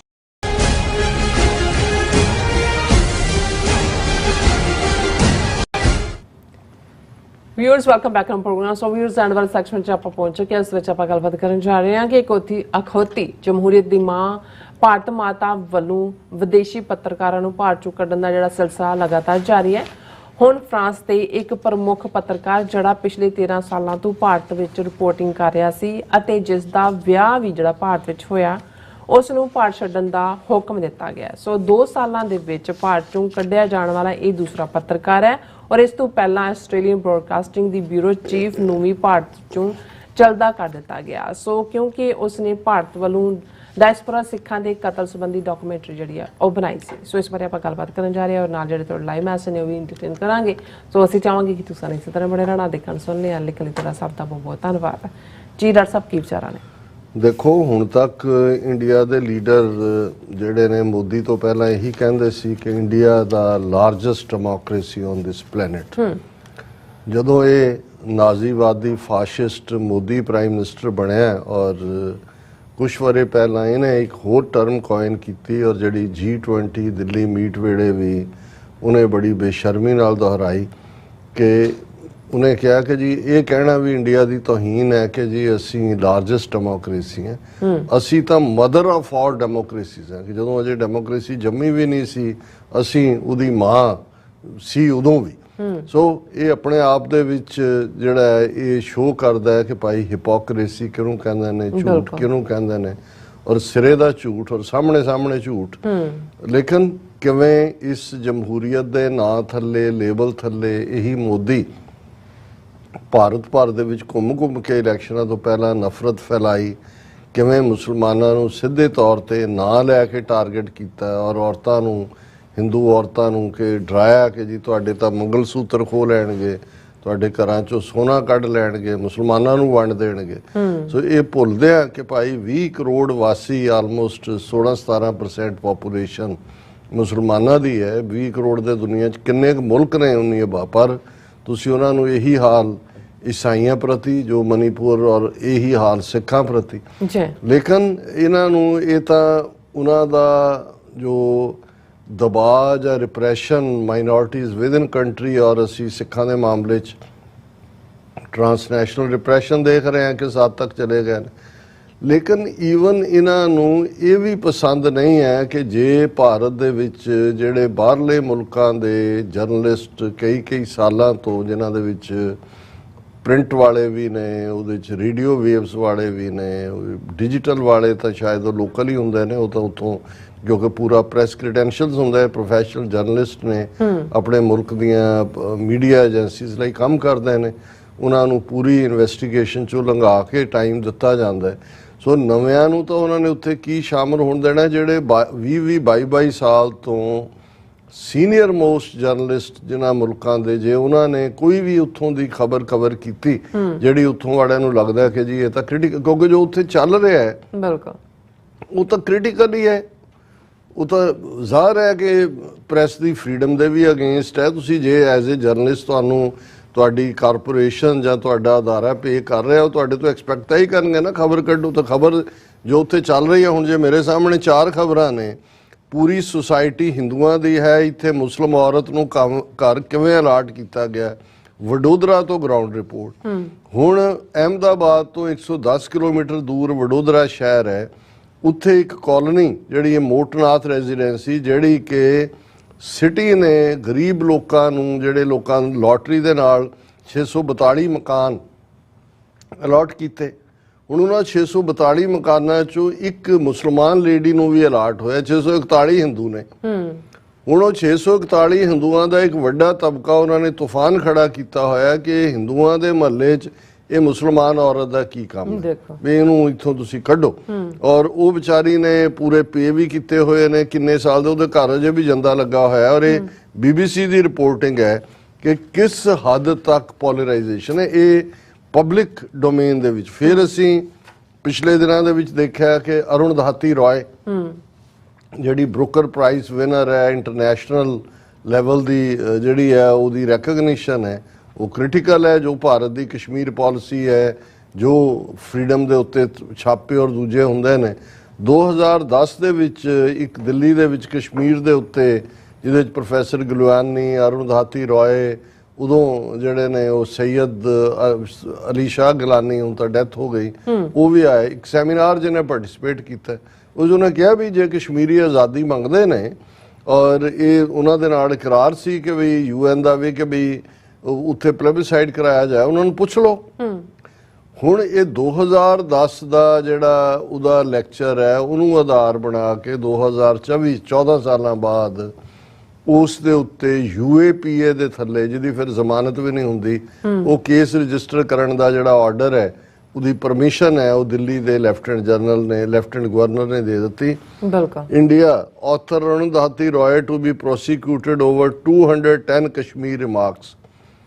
ਇਹ 14 ਸਾਲ ਬਾਅਦ UAPA ਦੇ ਥੱਲੇ ਉਹਨਾਂ ਨੇ ਕਿਹਾ ਜੀ ਕਰ ਲਓ ਮੁਕੱਦਮਾ, ਉਹਨੂੰ ਚੁੱਕ ਕੇ ਅੰਦਰ ਦਿਓ। ਹਾਲਾਂਕਿ ਇਸ ਦਾ ਇੰਟਰਨੈਸ਼ਨਲ ਇੰਪਲੀਕੇਸ਼ਨਸ ਕੀ ਹੋਣਗੀਆਂ ਇਹ ਤਾਂ ਪਤਾ ਹੀ ਹੈ, ਲੇਕਿਨ ਉੱਥੇ ਕਿਸ ਲੈਵਲ ਤੇ ਚੱਲ ਰਿਹਾ। ਹੁਣ ਇਹ ਖਬਰ ਜਿਹੜੀ ਅੱਜ ਪ੍ਰੋਮੀਨੈਂਟ ਸਾਰੀ ਮੀਡੀਆ 'ਚ ਲੱਗੀ ਹੈ, ਦਾ ਹਿੰਦੂ 'ਚ ਲੱਗੀ ਹੈ, ਪ੍ਰਿੰਟ 'ਚ ਲੱਗੀ ਹੈ, ਇਹਨਾਂ ਦੇ ਜਿਹੜਾ ਦਰਬਾਰੀ ਮੀਡੀਆ ਨੂੰ ਛੱਡ ਕੇ ਜਾਂ ਗੋਦੀ ਮੀਡੀਆ ਜਿਹਨੂੰ ਕਹਿੰਦੇ ਨੇ, ਇਹ ਦਾ ਹਿੰਦੂ ਬਿਊਰੋ ਦੀ ਖਬਰ ਹੈ। French journalist force to leave India as ministry of health affair refuses to renew his work permit. ਉਹਨੇ ਕਿਹਾ ਜੀ ਅਸੀਂ ਤੇਰਾ ਵਰਕ ਪਰਮਿਟ, ਔਰ ਉਹਦੇ 'ਚ ਇਹ ਸੈਬੈਸਟਾਈਨ ਫਾਰਸਿਸ ਉਹਦਾ ਨਾਂ ਹੈ, ਜਿਹੜਾ ਪਿਛਲੇ 13 ਸਾਲਾਂ ਤੋਂ ਇੰਡੀਆ ਦੇ ਵਿੱਚ ਰਹਿ ਕੇ ਰਿਪੋਰਟਿੰਗ ਕਰ ਰਿਹਾ। ਵਿਆਹ ਵੀ ਉਹਨੇ ਇੰਡੀਅਨ ਕੁੜੀ ਦੇ ਨਾਲ ਕੀਤਾ, OIC ਕਾਰਡ ਵੀ ਆ ਉਹਦੇ ਕੋਲ। ਉਹ ਵੀ ਉਹਨਾਂ ਨੇ ਕਿਹਾ ਕਿ ਭਾਈ ਤੂੰ ਜਿਹੜਾ ਹੁਣ ਇੱਥੋਂ ਆਪਣਾ ਬੋਰੀਆ ਬਿਸਤਰਾ ਚੁੱਕ ਔਰ ਤੈਨੂੰ ਹੁਣ ਕੋਈ ਕੰਮ ਨਹੀਂ ਹੈ। ਉਹ ਹੀ ਕਹਿੰਦਾ ਮੈਂ ਕਿੱਥੇ ਜਾਵਾਂ, ਮੇਰਾ ਘਰ ਵੀ ਬਰਬਾਦ, ਕੰਮ ਵੀ ਮੇਰੇ ਕੋਲ ਕੋਈ ਨਹੀਂ, ਔਰ ਮੈਨੂੰ ਇਹਨਾਂ ਨੇ ਕਿਹਾ ਕਿ we but with no more work nor income my family has been pushed out of India without explanation and uprooted overnight for no apparent reason। ਕਿ ਬਿਨਾਂ ਕਾਰਨ ਤੋਂ ਰਾਤੋਂ ਰਾਤ ਮੈਨੂੰ ਬਰਬਾਦ ਕਰ ਦਿੱਤਾ ਗਿਆ। ਔਰ ਇਹ ਕੋਈ ਪਹਿਲਾ ਨਹੀਂ ਹੈ, ਇਸ ਤੋਂ ਪਹਿਲਾਂ ਵੀ ਫ੍ਰੈਂਚ ਇੱਕ ਪ੍ਰੋਮੀਨੈਂਟ ਜਰਨਲਿਸਟ ਵੈਨੈਸਾ ਡੌਗਨੈਕ, ਜਿਹੜੀ 22 ਸਾਲ ਤੋਂ ਰਿਪੋਰਟਿੰਗ ਕਰ ਰਹੀ ਸੀ ਇੰਡੀਆ 'ਚ ਰਹਿੰਦੇ ਆ, ਉਸ ਨੂੰ ਜਿਹੜਾ MHA ਨੇ ਨੋਟਿਸ ਕਿਹਾ ਸੀ ਕਿ ਬਈ ਤੇਰੀ ਰਿਪੋਰਟਿੰਗ ਮੈਲੀਸ਼ੀਅਸ ਰਿਪੋਰਟੇਜ, ਕਿ ਬਈ ਤੂੰ ਬੜਾ ਗੰਦਾ ਜਿਹੜਾ ਉਹ ਰਿਪੋਰਟਿੰਗ ਕਰ ਰਹੇ ਹੈ। ਔਰ 22 ਸਾਲ ਬਾਅਦ ਉਹਨੂੰ ਉਹਨਾਂ ਨੇ ਕਿਹਾ ਕਿ ਬਈ ਇੱਥੋਂ ਚੱਲ, ਔਰ ਨਾਲ ਦੀ ਨਾਲ ਉਹਦਾ OIC ਕਾਰਡ ਵੀ ਜਿਹੜਾ ਉਹ ਰਿਜੈਕਟ ਕਰ ਦਿੱਤਾ ਸੀ। ਹੁਣ ਇਹ ਜਿਹੜਾ ਮਿਸਟਰ ਫਾਰਸਿਸ ਜਿਹਨੂੰ ਅੱਜ ਕੱਢਿਆ, ਇਹ ਸਾਊਥ ਏਸ਼ੀਆ ਦਾ ਕੋਰਸਪੋਂਡੈਂਟ ਹੈ, bureau chief of radio France, ਇਹ ਨੈਸ਼ਨਲ ਪਬਲਿਕ ਬ੍ਰਾਡਕਾਸਟਰ, ਇਸ ਦਾ ਬਿਊਰੋ ਚੀਫ ਹੈ, ਵਰਲਡ ਸਰਵਿਸ। ਔਰ ਇਸ ਸਾਰੇ ਦੇ ਜਿਹੜਾ ਉਸ ਤੋਂ ਪਹਿਲਾਂ ਉਹ ਕਹਿੰਦਾ ਵੀ ਮੈਂ ਤਾਂ ਜਿਹੜੀ ਸਿੱਕਮ ਵਰਗੀ ਥਾਂ ਦੇ ਉੱਤੇ ਜਿੱਥੇ ਰੈਸਟ੍ਰਿਕਸ਼ਨ ਹੈ ਉਹਦੀ ਆਰਗੈਨਿਕ ਫਾਰਮਿੰਗ ਦੀ ਕਵਰੇਜ ਕੀਤੀ, G20 ਦੀ ਕੀਤੀ, ਇਵਨ ਜੰਮੂ ਕਸ਼ਮੀਰ 'ਚ ਵੀ ਮੈਂ ਜਿਹੜਾ ਉਹ ਪਰਮਿਸ਼ਨ ਲੈ ਕੇ ਕੀਤੀ। ਔਰ ਇਹ ਉਹਨਾਂ ਨੇ ਕਿਹਾ ਕਿ ਵੀ ਮੈਨੂੰ ਹੁਣ ਸਮਝ ਨਹੀਂ ਆ ਰਹੀ ਵੀ ਮੈਂ ਕੀ ਕਰਾਂ। ਔਰ ਇਹ ਜਿਵੇਂ ਰਿਪੋਰਟਿੰਗ ਹੈ ਕਿ ਬਈ ਇਹ 4 ਮਹੀਨਿਆਂ ਦੇ ਵਿੱਚ ਦੂਸਰਾ ਰਿਪੋਰਟਰ ਹੈ ਜਿਹੜਾ ਉੱਥੋਂ ਕੱਢਿਆ ਗਿਆ। ਔਰ ਇਸ ਤੋਂ ਪਹਿਲਾਂ ਹੁਣ ਤੱਕ 5 ਐਸੇ ਰਿਪੋਰਟਰ ਫੋਰਨਰ ਕੱਢੇ ਗਏ ਨੇ ਜਿਨ੍ਹਾਂ ਦੇ ਕੋਲ OCI ਕਾਰਡ ਸੀ ਪਿਛਲੇ 2 ਸਾਲਾਂ 'ਚ। ਔਰ ਜਿਵੇਂ ਅਸੀਂ ਦੇਖਿਆ ਕਿ we even ABC Australian Broadcasting Corporation ਦੀ ਬੀਬੀ ਦਾਸ, ਜਿਹਦੀ ਹੁਣ ਡਾਕੂਮੈਂਟਰੀ 45 ਮਿੰਟ ਦੀ, ਜਿਸ ਨੇ ਐਕਸਪੋਜ਼ ਕੀਤਾ ਕਿ ਵੀ ਵਿਦਨ ਆਸਟ੍ਰੇਲੀਆ ਵੀ ਕਿਵੇਂ ਹਿੰਦੂਤਵਾਦੀਆਂ ਰੂਟਸ ਨੇ, ਉਸ ਨੂੰ ਵੀ ਇਵੇਂ ਹੀ ਪੈਕ ਕਰਾ ਕੇ ਤੋੜ ਦਿੱਤਾ ਗਿਆ, ਕਿਉਂਕਿ ਉਸ ਨੇ ਜਿਹੜਾ ਹਰਦੀਪ ਸਿੰਘ ਨਿੱਜਰ ਨੂੰ ਕਿਵੇਂ ਮਾਰਿਆ ਗਿਆ ਔਰ ਟ੍ਰਾਂਸਨੈਸ਼ਨਲ ਰਿਪਰੈਸ਼ਨ ਕੀ ਹੈ, ਇਸ ਦੇ ਉੱਤੇ ਕਵਰੇਜ ਕੀਤਾ। ਸੋ ਇਹ ਮਦਰ ਆਫ ਆਲ ਡੈਮੋਕ੍ਰੇਸੀਜ਼ ਹੈ ਭਾਰਤ, ਜਿੱਥੇ ਇਹ ਫਰੀडम ਆਫ ਪ੍ਰੈਸ ਇਹ ਇਸ ਦਾ ਹਾਲ ਹੈ। ਜੀ ਡਾਕਟਰ ਸਾਹਿਬ ਤੁਹਾਡਾ ਬਹੁਤ ਬਹੁਤ ਸ਼ੁਕਰੀਆ। ਸੋ ਹੁਣ ਆਪਾਂ ਜਿਹੜੇ ਵਿਊਅਰਸ ਮੈਸੇਜ ਨੇ ਉਹ ਲੈਣ ਜਾ ਰਹੇ, ਸਭ ਦਾ ਬਹੁਤ ਸ਼ੁਕਰੀਆ ਅਦਾ ਕਰਦੇ ਹਾਂ। ਔਰ ਪਹਿਲਾ ਸਾਡਾ ਮੈਸੇਜ ਹੈ ਸੋਨਮਲ ਜੀ, ਇਹ ਫਤਿਹ ਬੁਲਾਉਂਦੇ ਨੇ ਸਾਨੂੰ, ਵਾਹਿਗੁਰੂ ਜੀ ਕਾ ਖਾਲਸਾ ਵਾਹਿਗੁਰੂ ਜੀ ਕੀ ਫਤਿਹ। ਬਲਵਿੰਦਰ ਸਿੰਘ ਜੀ ਬਲਵਿੰਦਰ ਸਿੰਘ ਜੀ ਕਹਿੰਦੇ ਪੰਜਾਬ ਅਤੇ ਪੰਜਾਬੀਆਂ ਦੇ ਹਰ ਇੱਕ ਮਸਲੇ ਦਾ ਹੱਲ ਹੈ, ਆਜ਼ਾਦੀ, ਖਾਲਸਾ ਜ਼ਿੰਦਾਬਾਦ। ਇੰਦਰਜੀਤ ਸਿੰਘ ਸੰਧੂ, ਰਾਜਵਿੰਦਰ ਸਿੰਘ ਫਤਿਹ ਬੁਲਾਉਂਦੇ ਨੇ।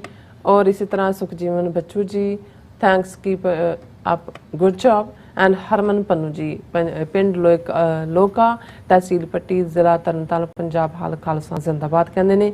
ਧਰਮ ਸਿੰਘ ਜੀ ਫਤਿਹ ਬੁਲਾਉਂਦੇ ਨੇ। ਕੀਰਤਨ, ਇੱਕ ਅਮਰੀਕੀ ਵਫਦ ਦਲਾਈ ਲਾਮਾ ਨੂੰ ਮਿਲ ਰਿਹਾ ਹੈ ਔਰ ਭਾਰਤ ਡਬਲ ਗੇਮ ਖੇਡ ਰਿਹਾ ਹੈ। ਹਾਂ ਕੀਰਤਨ ਜੀ, ਅਸੀਂ ਜ਼ਿਕਰ ਕੀਤਾ ਹੈ ਕਿ ਵੀ ਭਾਰਤ ਜਿਹੜਾ ਹੈ ਉਹ ਜਿੱਥੇ ਇੱਕ ਪਾਸੇ ਮੰਨ ਚੁੱਕੇ ਨੇ ਕਿ ਤਿੱਬਤ ਚੀਨ ਦਾ ਹਿੱਸਾ ਹੈ 2002 ਚ ਜੀ ਵਾਜਪਾਈ ਦੀ ਵਿਜ਼ਿਟ ਵੇਲੇ, ਲੇਕਿਨ ਇਹ ਖਤਰਨਾਕ ਖੇਡ ਰਹੇ ਨੇ। ਦਵਿੰਦਰ ਸੰਧੂ ਜੀ ਫਤਿਹ ਬੁਲਾਉਂਦੇ ਨੇ, ਕੋਬੈਡ ਐਕਸ ਕਹਿੰਦੇ ਨੇ ਜੇ ਭਾਨਾ ਸਿੱਧੂ ਨੂੰ ਲੋਕਾਂ ਦਾ ਇਕੱਠ ਕਰਕੇ ਪੰਜਾਬ ਜੇਲ੍ਹ ਚੋਂ ਬਾਹਰ ਕੱਢ ਸਕਦੇ ਆ, ਫਿਰ ਜੱਗੀ ਸਿੰਘ ਜੋਲ ਲਈ ਯੂਕੇ ਵਿੱਚ ਲੱਖ ਤੋਂ ਉੱਤੇ ਇਕੱਠ ਕਰਕੇ ਯੂਕੇ ਤੇ ਐਮਪੀ ਦੇ ਜਿਹੜੇ ਪ੍ਰੈਸ਼ਰ ਪਾਇਆ ਜਾਵੇ। UK need to live up. Combat ਜੀ ਤੁਸੀਂ ਠੀਕ ਕਹਿ ਰਹੇ ਹੋ। ਮੈਂ ਸਮਝਦਾ ਵੀ ਇਸ ਮਾਮਲੇ 'ਚ ਹਾਲਾਂਕਿ ਇਹ ਨਹੀਂ ਹੈ ਵੀ ਕੈਨੇਡਾ ਯੂਕੇ ਦੇ ਐਮਪੀਜ਼ ਨੇ ਨਹੀਂ ਲਿਖਿਆ, 100 ਤੋਂ ਜ਼ਿਆਦਾ ਐਮਪੀਜ਼ ਨੇ ਵੀ ਲਿਖਿਆ, ਪਰ ਮੈਨੂੰ ਲੱਗਦਾ ਹੈ ਕਿ ਵੀ ਜਿਸ ਲੈਵਲ ਦੇ ਉੱਤੇ ਇਹ ਪ੍ਰੈਸ਼ਰ, ਔਰ ਦੂਸਰੇ ਪਾਸੇ ਕਿਉਂਕਿ ਕੰਜ਼ਰਵੇਟਿਵ ਗਵਰਨਮੈਂਟ ਹੀ ਰਹੀ ਹੈ, ਬੋਰਿਸ ਜੌਨਸਨ ਦੀ ਵੀ, ਉਸ ਤੋਂ ਪਹਿਲਾਂ ਵੀ ਰਿਸ਼ੀ ਸੁਨਕ ਦੀ ਵੀ, ਇਹ ਤਾਂ ਰਲੇ ਹੋਏ ਨੇ। ਸੋ ਹੁਣ with the change of government ਜੇ 8-10 ਐਮਪੀ ਆਪਣੇ ਬਣ ਜਾਂਦੇ ਨੇ, ਪਲੱਸ ਲੋਕਾਂ ਦੇ ਵਿੱਚ ਇੱਕ ਜਾਗਰੂਕਤਾ ਹੁੰਦੀ ਹੈ, ਤਾਂ ਫਿਰ ਇੰਡੀਆ ਦੀ ਬਾਂਹ ਮਰੋੜੀ ਜਾ ਸਕਦੀ ਹੈ। ਅਦਰਵਾਈਜ਼ ਇਹ ਉਵੇਂ ਹੀ ਉਸ ਨੂੰ ਉੱਥੇ ਸੜਨ ਤੇ ਮਜਬੂਰ ਕੀਤਾ ਹੋਇਆ ਹੈ ਭਾਰਤ ਦੀਆਂ ਜੇਲ੍ਹਾਂ 'ਚ। ਸਿੰਘ ਗਰਚਾ ਜੀ ਵੀ, ਔਰ ਇਸੇ ਤਰ੍ਹਾਂ ਜਤਿੰਦਰ ਸਿੰਘ ਜੀ, ਪਰਮਿੰਦਰ ਜੀ, ਔਰ ਇਸੇ ਤਰ੍ਹਾਂ ਇੰਦਰਜੀਤ ਸਿੰਘ ਸੰਧੂ ਜੀ, ਔਰ ਜਸਵੰਤ ਕੰਗ ਜੀ, ਲਖਵਿੰਦਰ ਸਿੰਘ ਔਲਖ ਜੀ, ਜੀਤ ਸੂਤੀਆ ਜੀ, ਜਸਕੀਰਤ ਸਿੰਘ ਜੀ, ਸਭ ਫਤਿਹ ਬੁਲਾਉਂਦੇ ਨੇ ਔਰ ਖਾਲਸਾ ਜ਼ਿੰਦਾਬਾਦ ਕਹਿੰਦੇ ਨੇ। ਔਰ ਇਸੇ ਤਰ੍ਹਾਂ ਧਰਮ ਸਿੰਘ ਜੀ ਵੀ ਫਤਿਹ ਬੁਲਾਉਂਦੇ, ਟੀਵੀ 84 ਜ਼ਿੰਦਾਬਾਦ ਕਹਿੰਦੇ, ਚੜ੍ਹਦੀ ਕਲਾ ਪ੍ਰੋਗਰਾਮ ਸੱਚੋ ਸੱਚ। ਔਰ ਗੁਰਮਹਿੰਦਰ ਸਿੰਘ ਜੀ ਵੀ ਸਾਨੂੰ ਫਤਿਹ ਬੁਲਾਉਂਦੇ ਨੇ ਦੋਨਾਂ ਨੂੰ। ਜ਼ੁਲਫਕਾਰ ਖਾਨ ਖਾਲਸਾ ਜ਼ਿੰਦਾਬਾਦ ਕਹਿੰਦੇ। ਰਿਸ਼ੀ ਭਾਰਤਵਾਜ ਕਹਿੰਦੇ ਨੇ ਕਿ Jagjit Singh Chauhan said in an interview to India Today in 1993 that India should be reorganized and the states should have only defense and communications in common. This is nothing but federalism. ਰਿਸ਼ੀ ਭਾਰਦਵਾਜ ਜੀ, ਬਹੁਤ ਚੰਗੀ ਗੱਲ ਹੈ ਤੁਸੀਂ ਇਹ ਨੁਕਤਾ ਲਿਆਂਦਾ। ਅਸਲ 'ਚ ਜਿਹੜਾ ਅਨੰਦਪੁਰ ਸਾਹਿਬ ਦਾ ਮਤਾ ਜਿਸ ਨੂੰ ਸੈਪਰੇਟਿਸਟ ਕਹਿ ਕੇ ਸਿੱਖਾਂ ਨੂੰ ਭੰਡਿਆ ਗਿਆ, ਉਸ ਦੇ ਵਿੱਚ ਇਹੀ ਐਡਵੋਕੇਸੀ ਸੀ ਕਿ ਭਾਰਤ ਦੇ ਵਿੱਚ ਟਰੂ ਫੈਡਰਲ ਸਟਰਕਚਰ ਹੋਏ, ਸੈਂਟਰ ਦੇ ਕੋਲ ਫੋਰਨ ਅਫੇਅਰਸ, ਡਿਫੈਂਸ ਔਰ ਕਮਿਊਨੀਕੇਸ਼ਨ, ਇਹ 2-3 ਮਹਿਕਮੇ, ਬਾਕੀ ਸਾਰੀਆਂ ਸਟੇਟਾਂ ਜਿਹੜੀਆਂ ਨੇ ਉਹ ਆਟੋਨੋਮਸ ਹੋਣ, ਜਿਵੇਂ ਬਹੁਤ ਸਾਰਾ ਅਸੀਂ ਅਮਰੀਕਾ ਦੇ ਮਾਮਲੇ 'ਚ ਦੇਖਦੇ ਹਾਂ। ਪਰ ਇਸ ਦਾ ਜਵਾਬ ਟੈਂਕਾਂ ਤੋਪਾਂ ਨਾਲ ਅਕਾਲ ਤਖਤ ਤੇ ਔਰ 37 ਇਤਿਹਾਸਕ ਗੁਰਦੁਆਰੇ ਔਰ ਸਿੱਖਾਂ ਦੇ ਖਿਲਾਫ ਟੋਟਲ ਵਾਰ। ਸੋ ਇਹ ਜੂਨ ਦੇ ਪਹਿਲੇ ਹਫਤੇ ਤੱਕ ਜ਼ਰੂਰ ਫੈਡਰਲ ਸਿਸਟਮ ਦੀ ਮੰਗ ਸੀ ਤਾਂ ਕਿ ਜਿਹੜਾ ਸਾਰਿਆਂ ਹੀ ਸਟੇਟਾਂ ਦੀ ਆਜ਼ਾਦੀ ਹੋਏ, ਪਰ ਉਸ ਤੋਂ ਬਾਅਦ ਤੇ ਜਦੋਂ ਤੁਸੀਂ ਫਾਈਨਲੀ ਸਾਡੇ ਤੇ ਟੋਟਲ ਵਾਰ ਹੀ ਨਾਫਿਜ਼ ਕਰ ਦਿੱਤੀ, ਫਿਰ ਖਾਲਿਸਤਾਨ ਦੀ ਨੀਂਹ ਜਿਹੜੀ ਹੈ ਰੱਖਣ ਦੀ ਗੱਲ ਸੰਤ ਪਿੰਡਾਂ ਵਾਲਿਆਂ ਨੇ ਕੀਤੀ ਹੋਈ ਸੀ। ਔਰ ਜ਼ਾਹਰ ਹੈ ਹੁਣ ਪਿਛਲੇ 40 ਸਾਲ ਤੋਂ ਸਾਡੀ ਸਟਰਗਲ ਖਾਲਿਸਤਾਨ ਦੀ ਹੈ। Doctor Jagjit Singh Chauhan time to time ਉਹਨਾਂ ਦਾ ਇੱਕ ਆਪਣਾ ਅੰਦਾਜ਼ ਸੀ ਗੱਲ ਕਹਿਣ ਦਾ, ਗੱਲ ਕਰਨ ਦਾ, ਲੇਕਿਨ ਉਹਨਾਂ ਨੇ ਆਪਣੇ ਆਪ ਨੂੰ republic of Khalistan the president 1970 'ਚ ਐਲਾਨਿਆ ਹੋਇਆ ਸੀ, ਔਰ ਉਹਨਾਂ ਦੀ ਇੱਕ ਆਪਣੀ ਜਿਹੜੀ ਹੈ ਉਹ ਸੋਚ ਸੀ। ਲੇਕਿਨ ਖਾਲਿਸਤਾਨ ਦੀ ਮੰਗ ਜਿਹੜੀ ਹੈ ਇਹ ਬਿਲਕੁਲ ਹੁਣ ਮੁਕੰਮਲ ਇੰਡੀਪੈਂਡੈਂਟ ਸੋਵਰਨ ਨੇਸ਼ਨ ਦੀ ਹੈ, ਹੁਣ ਫੈਡਰਲ ਢਾਂਚੇ ਦੀ ਨਹੀਂ ਹੈ। ਜਗਤਾਰ ਸਿੰਘ ਜੀ ਕਹਿੰਦੇ ਡਾਕਟਰ ਸਾਹਿਬ ਮੈਨੂੰ ਨਹੀਂ ਲੱਗਦਾ 40 ਸਾਲਾਂ 'ਚ ਇੱਕ ਵੀ ਜਥੇਬੰਦੀ ਨੇ ਉਹ ਸਟੈਂਡ ਨਹੀਂ ਲਿਆ ਹੋਵੇਗਾ ਜਿਹੜਾ ਟਰੂਡੋ ਨੇ ਲਿਆ। ਸੋ ਸਿੱਖ PM ਹੁੰਦਾ ਉਹ ਵੀ ਨਾ ਲੈਂਦਾ। ਜਗਤਾਰ ਸਿੰਘ ਜੀ ਤੁਸੀਂ ਠੀਕ ਕਹਿ ਰਹੇ ਹੋ, ਅਸੀਂ ਬਹੁਤ ਐਡਮਾਇਰਰ ਹਾਂ ਜਸਟਿਨ ਟਰੂਡੋ ਦੇ, ਲੇਕਿਨ ਹੁਣ ਦੇਖਣ ਵਾਲੀ ਗੱਲ ਇਹ ਹੈ ਕਿ ਵੀ ਜਿਹੜੇ ਫਰਦਰ ਜਿਸ ਲਾਈਨ ਦੇ ਉੱਤੇ ਗੱਲ ਜਾ ਰਹੀ ਹੈ ਕਿ ਕੈਨੇਡਾ ਕਿੰਨਾ ਕੁ ਇਸ ਮੁੱਦੇ ਤੇ ਇੰਟਰਨੈਸ਼ਨਲ ਕ੍ਰਿਮੀਨਲ ਕੋਰਟ ਤੱਕ ਜਾਣਾ, ਇਹ ਜੇ ਸਾਨੂੰ ਨਜ਼ਰ ਆਉਂਦਾ ਹੈ ਕਿ ਵੀ ਇਹ ਜ਼ਰੂਰੀ ਹੋਏਗਾ। ਔਰ ਬਾਕੀ ਇਹਦੇ 'ਚ ਕੋਈ ਸ਼ੱਕ ਨਹੀਂ ਹੈ ਜਸਟਿਨ ਟਰੂਡੋ ਨੇ ਬੜੀ ਬੋਲਡ ਲਾਈਨ ਲਈ ਹੈ ਇਸ। ਸਤਨਾਮ ਔਜਲਾ ਜੀ ਫਤਿਹ ਬੁਲਾਉਂਦੇ ਨੇ। ਹੰਗ ਸਿੰਘ ਕਹਿੰਦੇ ਨੇ ਸਮੰਤ ਗੋਇਲ ਐਂਡ ਬਲਦੇਵ ਸਰਾ, ਇਹ ਉਹਨਾਂ ਨੇ ਮੈਨੂੰ ਯਾਦ ਨਹੀਂ ਸੀ ਆ ਰਿਹਾ, ਰਾਜ ਚੀਫ ਜਿਹੜਾ 30 ਜੂਨ ਨੂੰ ਰਿਟਾਇਰ ਹੋਇਆ, ਸਮੰਤ ਗੋਇਲ ਜੀ। ਬਲਦੇਵ ਸਰਾ ਜੀ ਵੀ ਕਹਿੰਦੇ ਸ਼ਾਨਦਾਰ ਪੱਤਰਿਕਾ, ਔਰ ਇਸ ਤਰ੍ਹਾਂ ਪਰਮਿੰਦਰ ਸਿੰਘ ਪੱਤਰਕਾਰਤਾ, ਔਰ ਇਸੇ ਤਰ੍ਹਾਂ ਪਰਮਿੰਦਰ ਸਿੰਘ ਜੀ ਖਾਲਸਾ ਜ਼ਿੰਦਾਬਾਦ ਕਹਿੰਦੇ। ਬਲਜੀਤ ਵਰਾਜ, ਜਸਵੀਰ ਸਿੰਘ, ਸੁਖਵੰਤ ਸਿੰਘ ਜੀ ਐਨ ਸ਼ੇਖੋ ਜੀ, ਤਰਸੇਮ ਧਾਲੀਵਾਲ ਜੀ ਸਭ ਸਾਨੂੰ ਫਤਿਹ ਬੁਲਾਉਂਦੇ ਖਾਲਸਾ ਜ਼ਿੰਦਾਬਾਦ ਕਹਿੰਦੇ ਨੇ। ਅਨੂਪਾ ਜੀ ਲਿਖਦੇ ਨੇ ਕਿ ਇਹਨਾਂ ਗੋਰਿਆਂ ਨੂੰ ਕਦੋਂ ਅਕਲ ਆਉਣੀ ਹੈ, ਜਰਨਲਿਸਟ ਕੱਢ ਦਿੱਤੇ ਉਹਨਾਂ ਦੀ, ਪੋਲੀਟੀਸ਼ੀਅਨ ਆਪਣੇ ਦੇਸ਼ ਵਿੱਚ ਦੱਸ ਨਹੀਂ ਸਕਦੇ, ਇਹਨਾਂ ਨੂੰ ਵੋਟ ਨਾ ਪਾਓ। ਔਰ ਕੈਨੇਡਾ ਤੇ ਆਸਟ੍ਰੇਲੀਆ, ਇੰਗਲੈਂਡ ਵਾਲੇ ਪੱਕਾ ਸੈਂਸਿਟਿਵ ਇਨਫੋਰਮੇਸ਼ਨ ਜਿਹੜੀ ਇੰਡੀਆ ਨੂੰ ਦਿੰਦੇ ਨੇ। ਹਾਂ, ਇਹ ਹੁਣ ਜਿਹੜੀ ਮੰਗ ਹੈ ਔਰ ਅਸੀਂ ਵੀ ਆਪਣੀ ਪ੍ਰੈਜੈਂਟੇਸ਼ਨ 'ਚ ਕਿਹਾ ਸੀ ਉੱਥੇ ਵੀ ਜਾ ਕੇ ਵੀ ਕਿ ਭਾਈ ਪਹਿਲਾਂ ਤਾਂ ਜਿਹੜੇ MP ਵਿੱਚ ਵੜੇ ਹੋਏ ਨੇ ਇੰਡੀਆ ਦੇ ਪ੍ਰੋਕਸੀ ਜਿਵੇਂ WSO ਦੀ ਸਟੇਟਮੈਂਟ ਉਹਨਾਂ ਦੇ ਨਾਮ ਪਬਲਿਕ ਕਰੋ ਜੀ। ਗੁਰੂ ਨਿਹੰਗ ਸਿੰਘ ਜੀ ਕਹਿੰਦੇ ਝੂਠ ਦਾ ਗੋਡਾ ਹਾਂਜੀ ਬਾਪ of democracy was banned from entering the so many countries like Europe and USA, Canada, etc. ਹਾਂ ਸੋ ਗੋਸਪਾਲ ਪੀ ਸਿੰਘ ਜੀ ਫਤਿਹ ਬੁਲਾਉਂਦੇ ਨੇ, ਫਿਰ ਇਸੇ ਤਰ੍ਹਾਂ ਨਿਹੰਗ ਸਿੰਘ ਜੀ ਕਹਿੰਦੇ ਨੇ ਕਿ how he sad mother of democracy. ਝੂਠ ਹੀ ਬੋਲਣਾ ਫਿਰ ਜੋ ਇੰਨਾ ਵੱਡਾ ਬੋਲੋ ਕਿ ਕੋਈ ਇਤਰਾਜ਼ ਵੀ ਨਾ ਕਰ ਸਕੇ ਵੀ ਹੋ ਹੀ ਨਹੀਂ ਸਕਦਾ ਝੂਠ। ਔਰ ਫਿਰ ਇਸੇ ਤਰ੍ਹਾਂ ਰੂਪਾ ਸਿੰਘ ਅੱਗੇ ਲਿਖਦੇ ਨੇ ਕਿ ਅਮਰੀਕਾ ਨੂੰ ਕਿਉਂ ਲੱਗਦਾ ਹੈ ਕਿ ਇੰਡੀਆ ਚਾਈਨਾ ਨਾਲ ਵਾਰ ਕਰੇਗਾ, ਉਹ ਤਾਂ ਪਾਉ ਤੋਂ ਚੋਰ ਮਰਾਉਂਦੇ ਨੇ। ਇਹ ਚਲਾਕ ਲੋਕ ਪਾਵਰਫੁਲ ਨੂੰ ਦੇਖ ਕੇ ਚੁੱਪ ਕਰ ਜਾਂਦੇ ਨੇ। ਪਾਕਿਸਤਾਨ ਵਰਗੇ ਦੇਸ਼ ਤੇ ਰੋਬ ਜਿਹੜਾ ਉਹ ਝਾੜਦੇ ਨੇ, ਉਹਨਾਂ ਦਾ ਕਹਿਣ ਦਾ ਮਤਲਬ ਅਵਤਾਰ ਸਿੰਘ ਜੀ ਫਤਿਹ ਬੁਲਾਉਂਦੇ ਨੇ। ਰਾਜਾ ਜੀ ਖਾਲਿਸਤਾਨ ਜ਼ਿੰਦਾਬਾਦ ਕਹਿੰਦੇ ਨੇ, ਔਰ ਬੀ ਸਿੰਘ ਜੀ ਫਤਿਹ ਬੁਲਾਉਂਦੇ ਨੇ। ਸਭ ਦਾ ਬਹੁਤ ਬਹੁਤ ਸ਼ੁਕਰੀਆ। ਸੋ ਇਸ ਆਪਣੀ ਵੀਡੀਓ ਲੈਣੀ ਇਜਾਜ਼ਤ। ਵਿਊਅਰਸ, ਸਾਡੇ ਪ੍ਰੋਗਰਾਮ ਦਾ ਸਮਾਂ ਇੱਥੇ ਮੁੱਕਦਾ। ਤੁਸੀਂ ਆਪਣੀ ਰਾਏ ਤੇ ਸੁਝਾਅ ਸਾਨੂੰ ਭੇਜਣਾ ਭੁੱਲਣਾ ਸਾਡੇ ਇਸ ਪਤੇ ਤੇ SOS@tv4.tv ਤੇ ਅਸੀਂ ਆਪਣਾ ਪ੍ਰੋਗਰਾਮ ਲੈ ਕੇ ਫਿਰ ਦੁਬਾਰਾ ਤੁਹਾਡੇ ਰੂਬਰੂ ਹੋਵਾਂਗੇ। ਤਦ ਤੱਕ ਲਈ ਮੈਨੂੰ ਤੇ ਆਪਣਾ ਸੁਣਾ ਗਿਆ ਦੋ ਦੇਖਦੀ ਰੁਚੀ ਵੀਰ ਫੋ ਫਲਾ ਦਿਓ ਫਤਿਹ। ਵਾਹਿਗੁਰੂ ਜੀ ਕਾ ਖਾਲਸਾ, ਵਾਹਿਗੁਰੂ ਜੀ ਕੀ ਫਤਿਹ। ਰੱਬ ਰਾਖਾ।